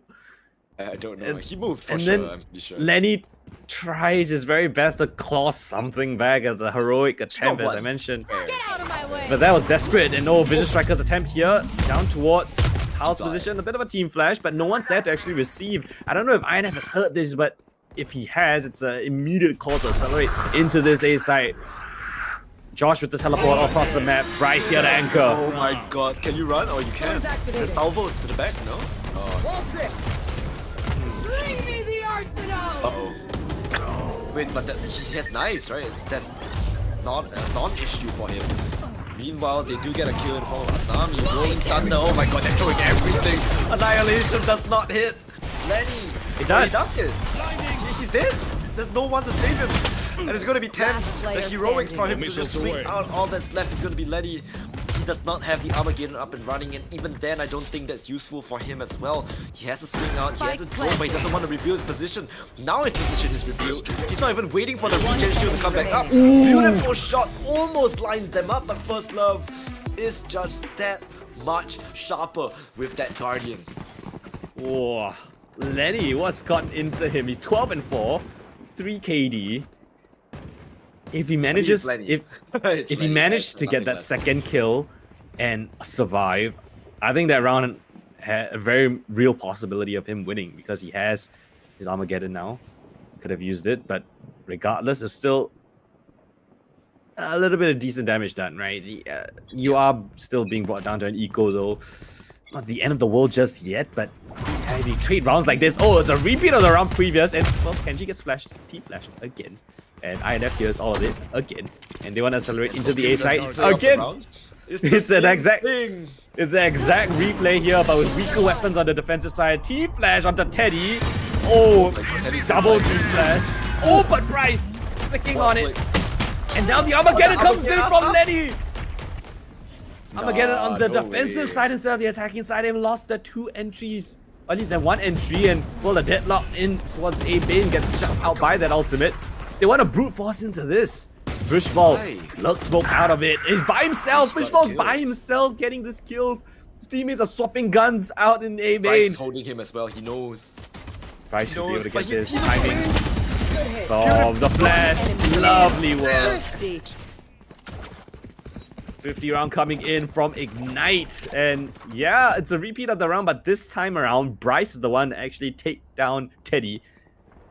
And it's just a waterfall effect. Ultimate from Lenny comes in as well. Armageddon flushes the players out, stalls them even longer. And then they just try to brute force things. You can't do that. You can't do that up against a team like Ignite. Yeah, you literally can't do that. And with the weaker buy as well, they still managed to, stop them right in their tracks. Shadows. Bryce just doing God's work here. Josh has to get out of there. With Here. that paranoia coming in, they're still going in. Genji just whiffs all his shots on the outlaw. Meanwhile, Temps finds a sneaky INF up catwalk. And I think they know that the luck is down, so the pincer is Yep. coming in from Lenny. Lenny is going on that flank himself as the Teho. Kenji, I don't Here. think he's gonna whiff that shot again. He's gonna run right past him. He whiffs again, but finally he finds a kill. It's traded, however. But all of them are brought down really low. Just Josh wall banging them through that comes Radiant Lenny. Knight crate. And Lenny is on the flank. I think he's good for 3. 1, 2, 3, and they all drop like flies. Yeah, easy work from Lenny. 16 of 4. Slowly just picking up easy kills. I don't know how he's able to orchestrate these kind of situations, but yeah, there's a great understanding of where the commitment's going to be coming from. They take down the lurk of INF, and then the map is instantly open up for the defense to take. And he will gladly do so. Gun round available from both of these teams here. Kenji, again with this operator. See if he has success this time around. It's not going to be an A site commit, or at least a heavy one. Mid. What a call. They spot out Wolf Fishball at top, and Teddy, I don't know how, manages to take down both of the players there, marking his position. Kenji draws on back. 3-3. Mid instantly vaporized. Trying to re-clear these positions as well. Defense falling back a little bit. Op found. Commitment. INF Be decided. on alert. Again. A little bit of a skirmish here between the two Sentinels, Bryce versus INF, but they are crunching in from market. The Arc Rose has been destroyed, and they're just swinging Bryce Teddy on for the ace, still at full HP. Ooh, the mash is dealing so much damage. They have to just wait it out, and then they hit the side. They do manage to get the spike down. And Spike yeah, planted. retake is looking very difficult. Kenji has an operator. Very, very difficult. And look at these positions. I love what INF has just done. INF, they are so annoying. Unconventional angle. Double hold for the stairs position. INF for lane. He can swing off his contact as well. Kenji, you gotta isolate this first pick though. You have to. You don't have a choice. He gets the first pick. And he just dashes onto the side. First love, what are you doing? Stop with the 80 HD. This is not how you do it, but INF. Oh, he's always there to collect and pick up the pieces. First love went absolutely bananas with that Phantom. A little bit too trigger happy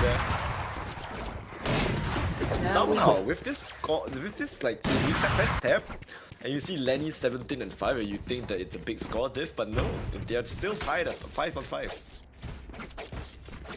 Yeah, and you still have to have that context, right? This is a defending-sided composition from OPY.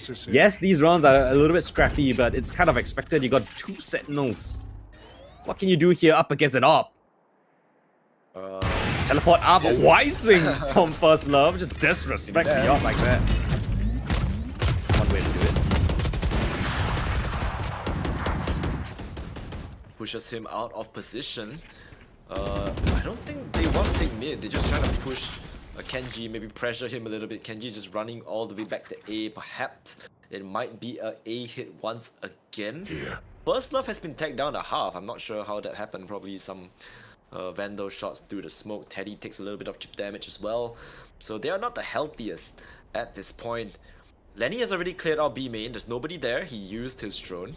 Yeah. So I think that's a sign for him to either push out or rotate towards mid as well, just to pivot closer towards A. You see the pings at market, but I think they hear the drone. Now there's a lock smoke down towards mid, so they have to keep an eye on that one. But in the meantime, there's still 3 players here on this A site. And the problem is Kenji's a little bit wary, right, of a potential push down towards mid. So they have 2 players watching mid, 3 here towards the site. It's an anchor fest. Josh is being stuck in the corner, sat down and shot out. Kenji's here as well. Temps in the site, fully blind, running around generator, but INM will shut his shenanigans down. Armageddon to push back to defense. Spike to get planted, but Fishball's up in heaven as well. They're not gonna expect this position. The shot through the smoke does not hit. Trying to go for a second one. Kenji's there for the pickup. Bryce shoots down the lockdown. It's first of it, 1 versus 2, but Bryce will come out clutch, trade his teammate out, and put 6 on the board. Holy, what a retake. What am I even looking at? Very, very nicely done. Last by round before Ignite the there. Kenji threw away his AWP, picked up the Vandal, managed to trade his teammate. Otherwise, it was looking like quite a tall order for him to retake once again with the operator. He does manage to get it back in the end in his clutches. So right now, last round in the half, I think this is probably more important to Ignite than anything, because I feel like 5 rounds in the bag is enough for a composition like the one OPY is running. Yeah, the op is an absolute nuisance. It's almost always guaranteed to find 1. The problem is Kenji's always finding himself in really awkward situations. The shot that goes awry, either they're not coming towards his spot, he's forced to retake with an op. It's always awkward. This time around, what a fadeaway shot from Josh! Picks out his counterpart, Fishball goes down while running away. And just like that, they fade off into the site. No trade to be found, no smokes to be had for this exec. And it's gonna be Thames as well as Bryce once again. Sorry, Josh. Right, just jump picking. Is he trying to go for the headshot with the knife? Wait. Fast enough. INF is on the flank. He hears the rotate, but it's a bait. First Love is still here. Oh. On the side. Sorry, it's not First Love. Heard him. Lenny's on the side. He's what? Wait, what? PDC? There's no way he No, lost that, right? he heard the updraft, so he was looking towards CT. Meanwhile, Lenny peeked out towards stairs, catches him. Now Crosshair completely in the wrong position. And just as that happens, they lose a player down towards B. He's already called for the rotate over. Lenny is still just chilling in towards Switch. They don't lock his position at all. Annihilation comes through. No one's at the back of the side. Lenny's on the fast flank as well, jumping up. Oh, doesn't even get the kill. Stops the plant though. A chance for the rest of the team to come back into this one. But Teddy's ahead of the action. Wants to find something with the knives. But it's a Jet duel. The enemy battle. Both of the knives are out. No weapons though. It's just onto Teddy to do the heavy lifting for the time being. The flash is in. Aftershock to the back of the side. Teddy with the first. Temps straights it out. Inugami Korode, the back of the side, has nothing to say in this round. Temps taps him out of it. And at 7 on the board, Ignite. They close out the troublesome half at the very least with a lead. Yeah, at least they managed to find a lead. At least, Switching it's sides. 7-5 at the half. But at this point, what do you do on your attack up against 2 Sentinels? Well, I guess we just have to find out. How are they gonna deal with this, right? There's gonna be 1 Sentinel on each side. Yeah. So Oh, pick your look at that. poison. At this point, are you willing to deal with the deadlock? Are you willing to deal with the Killjoy? You can see that Lenny is going to be on his lonesome towards A. It seems like they have picked the site that Killjoy is at. They're just gonna play off the turret, get some information. Perhaps mid might be the play here for them. But let's see what they decide to do. The common strategy against Deadlock on attack is you shift walk everything to clear out all the Yeah. utility. But now you've got a Killjoy to worry about as well. Off the turret. INF, that is risky. That is not worth it. First Love goes down trying to back up his teammate. And the side is over. This is an easy Ignite round. Lenny can flank as well. Yep. It's over. Just Sami one is by one. gone. Spike It's over. planted. Snowball effect. What can you do? One by one you go in for the fight. One by one you fall. Last player standing. Lenny! Didn't see that, but heard it. Bad. Yeah, I heard it. 2 tap, 2 kills. Bam bam. 21-7. Did you just say bam bam? Yeah. I heard Batman. I was like, Batman. Man. It's getting Yeah, late. man. Maybe you're imagining things. Yeah, He's 21-7, by the way. 21-7. Yeah. 3 KD as a Teho. The next closest player is 11, which is They Kenji. lost Splash, Yeah. but they didn't lose his spirit. Yeah, Lenny just being possessed at this point. What a shot from him, and the gap is getting wider and wider in the favor of Ignite. This is a round that they are favored to win as well. From the Shrouded Step, gonna be heard as 4 players here though. They're gonna push this. They're all in the smoke, but the moment the smoke leaves, it's gonna be chaos. The meat grinder that is Josh just sprays them down with that Spectre. And the spike is gonna go down without hassle. INF in no man's land is gonna meet his maker. And Hello. his Spike name planted. is Bryce. Oh, careful, Bryce. Careful. Careful. Just an They brought attack, weapons it's all made of Careful. metal to kill me. But be careful. A nice attempt. I like the attempt. It was better than just sitting back and just getting executed on. But yeah, they were more than prepared for it. I think the utility a little bit mistimed.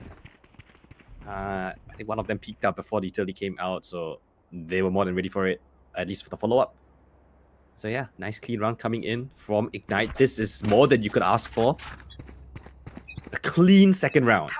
You've got 3 Vandals, a Bulldog, and a Spectre. This bonus round, looking a little bit juicy. Gotta convert it though. Trade of utility, the salvos, just to push back both of the squads. It's a bit of a no man's land. Inugami. Yeah. Whoa. This angle never works for me, and I'm glad to see it never works in pro play as well. He gets tapped exactly the same way that I would. And it's Price finding an important kill for his team. That is 1 Sentinel down. So far, the Sentinels have been having a little bit of trouble holding on to their sights. And the Blood retake 4 players from Spawn, but the Paranoia from Josh is prepped up and ready. Paranoia thrown out full blind. Bryce swings out the smoke, lines them all up. 3 kills perhaps, maybe an ace Safe. per chance. But look at mid, you do have Lenny. Just Oh, slowly safe. creeping up. He wants the kills. He wants to Oh, take those first love. Vandals out of the hands. But I don't think they will be able to find any. Maybe first love here. Here's it. Taking on the tabs. The second would be great. Kenji falls as well. But yeah, There's one more. There's one more coming they are from going. Cat. Yeah, Hello. oh my god, Lenny. Alright, damage done. Yeah. Not really, no. No, as in it's damage from the attacking side. The attacking side did damage to the saving definitely. teams, yeah. So they don't bring in the double rifle, only that one in the hands of First Love. Oh, yeah, but as you mentioned, right, the 2 Sentinels, the 2 rounds that we witnessed, anchoring their own sights, they would have, just go for an ego peek and you pay the price. Deadlock didn't get any value out of any of the utility. They didn't even put down the wall. So they win on their bonus round as well. And now they are just extremely rich. Kenji, not a care in the world, goes onto the side, shuts the door in the face of Oh! and oh my god, stunned up but still managing to find a kill. It's gonna be Kenji. And the site is once again open. They are unable to hold onto their side whatsoever. Given that they do have, the weaker buy, but still not even close to holding down anything. Just an absolute massacre. One enemy Swinging out the remaining. smoke with the superior weaponry. They are not afraid to take the duels. They are not afraid to take the gunfights. First Love, he's saving again. No point losing the Vandal, no point losing your armor. Just fall right back into the enemy spawn. Oh, this is a And, horrible snowball situation. Now they're gonna get ults up and running for the attacking side. You've got the Rolling Thunder ready for next round. Lenny's one off his Armageddon. Yeah, these Sentinels really need to pick it up and utilize the utility effectively. I mean, this is getting a bit too much. 11-5. One more round and they reach map point. Gotta stop it right here, right now. We said it was defender, we said the double sentinels were good, but hey, Lenny is just better. Compositions have nothing on Lenny. This guy is 24 and 8. Yeah, there's just two mistakes, right? Two crucial mistakes in the second half. That pistol round, and then that one round where they had a bye. Teddy is still on 3 KD. Yeah. It's still 3 KD. Teddy's getting not stunned up. He has to get out of there. Rolling Thunder gonna be used as well. They are just up and airborne.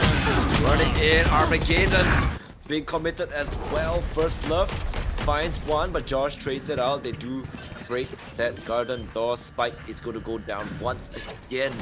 Nothing they can do to stop the aggression from the side of Ignite.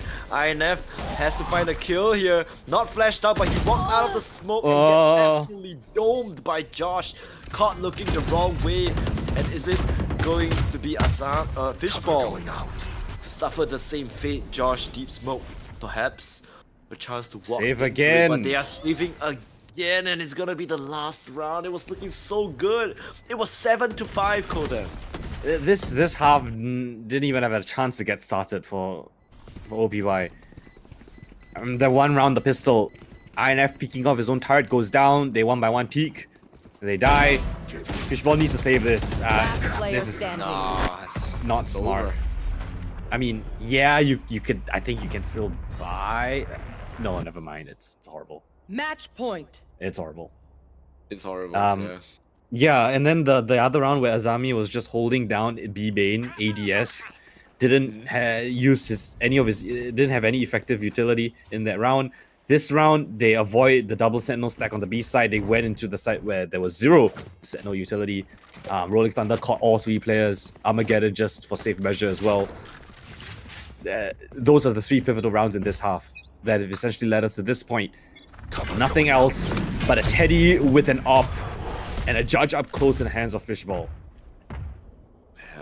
Unfortunately though, no one even remotely close to that judge. Josh does not want to push that smoke. They hear the Kiho drone as well. First Love at least spots one player. I think Lenny has been spotted. The one-way smoke here. They're going to the site where there's no sentinel utility yet again.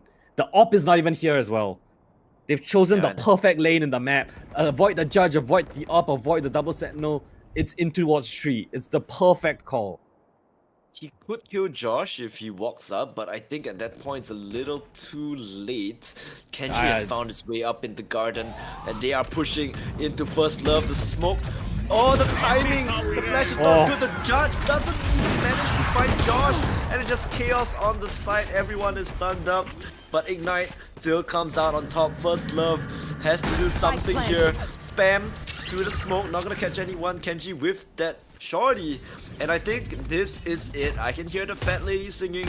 Bryce is walking up short as well. This is a beautiful flank from him, and I don't see a way in hell OPY can win this. First Love blindsided, and it's all down to INF, and he finds absolutely nothing.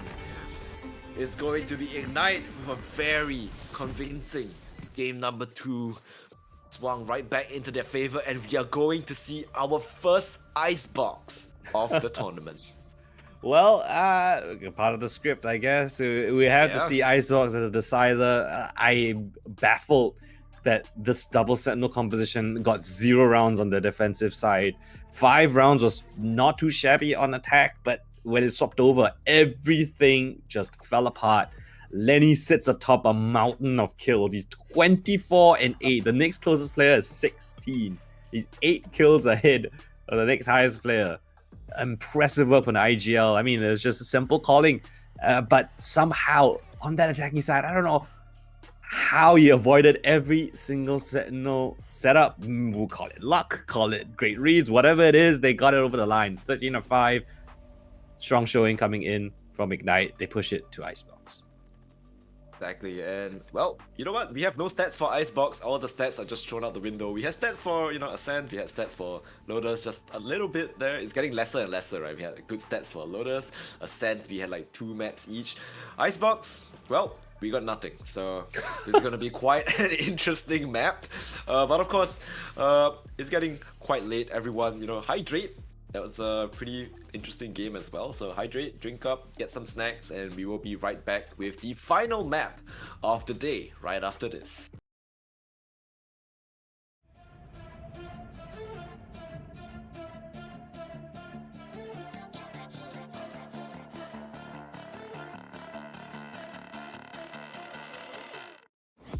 Got a monster inside of me, you better watch out. If your enemy's a road ahead of full prophecy to be the greatest beast the world has ever seen. I feed him every day like the bones clean. I feed him all the hate and he grows me. And he gets cause real big, gets off quick. And if you cross him, you might drop dead. Metaphorically, of course, settling the score. Never getting bored, that's the blood and gold. Always wanting more freedom from the source. They don't really listen until they feel it for their body. And if you start shit, you'll be heartless in the darkness. Torn apart quick, you left scars ripped. You'll be chewed up and discarded. And this world ain't right, won't accept it. Negative energy, I expect it. Once it's in your mind, it's infectious. So fight for your life and reject it. You better give me space, I'm protective. My adrenaline spikes when I'm threatened. And if you stay in my way, I'm aggressive. Cause when there's no exit, I'll kill when I'm desperate.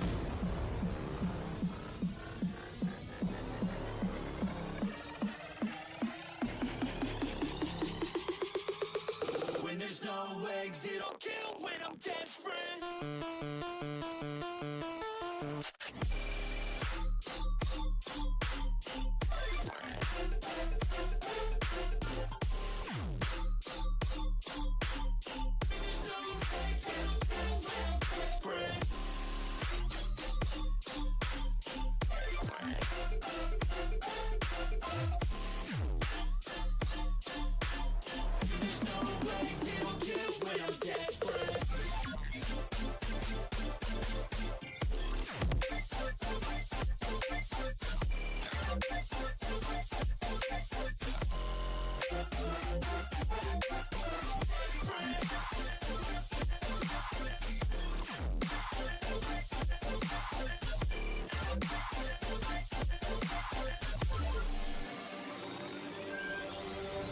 And this world ain't right, won't accept it.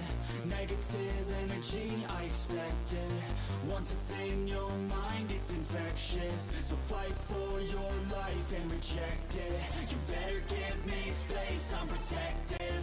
My adrenaline spikes when I'm threatened. And if you stay in my way, I'm aggressive. Cause when there's no exit, I'll kill when I'm desperate.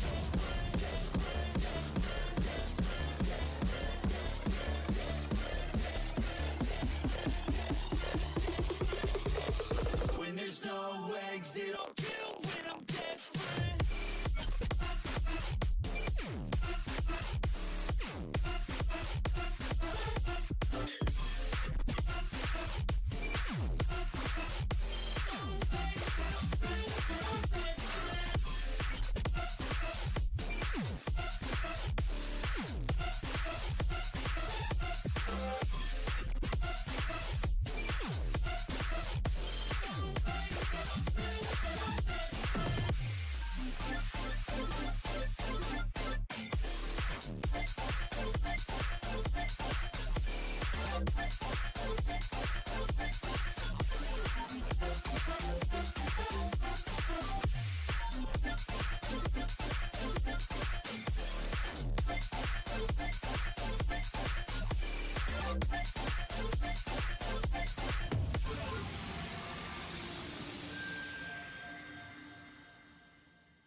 Welcome back, everybody. It is the last map of the night. Once again, this is Breakpoint Malaysia Singapore Split 2, sponsored by Colorful Malaysia, powered by Soup, and of course presented and organized by Berryfam. My name is Lemon, and with me is Coldan, and we are going into Icebox. Woo! Icebox. We haven't seen Icebox in a while. Yeah, we haven't seen Icebox in a while. I'm happy because it's something fresh. I guess you could say Yeah. preserved as well. Everything in Icebox is. This is ice. Okay. I'm just hoping to see interesting compositions. Whether it's Deadlock on this map, whether we see Teho, I think it could be pretty interesting because we haven't seen Icebox in competitive play for quite a while. There's been quite a bit of agent changes as well as agent additions.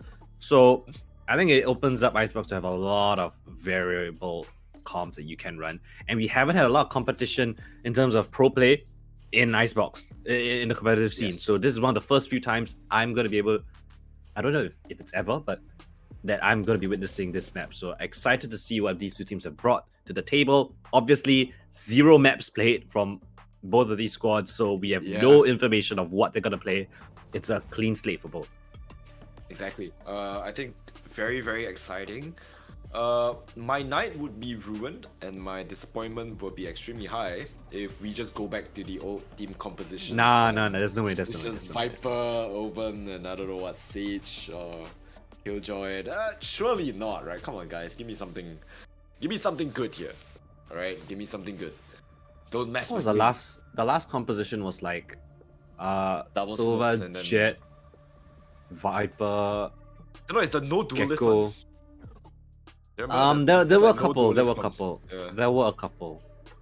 But It's I like don't think it double was smokes, too double prevalent. Initiator, or don't know what, double senti, something. There was no duelist in that Double team comp, I smokes. remember.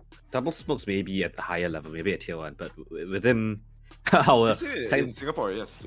I've casted that before. It was very long ago. Very, very long ago. but I don't think it was the meta exactly. I think it was a couple of teams played it, but I don't think it was the most popular comp. It was. I remember Aurora told me meta. Okay. he told me meta. So I it's was casting. okay, whatever. But yeah, we'll jump in and see what the agents are gonna be picked in for Icebox, I guess. Yeah, let's take a look. Not surprised to see double smokes. Oh no. Oh, whoa. Heyo? I don't know where you're getting this double smoke thing from, but okay. What do you mean? It's been, I think it was Viper Omen or Viper Harbor, I don't know what. There was some weird comp. You see Chamber from First Love, okay. You see Okay, Teho, you Chamber, see we got Teho Chamber. on Lenny. What else? The Teho one Yoru. Yoru on Azami. Oh no. Okay, it's fine. It's okay, so we have Chamber. That's pretty interesting. Teho works is kind of weird for me as well. So I think yeah, KO I is guess- KO is I think KO is underrated. As long as you have On this map? lineups for the flash, yeah. I think his knife can get a lot of the sights. His flashes, if you put in the right spot, can be really strong. The problem is you need to be in that right spot, right? On the fly, it's kind of difficult to have. I feel like the if there's no flashes. concuss for the Teho, it's not really going to be as much value, right? You saw the breach Teho just now was extremely annoying. Yeah. So. But you I- get a I little don't see bit the more value of information. Teho, yeah. Of Yeah, Teho? with the drone, right? And then the knife. I still think guess. Teo is really good at flushing out corners. It doesn't necessarily mean that you get a kill, but you force them into a swing, which is unfavorable for them because you are expecting only it. if you play Gen on A, maybe you playing the Radiant Knight crate. Like otherwise, Yeah, not really which is- swinging into much. Yellow, which maybe is- on B. I mean, that is like almost 50% of all the places you can play on the A side if you flush out those two corners. You don't have to worry about the right hand side. You can all focus your fire on the left. Even if it's just early control to shoot out or to clear out elbow near 410. I think the tail abilities are very good at flushing out places. Not necessarily getting kills if you don't have the breach, but just flushing them out and forcing them to trade utility is more than enough and actually very, very useful. Now you see, So- right? The problem with Viper being the only smoke, you throw this smoke at B, and then you throw the orb at mid. Then how do you go A? So then you Depends commit on to what B, utility right? you You have. have to commit to B, right? You No, have no, nothing. no, no. You don't. No. How do you hit the A vi- with no smokes? You can hit A with that. But we'll see what they have in store. It's definitely doable. This time around, they're just gonna be go- creeping up towards B.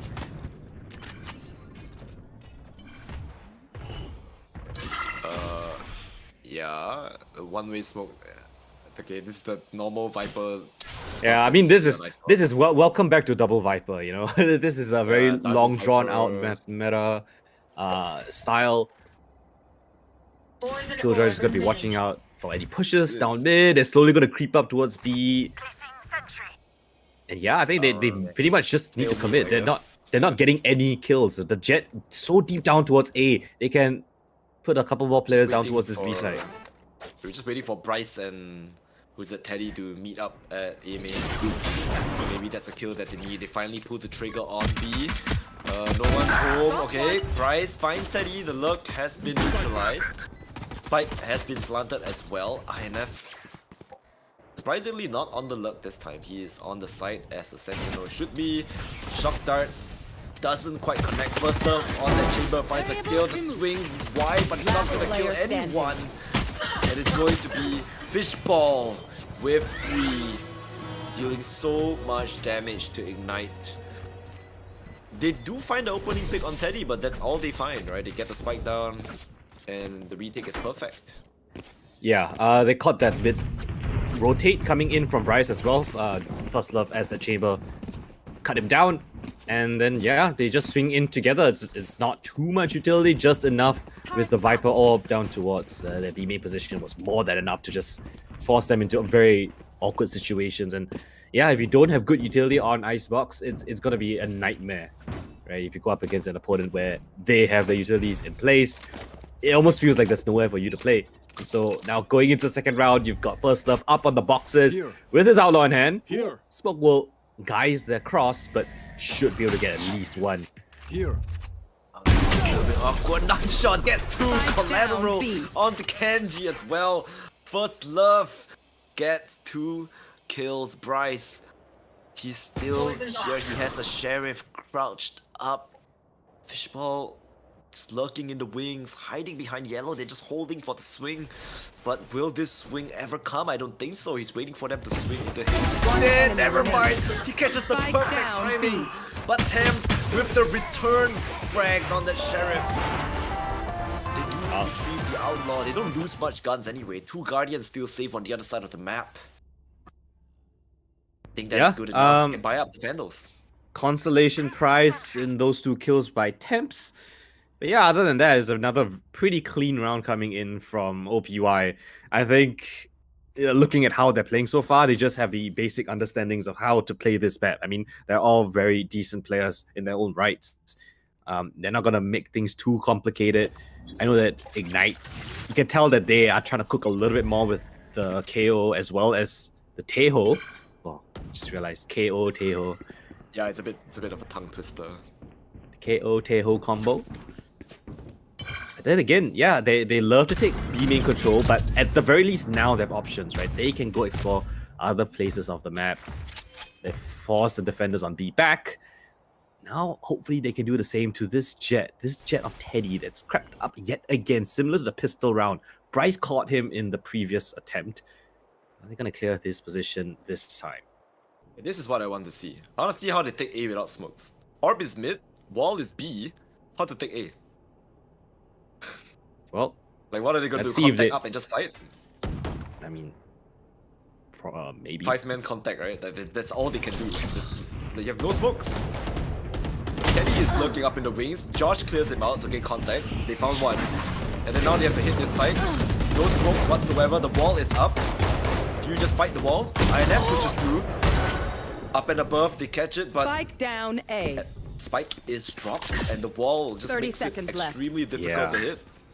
This wall again, the timing from Fishball to put it up, it just makes it so claustrophobic. There's no way to actually go in without a good flash or something to assists with that endeavor. The Molly just to push them back a little bit more, but they're playing it together as a team. Bryce, beautiful shot down, but he's the only man standing with no time left, and they're all separated as well. They're not gonna give him the luxury of a fight. And well, the time will just expire. Will he even save this? No. And they pick up all the weapons. Bonus round for OPY. Wow, these teams are just not letting up, huh? Very, very one-sided affairs on both map. Ignite once again going on that low buy, and yeah, how to hit A? How do you hit A? He cannot put this preemptive wall on B, right? Every round, there's no way. It is the meta though. It's to put pressure on the B players to give you access towards B main. It makes the defense very, very cautious of a potential burst. The problem with that A side attack was that there was just there was no respect to the Viper wall. They just ran through Fishball's wall and it just melted like ice cream on a hot day. To be fair, they had the guns, right? They had every right to be, aggressive, and they had the better guns. Sure, but you needed a flash or something through the wall. Yeah, I guess. One enemy It's not like they didn't do it. Going down right now. That was an equal Flawless round, so- nothing much to say. They just had sheriffs. It's whatever. Yeah. But yeah, once again, Lenny had a hot round last game. Right now, I think the icebox kind of put him in the freezer. 0-4-0 for both Kenji as well as Lenny.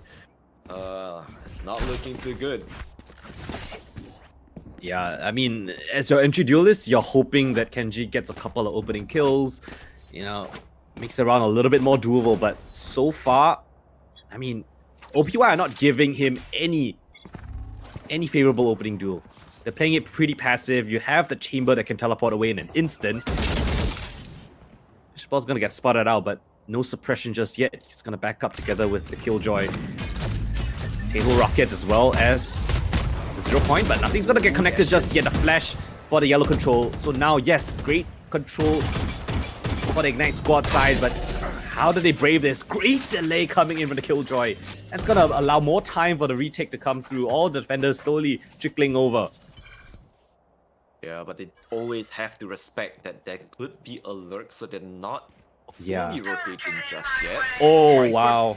It is going to be committed here by Fishball.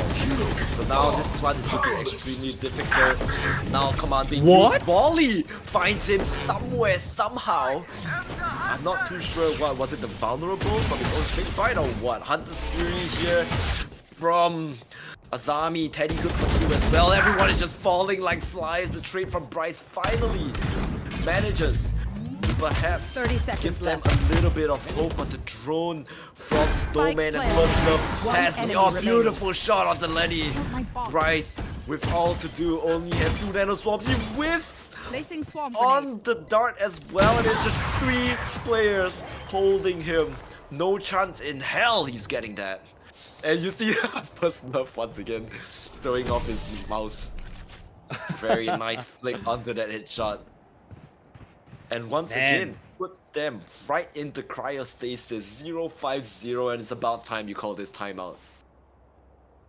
Yeah, this is dire straits. This, Yeah, this is. I mean, has alarm bells ringing all over it. Great utility coming in from the defensive side, I have to say. INF popping the nanoswarm just as the spike was being attempted, and then, off of a bit of timing, Fishball pops his ultimate. It made it so difficult, even though they catch Fishball, I think, hiding behind what's that? The mid side area, behind default. They still somehow weren't able to secure themselves a good, comfortable position. The snake bite was on the ground for a little bit longer than they expected. And then the retake happened thanks to Teddy and First Love both finding very impactful frags. And of course, the ultimate, right? Hunter's Fury from Azami to just delay it even further. So it looks like OPY, they have the protocols in place. It seems like they just take their turns to use the delay utility near perfect. I like this conveyor belt The POV, you are wingman. And you just came back. Oh. You are the conveyor belt. Oh, my illusion has been Anyone have broken. funds I to saw under spare? the map. Oh, my immersion. No. Out of charges. But Also, anyway, you I know, hope that- sorry. The fact that Yeah. they have double sentinel utility as well, technically. Right, the chamber as well as Killjoy. Yes, I forgot They Chamber don't- as a Sentinel. Teddy? They don't really need to worry too much about a flank. Or at least a mid they low, which avoided hasn't it. even been happening. Oh, Teddy? They avoided it, Teddy. Can you flick? Doesn't know where to look. Oh, he's dead. He is dead. Huh. Yeah, that angle is a bit difficult to hold because they can't just sneak past you if they know exactly what they're doing, which they do. So that's gonna be the A side broken up. Yeah, and I guess that's how you take the A side without smoke. Spike planted. Thames pop flash through. He's Ooh, dealing careful, so much careful. damage from that snake bite, but he's still here. He doesn't know that he crossed. Jump peaks or 3 players just to flush him out. My ultimate is ready.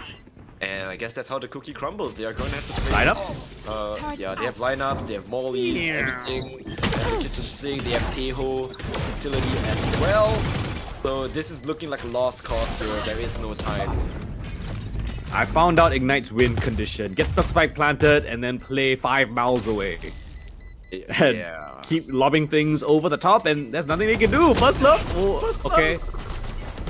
Technically, he's still alive, but I don't think he wants to save this outlaw at all. So just gonna go down. They have a bunch of cash to splash, but at the very least, Ignite put their first on the board.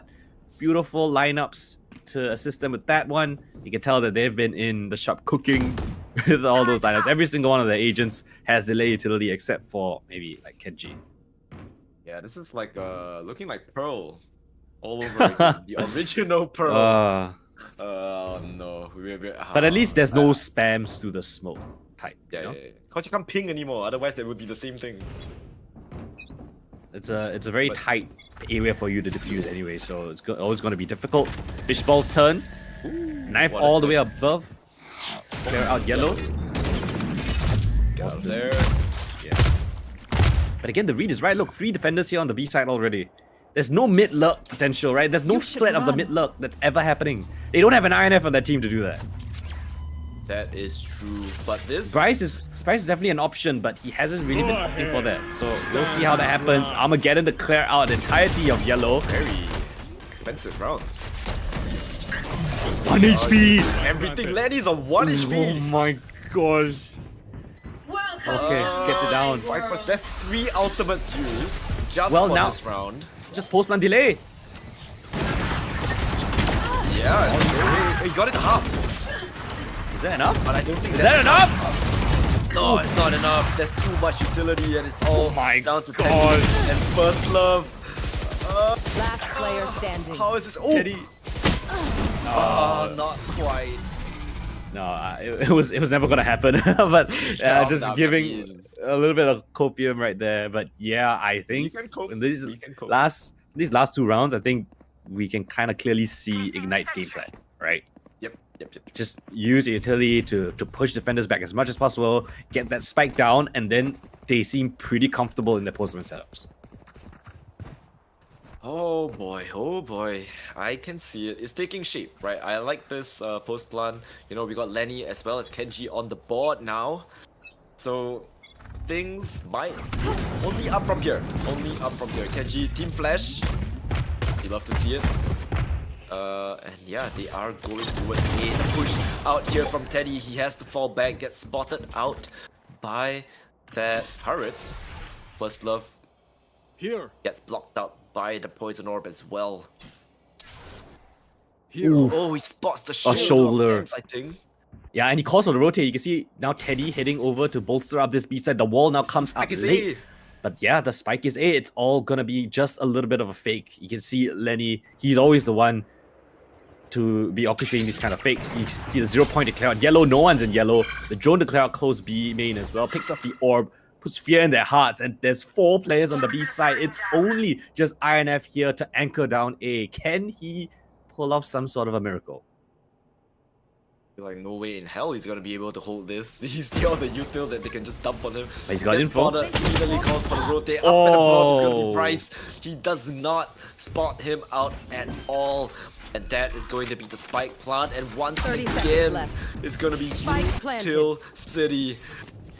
Run all the way back to Bell. Do all your lineups, and they have a lot of lineups.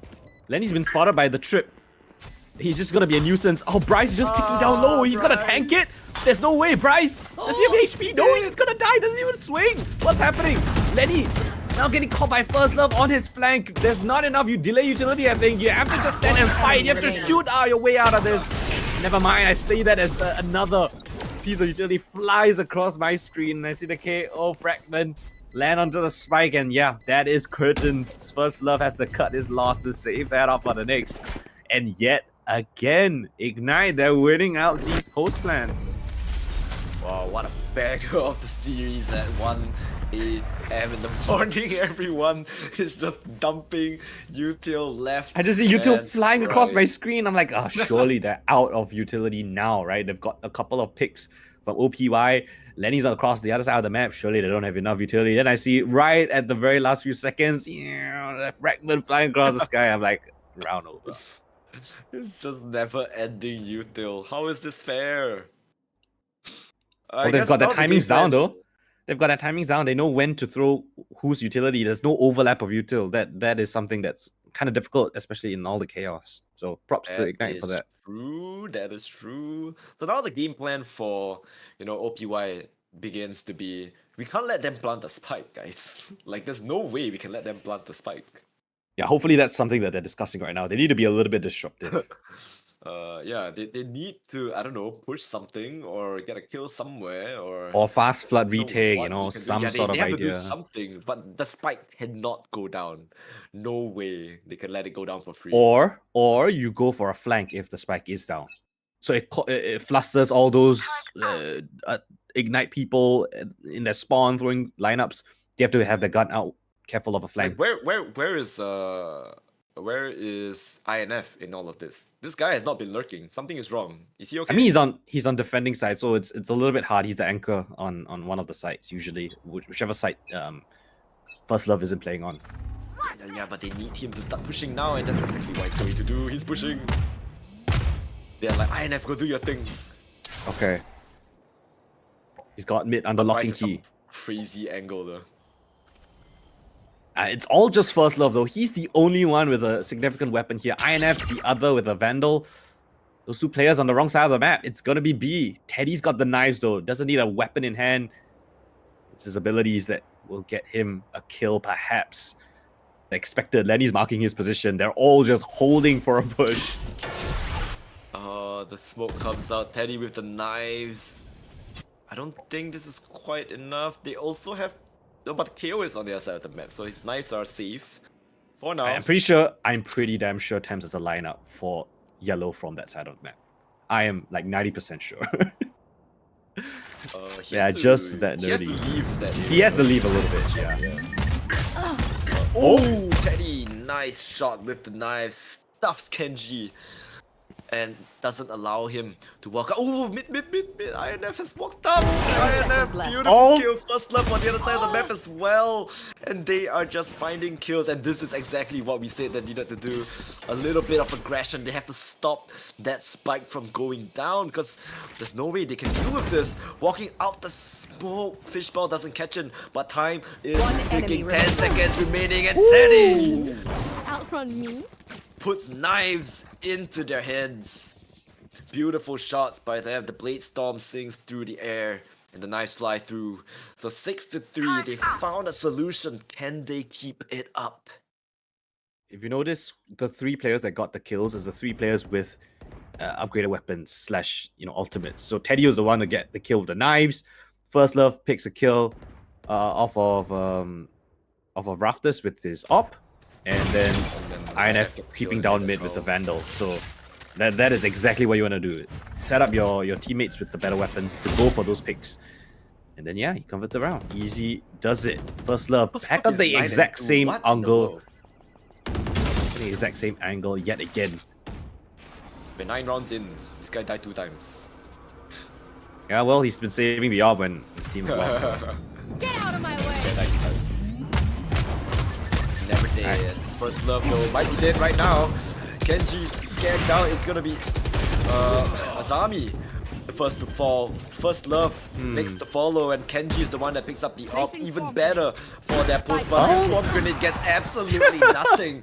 But INF still manages to find a kill as the op drop back down. Lineups. Use the lockdown, but the lineups are here.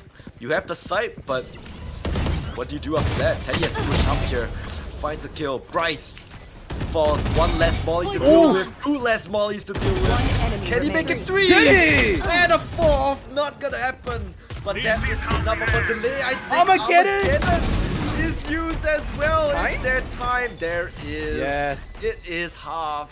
And a very expensive round for Ignite as well. Well, that's all Teddy. Was used. That was all Teddy in that round. Being so disruptive. It was 1 HP when he took that fight up towards Bell. Yeah, I mean, crazy stuff. 1 HP. He won. Ooh, Teddy on fire at this timing. Demon hours it is for these Jet players. What can I say? 7-3. They had, you know, a little bit of a spark going on for Ignite. Unfortunately, they could not fan the flames and build up enough momentum. And once again, it swung back in the favor of OPY. First Love has been playing the exact same angle, by the way. Like 3 rounds in a row. He's gotta get out of there. Oh, INF catches both kills. The mid push gets cut in half. Oh, I'm not sure what that one was, but still gets humbled. Lenny though answers back with 2 more of his own. 3-2, the spike yet to get planted though. First Love's gonna find a timing, tries to wall bang through, not to connect just yet. Attempts from the high ropes. A couple of shots in as the spike goes down. Fishball picks up the double kill as they both try to exit the site. So beautiful work to be disruptive. Cuts down that mid push, and yeah, great work coming in to stabilize at the very end as well. You can hear the comms right now. This INF is in spawn. Yeah, literally, he's sitting in spawn waiting for them to split. He is in spawn. What do we do about that? This guy is sitting in spawn. And he got 2 kills, like, insane. Yeah? So yeah, looking at the scoreboard, you can see that OPY players just very even across the scoreboard. 11-11, 10-10. And you can see Azami is just chilling. He's not even online yet. Doesn't need to be. It's already 8-3. Does not need to be. Just use his util, help his team. First Love with this op. If you're a little bit too just as we call it its name. Whoa, what a shot on the Kenji as well. Reaction times off the charts right now. And on this last half, it looks like it might just be a 9-3 half. It's not looking good here. Flash, but for Fu, Bryce finds Teddy on the other side of the map.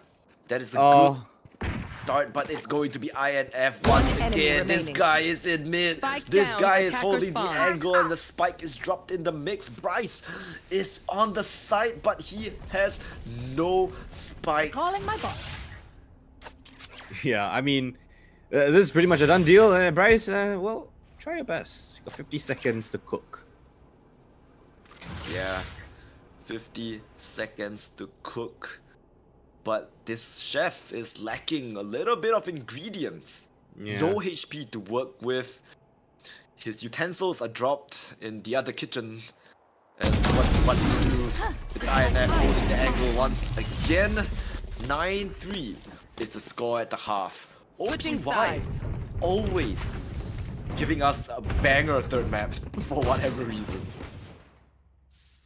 I'm a bit stumped for words. It's a clear diff in terms of in every aspect, right? You have the reads that have been so clear for the side of OPY. The only 3 rounds they got were in succession. Yeah, great. Ignite kind of found an answer mid rounds, but then instantly answered back as we just called, right? INF calls the timeout. They realize they need to be aggressive. They need to disrupt the post plans, and that's exactly what they do. They play ahead of the game. They play near the choke points. They catch Ignite before they get into the side, or at least they dwindle the numbers. Go for flanks, go for mid-round pushes, and they close things out 4 rounds in a row. This is fantastic calling, fantastic synergy from OPY, and they're on the brink of knocking Ignite down to the lower bracket with Rival Esports. How crazy is that? That is something that if you told me like a few Rival hours and ago, maybe, Ignite. like a few days ago, I would never imagine Rival and Ignite in lower bracket. Who in the world is in uppers, right? But somehow this is the reality that we are living in right now, and these players, they are, well, I mean, you have all your lineups on your attack, right? Then now on defense, what are you gonna do? Mid push. Looks like it's the call pistol round, but INF has got in so deep. INF. They have no idea. Oh, it's a timing with Bryce. Backs a turn. Yep. And yeah, Bryce, yeah, eventually trades this out. Oh, so many fights happening across the map. Now the wall goes up, the pin drops, it's an A side commit. But the answer back from the counter Viper. Wall is up. Fishball is in, but where's the rest of the team? They're all here. Everyone in the server is on this side. They hear a pin drop. The turret goes down. Joss marking it from the heavens. They've got a lineup. High-low setup coming through. Josh drops the spike. It's just left onto Inugami, and he can't find anything more. Finally, Ignite win a pistol. Second pistol, I think. Second pistol. Second pistol in three maps. Every other pistol has gone the way of OPY. So 4-2 pistols. Yeah, it's 4-2, which is a lot actually. I mean, that's doesn't double, sound like right? much, but if you think about it, it's quite a bit. Well, but first steps. Win the pistol, get the second, you can talk. Bit by bit. yeah, knife scans out. Multiple players as well. First Love just chilling together with Azami. INF has found his way. Spike down B. The spike drops, but nice trade there from Teddy. Don't know how exactly they got the trade from such a distance with a classic. What has been triggered? But Teddy does manage to retrieve a gun. Maybe give it to one of his teammates here. It is a Guardian. Well, Lenny's got them locked in, like, completely. Are they aware of this? They seem like they are. They are! Azami catches Lenny on the mid push. And now the round opens up yet again. There's 55 seconds on the clock. They can explore the rest of the map. They can just call for a pause. They can hold these angles. Put confusion into the heads of the Ignite defenders. But none of them have armor, so I don't know. Do you give the gun to somebody? Lenny didn't drop a gun, did he? No, he didn't. So now they just kind of chill. Teddy has a Guardian. 30 seconds left. Teddy's dead. Nice trades from Spike First down, Love. They B. want the Guardian back for a Enemy head. remaining. Perchance, INF Spike just planted. sticking the spike. He doesn't care, but he only has a ghost to work with. Even then, it has been a very expensive round, but there's no way in hell he's managing to win this. It's an outlaw, and it's not a fake tap either. Surely we peaked that. Maybe he didn't hear the spike or something. I don't know. There's no way he didn't hear. There's nothing else going on in the map. I don't know, man. You know, his earbuds are tweaking or something. He just didn't hear. At least it wasn't too significant of a round, right? They did damage, took down 3 players, got the spike down. That's all things considered, pretty solid. Not too shabby. First Love has a op as well, since everyone has light armor. Lenny, very aggressive push, goes for the orb take. Here. And First Love gets spotted out as well. So two different Did he playstyles, spot the right? spike? Did the drone spot the spike? I don't know. I don't know. Regardless, they got the read correct. They're rotating over towards this B site. Eddie has to win his duel here, but they know that there's alarm bot there. There was alarm bot last round. Smokes the alarm bot, but he's just vulnerable. Wow, what a flash. Blinded out. All the detail dumped in his face. Josh Spike meanwhile down, holding B. it down, solid as a rock. And it's all player down to standing. INF. No damage dealt whatsoever. First Love technically still has an op in hand. Everyone has light armor. Everyone is low. He has rifles. Josh is half HP. Price even lower. But Kenji has an outlaw. And with the decay, that is a one-shot kill. Triple hold, hero high, low setup. No way for First Love to deal any damage to them. And Two 3 players. in a row for Ignite. Two of the players on 1 HP, so that round was definitely very doable. It's just that, yeah, just one shot away from death. First Love, again, decent damage, but that was not an ideal round, right? They got stopped right in their tracks. It's a beautiful setup with the flash to actually take down Teddy. We saw Josh playing together with the alarm bot there, and that is the kind of setups that Ignite will have an advantage over, right? They have the utilities in place. Teho together with KO, very, very nice utilities to swing off of to set your teammates up for success. They struggle a little bit on the attacking side, but I think on defense, it might be a little bit easier, right? Because they can have trap plays set up across the map of contact, of the alarm bot detection, a lot of those kinds of things. And we saw that in that previous round. So they got to keep this up. And the bonus round is a great way to start things off. An important timeout being taken by INF. We saw in the first half, after the timeout, trying to get the 4 rounds. So what is the call coming in for INF right now? He's got a pretty decent read of the game, I think. 14-8. Looking pretty solid. See what happens. Yeah, I'm just very distracted by these penguins. Why are they? Why do they look like this? Whoa, whoa, whoa. Don't shame the beak. No beak shaming. Your penguins don't usually look like this, but okay, interesting. I didn't know they were there. Very, very cute. But yeah, you're right. INF. You shame the beak and then you call it cute. Make up your mind. I like quirky looking things. Okay. Like ugly cute, you know, like Labubu, bro. you just like, shaded ugly half the and then, population. like, you know? But anyway, First Love looking for the first contact here. Running up with his hit hunter, not gonna find anything. Falls right back. Lenny playing above. What's this? INF His leading the side charge? position in the INF? falls back. INF, yeah, INF. once Entrying? again. He's the entry. He's not the lurk. The Spectre finds a kill. Headshots Lenny in the back of the side as well. The Armageddon is being used with. Oh, he finally connected.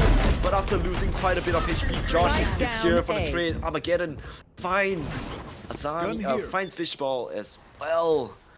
And it's just Teddy and First Love. First Love has no weapon. He has to somehow try and pick up a gun. Right? The toxic screen might just help him do that.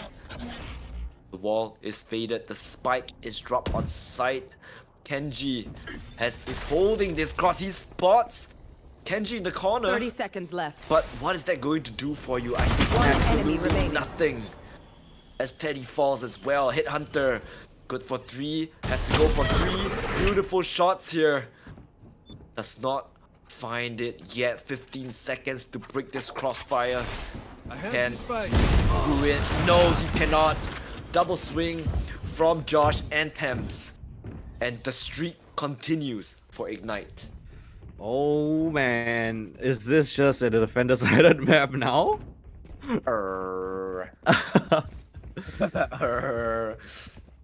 Interesting. Okay, lovely stuff there. I mean, it was just a low buy round, right? Timeout being called by INF into the low buy round. I don't know if his call was for that previous or maybe he's cooking up something for this round. Sometimes it can be a little bit of a setup before your actual strat. First Love, attack-sided op. Where is he gonna go? Up onto the rafters. Up onto belt. See if we can find something.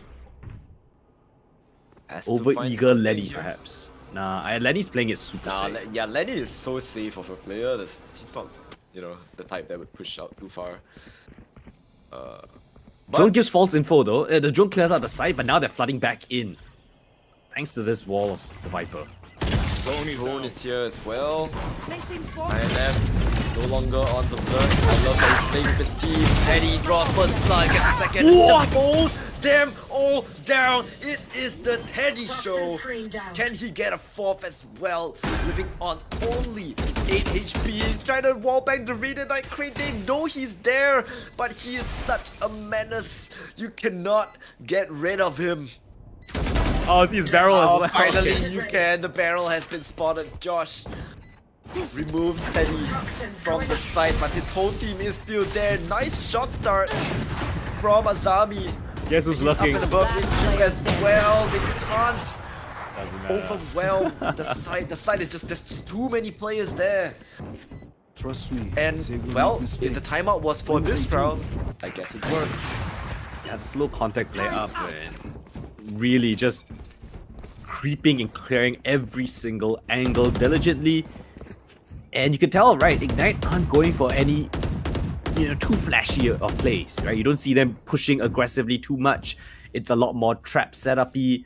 And yeah, you can see OPY, despite the Viper Wall going up, allowing the defenders to flood, not exactly flood, but like rotate in to bolster up the defense.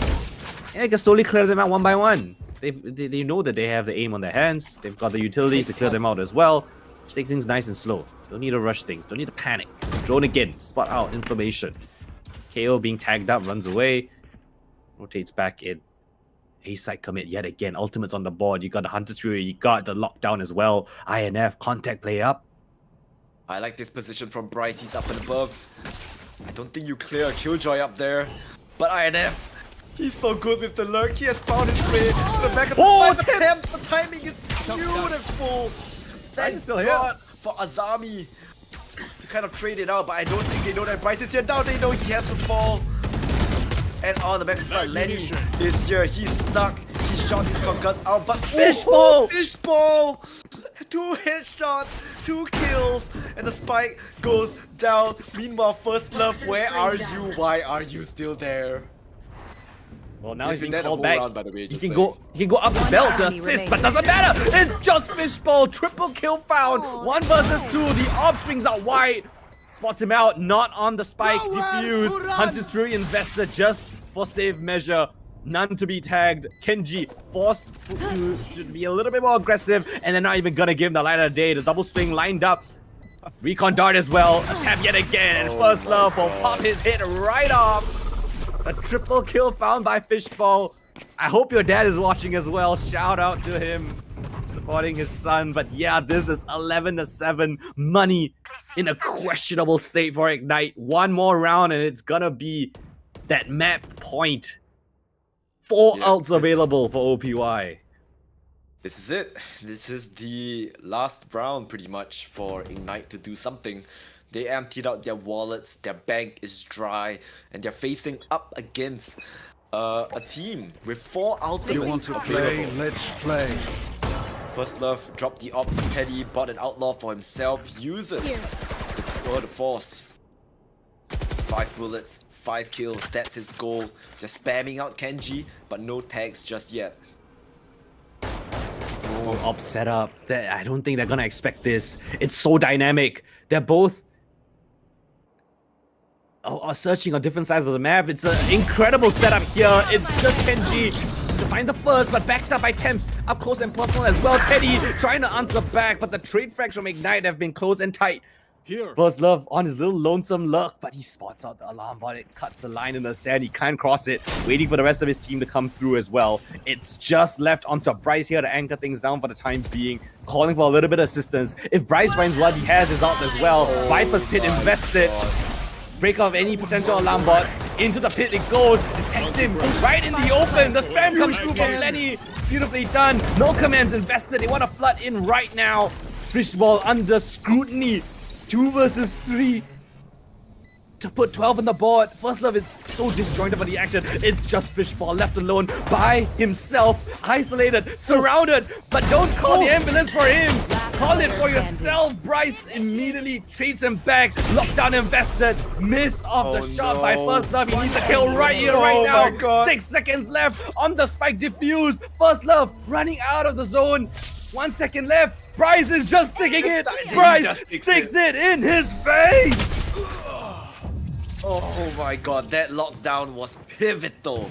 What a play, and it was so close as well. I'm not sure if he still had bullets left in that outlaw, but one more bullet would have done it. He was on light armor. if he landed that first shot, who knows? But not the universe we live in. A defuse, a clutch from Bryce gives his team a little bit more breathing room. Avoid was that it. scary 12 on the board. If they win this round, it breaks the economy of OPY and we can have a little bit of a conversation. But still, work to be done. Knives on Kenji. Bolstered up by a couple of rifles. Pit on defense. A lockdown for the attack, and that might be the call here. Just to drop the lockdown and going for a full-on A exec. You should run. Lockdown is going to be used here. Flush all these players out of the site. Very patient as well. They're gonna break it? There's not enough to break it, I'm pretty sure. Meanwhile, Kenji, the only thing they're breaking is his legs. Back of the side, he does manage to avoid it. And back of the side, Lenny and the rest are still here. Beautiful scan, scans 2 players. That is going to be Teddy as well as INF scanned out and suppressed. And they have to swing. No into cover! this fight. No one is helping him! No one is looking at him. Teddy finds Kenji, but is that enough? There's so many places, he doesn't know where exactly to look. Viper's been committed as well, just for good measure. Smoke! Oh my god, 7 bullets to work with, but they just stick it once again in their faces. Oh, Josh with with a quad 4. kill. What is these? What We are have a these game. rounds? We What is have a happening? game. We have a game. We have a game, 2 guys. diffusers in their opponents' faces. Josh this time comes up with 4 kills in a round to assist his team. He's top of the scoreboard. Together with Fishball on the other side, both the Vipers 20 and 13. They mirror each other. But it's still 2 rounds the difference. OPY still in that lead, but the economy is shattered. It's an equal round for them.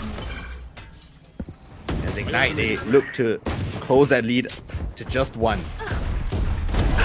Oh, first love. Tap, tap, tap with that headhunter. Nothing to the head, but the body is good enough. Lenny has that Armageddon available as well. INF once again, he's just walking up. Not a care in the world. Lenny blindsided. And it's Josh up and above. He has to hold the line. He has to hold it down. His team is not here yet. But the Sheriffs, they deal damage. Josh down to 30. Bryce with all to do. He has the gun though. And they are pretty low. It is doable. No gun still for the members of OPY. Spectre in the hands of Azami. Last But player it standing. is good enough. Bryce, full HP, doable. No guns. Headhunter on First Love. And this could be a kill that he enemy needs. remaining. Bust the head of First Love. Beautiful kill. And I think this is ring around the rosy. They don't know where he is. Back turn. Psychological warfare. Paranoia got to him. This And is Bryce, the veteran of Bryce. This is his Stone experience. cold. Yeah, just walking out the rafters, drops down, instant headshot onto First Love, waits for the paranoia, as you mentioned, to set into the minds of his opponents. They get scared, they make the first move and the first mistake. 3 defuse rounds in a row for Ignite. If it's not the post-plan delay, it's the late round retakes. Lenny, a timeout being called while ahead, while winning out those 3 rounds. Very, very good here from Ignite. They are on the verge of a huge comeback. It has been a while since we have seen the 9-3 curse in effect. Could we see it tonight? Oh, did you just anti-jinx them now? Or like counter-jinx them? Come on.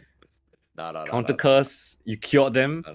No, that's crazy. Tom. What are you talking about? Op purchased on both sides. First Love versus Kenji. Will we see a head-to-head? Looks like they're on opposite sides of the map for the time being.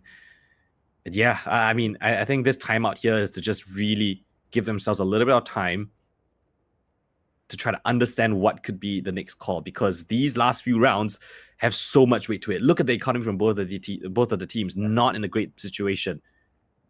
These next 2 rounds have a lot of weight. It could swing the economy in either direction. Lenny's got his ult. Armageddon on one side, Hunter's Fury on the other. They No one really need that much closer, except for maybe Bryce. Well, both teams need this map. They need this round, not the map. They need the round very badly. Both do, both desperately so. Kenji, they're gonna walk into the domain. Oh, the timing could not be worse. Bad. INF leading by example. INF. The entry I like man. this. He has evolved into an entry player. He's no longer alert. But is that enough for him? Teddy's at the bottom of the side. Beautiful shot. Quick scope by Kenji. Swaps out to that Vandal, but he is vulnerable. Not anymore though. Finally, they're holding the line. They're holding for the spike to be planted. Good trade. The spike is not yet down. What a shock dart. It doesn't connect though. But right now, it's just the calm before the storm. Just tapping the spike. Goes for the kill. Josh. Beautiful shots. INF manages to find one in the form of Lenny and First Love. Not able to find a kill. Whiff. Placing swarm grenade. And INF is INF is stuck. Placing swarm grenade. He finds them. remaining. And it's all down to Bryce. 30 seconds left. One with First Love. First Love just on a sliver of HP. And this time, it is going to be the Chamber to come out on top, bringing OPY to map point Match as point. well as series point. 1 round away from knocking Ignite down to the lower bracket. Darren with the mouse flex yet again on the camera, and this is horrible. Look at the money. It's absolutely shot. They've got one Vandal. They've got one rifle. The Guardian, a bit of... Oh my lord, this might be it. Bryce locked down. That's all he's gonna get. Money is still not the greatest on the other side. INF has got a Spectre. And is this the moment? INF not going for lurks. Now he's leading the charge yet again. I never thought I'd see the day. My Killjoy, the Killjoy is leading the charge. The bait for his star player. The bait for Teddy, the selfless leader. Eliminated. But Teddy with the trade frag. And now it's a go time. First Love from high and above will catch on to Kenji. Man advantage found. Josh backs out of the side. He gives them that respect. And yet again, OPY with nerves of steel. They call a pause in the action. They hold fast. Nobody else on any other part of the map. Everyone here on A. The drone to spot out where these players could be coming from, and they all avoid it. Did they see anyone? Done. No, they didn't see anything. I think it They saw have no one. idea that the rotate is coming. No, they do not see anything. No, they saw one. They're No, just- the drone saw one, so it baited them to use the lockdown. And Doesn't make meanwhile, sense, they're so far back. the drone saw one, so they expected them to 30 recommit seconds there, left. but once they were spotted, just instantly No rotated way. off. It's a race to the site. Who's gonna get there first? Off his train on the snowman angle. First Love takes down Lenny. 2 more to find. Planted. Josh together with Bryce. The long-time friends, the deadly duo, they need to do the heavy lifting. But First Love trained on this angle. How do you best him?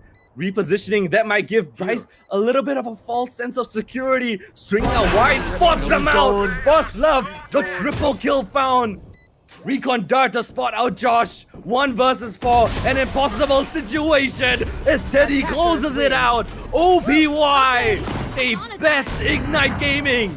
Push them down to the lower brackets and get themselves that upper bracket finals. Unspeakable horrors have been committed on this icebox tonight, guys. Josh at the top of the scoreboard, but it is not enough. Everyone pulling their weight on OPY. And this is the unthinkable. Rivals Ignite in the lower bracket. Holy hell. And it's a full team effort. Fishball top of the Yes, it scoreboard. You got Teddy there as well. First Love and INF. The entry Killjoy. What a flip of the script. He's like given this. up his I like ego. He's thrown his ego out the window. And he's entrying for Teddy. And it got them that round win. It got them the map win and the series win here today. I mean, this is character development. Character development. This is his arc. His development. redemption arc. This is his entry fragging Killjoy, no longer on the other side of the map arc, and I'm here for it. INF MVP. What can I say? This guy took up so much space. You can't even say. You have to admit that was all him. Towards the end. Okay. To be fair, I mean, he wasn't. That was all him. It's hard to give him so-called the MVP. I would say he was the key player. He was the MVP for the last few rounds. Yeah, last few rounds. But yes. Teddy and First Love and Fishball were all putting up crazy numbers. I mean, Teddy and First Love both sharing 3 First Bloods each. They were extremely pivotal in finding that man advantage situations. And of course, Fishball, the other anchor, playing on this map as that Viper. I mean, both the Vipers topping the scoreboard for their respective teams. But you could see right there, I mean, at the very last few rounds, it was just a full team effort. It seemed like they didn't have nerves. They called pauses in the middle of such crazy rounds.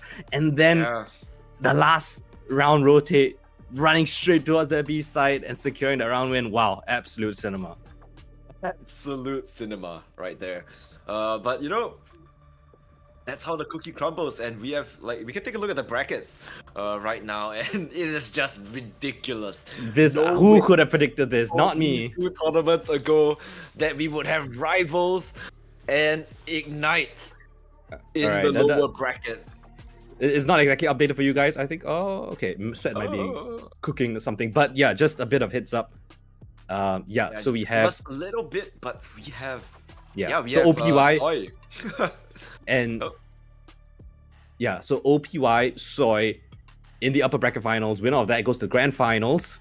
Lower bracket elimination. Rivals Esports Ignite Gaming. How and what dimension? I'm just laughing. I mean, it's not an impossible situation, but it's just wild that we're here. Yeah, it's especially from OPY. From OPY, I mean, they faced up against 369.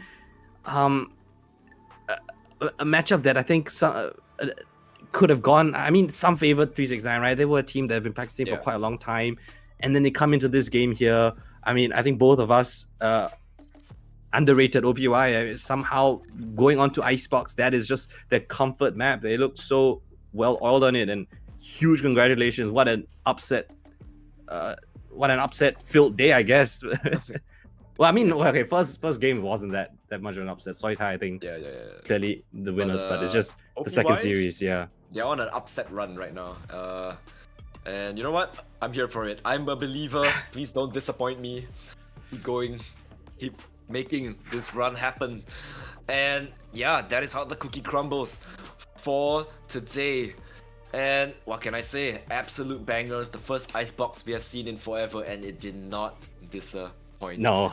So what a banger. What a banger to kick things, to end things off. None of this would be possible without our sponsors, Colorful Malaysia. This stream is of course powered by Soop, the website that you guys are looking at. And of course, Breakpoint Malaysia Singapore Split 2 is presented and organized to you by Berryfam. And huge thank you and shout outs to all the production, especially, Cloudy, all the admins in the back doing all the heavy lifting so that this broadcast is possible. Once again, I'm Leemontea and with me is Coldan. Any closing words, sir? No, let the games begin. Tomorrow we're gonna have even more banger matches. Sunday. Yeah, I think this is just the start of some crazy series that we're gonna have across the weekend. So yeah, it's been fantastic watching the games here today. And as you mentioned, thank you to everyone who has helped out with the broadcast, as well as the viewers who've sticked on to watch the broadcast early into the morning. So yeah, shout out to you guys as well. We'll see you guys here tomorrow for the continuation of all this drama. You definitely do not want to miss that one. So we'll see you guys tomorrow. We're signing out for tonight. Good night. Good night. I got a piece of my heart that's covered in gold.